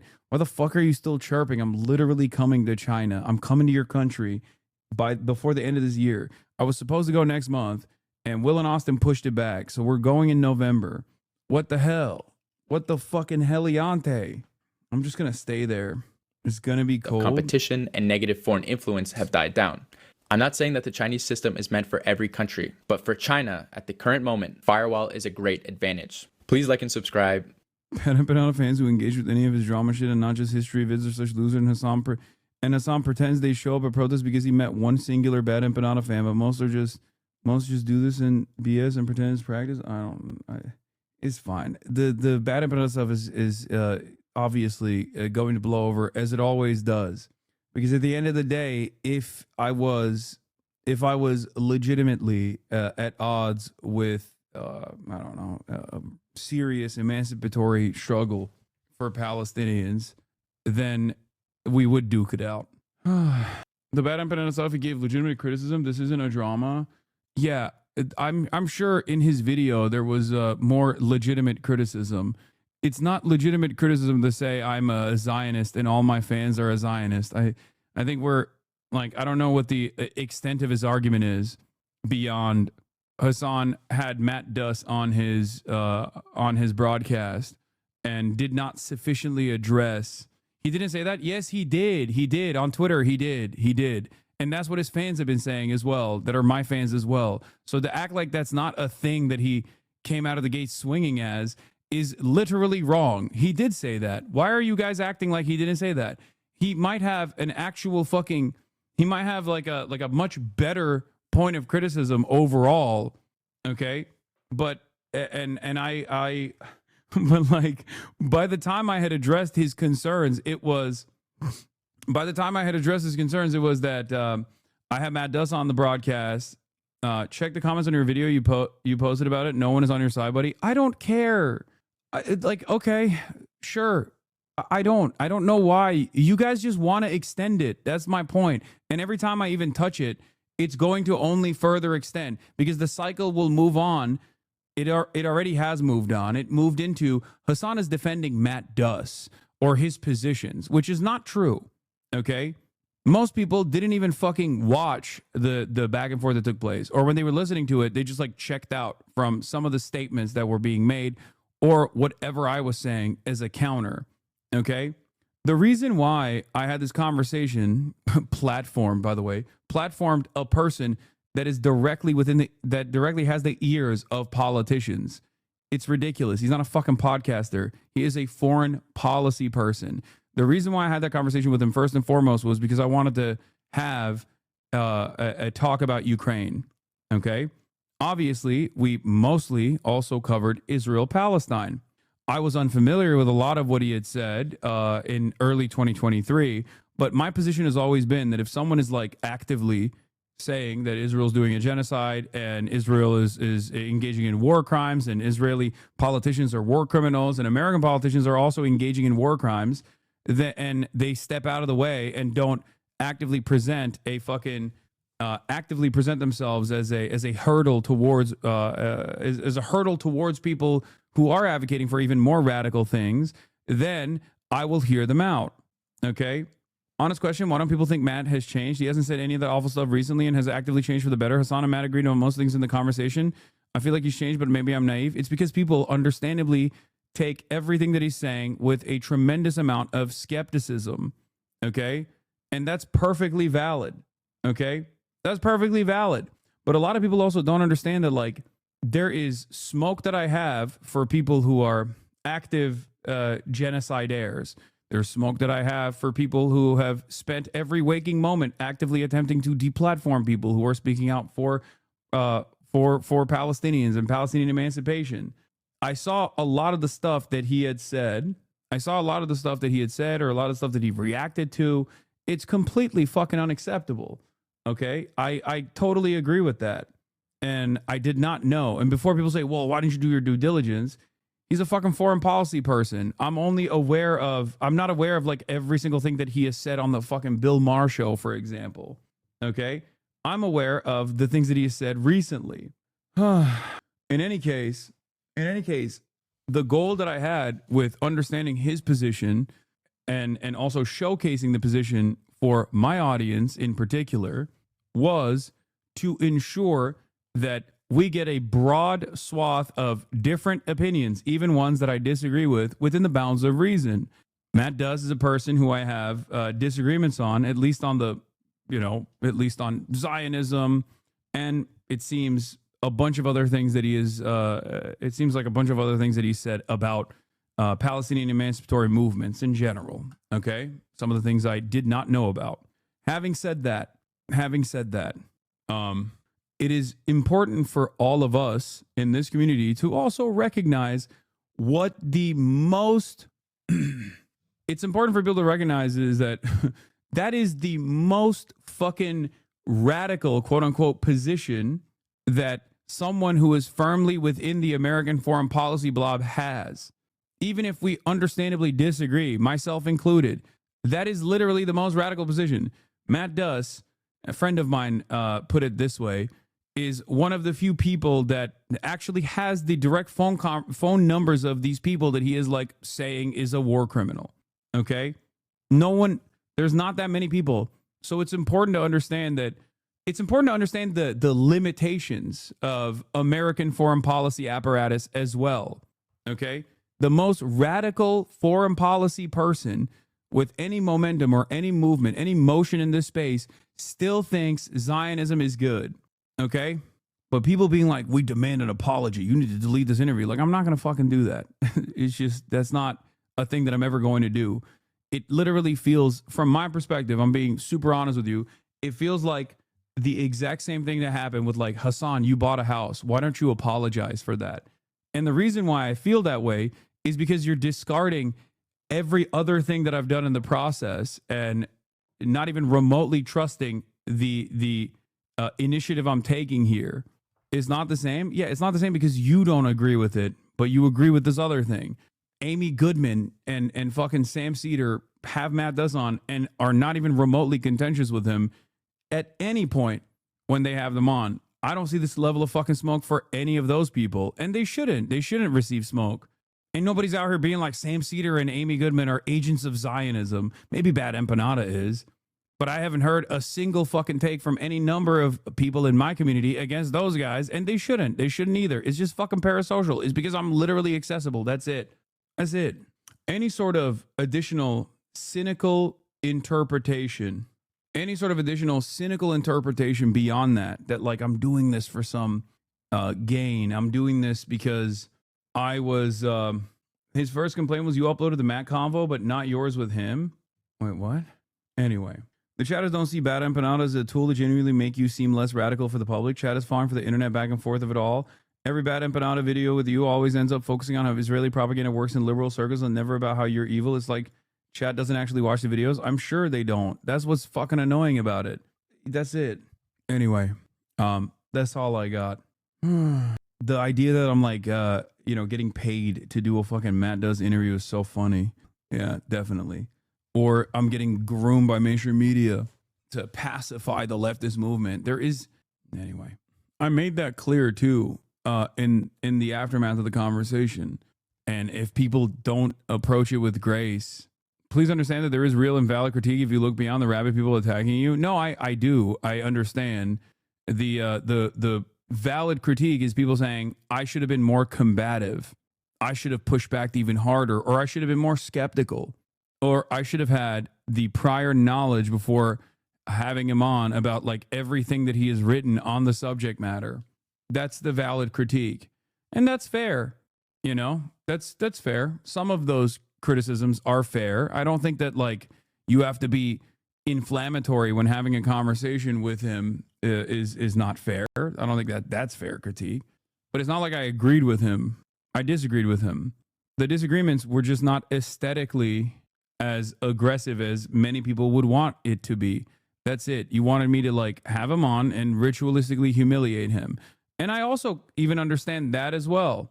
And to be fair, the most valid criticism is if you knew these tweets or if you knew the things that he had said and done in like 2023, I would have absolutely brought that up, especially because I was talking about like his own personal development of like when he decided that this was a genocide as opposed to before it was just war crimes. Do you know what I mean? Because I'm not here to like launder his reputation. I don't care to do that. I don't care to do that at all. I think one of the fairest assessments here that I absolutely should have done, and if I have another conversation with him, I will, is asking him about the differences of like how he approaches Russia and the full-blown mother of all sanctions that Russia has received for unjustifiably invading Ukraine, as opposed to Israel. Okay? That, I think, is the best, most productive conversation that could take place, because that is something that he has advocated for and has been a champion of. It's just like full-blown sanctions to Russia. And that's not something seemingly he is an advocate for Israel. And the question is, why? You know what I mean? Also, this is the perfect depiction of why this kind of conversation turns ultimately into an unproductive, idiotic assessment. I missed out. Is he tripling down? I don't know, man. Why don't you fucking watch the VOD and then make up your own goddamn mind? Why do you wait for another fucking person? Watch the VOD. This is what I mean. You're horny for drama. You're horny. This is not a fucking question that you ask sincerely. This is a question that you ask when you are horny for drama. You're just horned up. That's it. Also, it's such a blip, and it's so entirely irrelevant in the grand scheme of things. This is such bad faith, man. I know, I'm just bad faith, brother. You going, I missed out. Is he tripling down? Salivating at the prospect of more conversations surrounding this issue when it is ultimately inconsequential and insignificant. No matter how big you think this is, okay? No matter how big you think this is, it's not. I promise you. You can think it's big. It's not. Ermengerd. Yeah. Like, when he said Zionism in its inception was not considered like a violent ideology or whatever, it was just Jewish self-determination. I countered that by talking about Einstein when he tried to make a distinction between, offensive and defensive weapons and defend AOC. I pushed back on that. I said, do you think that the Nazis would deserve anti-aircraft weapons? Do you think Russia deserves anti-aircraft defenses? We wouldn't even give them to Ukraine. Like, he conceded on that point. I don't know. I don't know what else to do in that situation. Should I just like fucking humiliate him and be like, I don't think you believe this? I didn't know enough about his background, and I have no reason to believe that he's being insincere. So yeah, that's it. Please answer. With Noam Samson, you acknowledge that these people will grift away when Israel isn't popular to make media careers. A podcast like Matt is making. Dog, I don't think Matt Duss is invested in becoming a full-time podcaster. He is a foreign policy advisor for a fucking think tank. Okay, that's his job. It's like saying Jim Clyburn is grifting to become a podcaster. Anyway, and you even said that these people can only be redeemed if they whistleblow their funding. Just want to genuinely know, how does Matt qualify for that treatment? Matt is a foreign policy advisor, okay? And I didn't know to what extent he was defending Israel or attacking Hamas and Palestinian resistance. That's it. If I did, I would have absolutely brought more things up to specifically identify whether it is some cynical purpose that he has now changed his attitude, or if it's like a genuine difference, a genuine, well thought out difference in opinion. But you should have known as a problem. No, I don't think it's ultimately that consequential. I mean, sure, it's fucked up. Here's Bad Empanada endorsing Bernie Sanders' foreign Hello, policy everyone. 5 years ago. Ruben. The rest of the world endorses Bernie Sanders for U.S. president. Yeah, it's ironic because the guy who wrote this policy that he is endorsing, which I suspect is like the Israel. This was written by Matt Duss. That was Matt Duss. He wrote that policy. That's it. I think one of the, there's a difference. Some people, like myself, look to Bernie Sanders as a major disappointment on the issue of Israel because of all of the knowledge that he is supposed to have around this issue, considering that he was one of the lone voices in American politics that was actually the pioneer that played a formative role in advancing this conversation in the direction of justice with these kinds of attitudes, with this kind of push, partially with Matt Duss writing this policy for him. Okay? Understand? And therefore, the biggest frustration that I have is that he has just remained calcified in this liberal Zionist framework. Okay? That is frustrating. That is unacceptable. That is sad. I don't, on the other hand, think Bernie Sanders is Adolf Hitler reincarnate like some people do. Okay? That's it. That's it. Some people will treat Bernie like he is Adolf fucking Hitler. I don't think he is. I think he's an old man. It's disappointing. Anyway, I know I'm an outlier with my opinion, but overall the interview was a net positive. It's not show that two people can have differing opinions in a civil conversation. Still does show to a lot of people who are unsure of his politics what they are. Sure, we all have some criticism, but I think you need to be careful in the line of criticism because of projection of our own personal bias. I mean, I don't even think that it's like inappropriate to criticize Matt Duss for Matt Duss for his former opinions. I think that's valid. Hassan is a bad representation for the left. I know.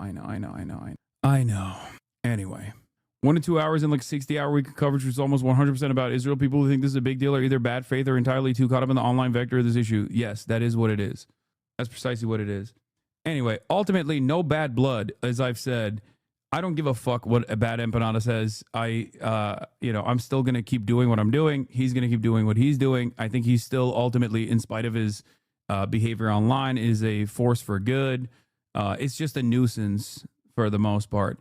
It's a nuisance and it's annoying, but it is what it is, you know? And the same goes for even people who are like annoyed with this interview where they were like, you have to apologize. It's not going to happen.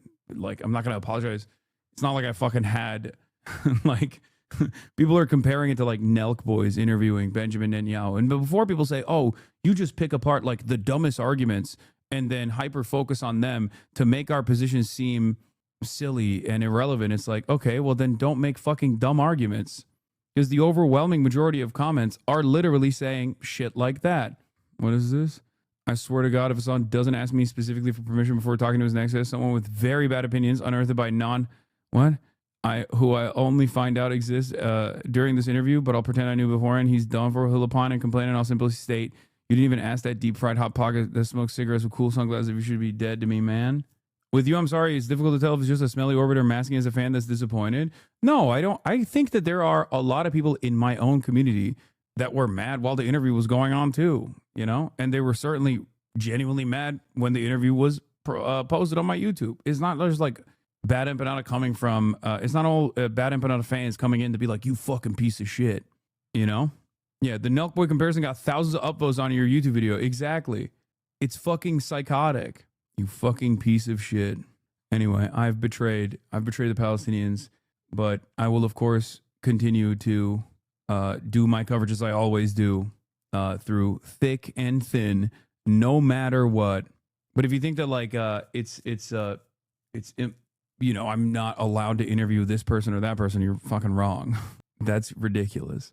This interview lost you a third of your community again? No, that's just the weekend, man. That's crazy. Yeah, no, you're right. This interview, I lost a third of my community because I was pro-Palestine after October 7. And then now, yeah, I had 40,000 people watching on fucking Friday. Like, I think it'll be fine. And also, there's a massive event happening called the Streamer Games. I don't know if you knew that. Also, people thought I was being sincere when I said I'm being canceled. If I say I'm canceled, I always say quote unquote canceled, number one. And number two, that's not a real thing. Okay? That's not. Maybe one day, if I actually do something that is like, you know, truly fucked up. But that's not how this works. That's the other thing. Yeah. If the interview was as bad as people are making it, Bad Empanada would have put clips of the interview in his video instead of dwelling more on tweets from 2 years ago. Exactly. That's number one. And number two, I think some people in the community would have liked you to be more like Crystal Ball was with Slotkin, but you didn't know the extent of his comments about Palestine. Yes, that's true. But also, Crystal Ball is not calling what Israel's doing a genocide. Crystal Ball is also, in that interview, said that she wouldn't even vote for weapons transfers. So like Crystal Ball automatically, or not Crystal Ball, sorry, Slotkin automatically is in a way more contentious position, not Crystal Ball. Yeah, if Matt Duss came on and was like, I don't think Israel's doing a genocide, and I would never use the term genocide when talking about Israel, or I don't think we should stop weapons to Israel. Yeah, do you think I would have the same like, oh, okay, this is a reasonable disagreement? No, of course not. This is not the same situation. Yeah, Crystal Ball interviewed Matt Duss. I assume everyone has interviewed Matt Duss. Let's see. The very same chatters that are talking about that. So now we saw Good Empanada 5 years ago defending Matt Duss's foreign policy acumen, talking about how Bernie Sanders is awesome. And chatters were bringing up Crystal Ball. And I already showed you like the fucking, where is it? This is from 5 years ago. Matt Duss reacts to talking points on U.S. officials on Israel. Right. I think it's just Middle East Eye. Who keep repeating the same. It's like, how do you? Damn, that's crazy. Middle East Eye also platformed. Middle East Eye, also an agent of Zionism. Let's see. Has he been on Al Jazeera? Matthew Duss is executive vice president of the Center for International Policy. What the fuck's going on? This guy's everywhere, dude. This agent of Zionism is everywhere. It seems all of our outlets are compromised, with only one exception: Bad Empanada. These entire fucking newsrooms, these entire fucking professional media productions that have groups of producers are offering a platform to fucking Matt Duss. They must also not have seen the tweets. This is why I said it's like the House situation. Everyone that is anti-Israel at some point has literally fucking everyone that is anti-Israel at some point, anti-Zionist at some point, okay, has interviewed this person about Israel. And I'm willing to bet that it was actually nowhere near as contentious as my interview with Matt Duss, as a matter of fact. And yet, for some fucking reason, this is the only fucking person that you have an issue with in this community. Just ask yourself why. That's it. Okay? That's it. Ask yourself why. It's because I'm accessible. That's it. Would you read your comments, your community on their feedback? Yes, I have. People get tuned up and they lose charity. People get tuned up and they lose their charitability very quickly. And then they say incredibly harsh words. I've seen some wild comments about you under that video, Lamau. I know. They say incredibly harsh things. It's okay. You know, I'm a leftist content creator. I'm a socialist, anti-imperialist content creator in the United States of America. I've been doing this for 10, 12 years at this point. I've heard it all. I mean, I'm getting death threats right now, like active death threats from a fucking cyber stalking cult that has been up my ass that's incredibly pro-genocide.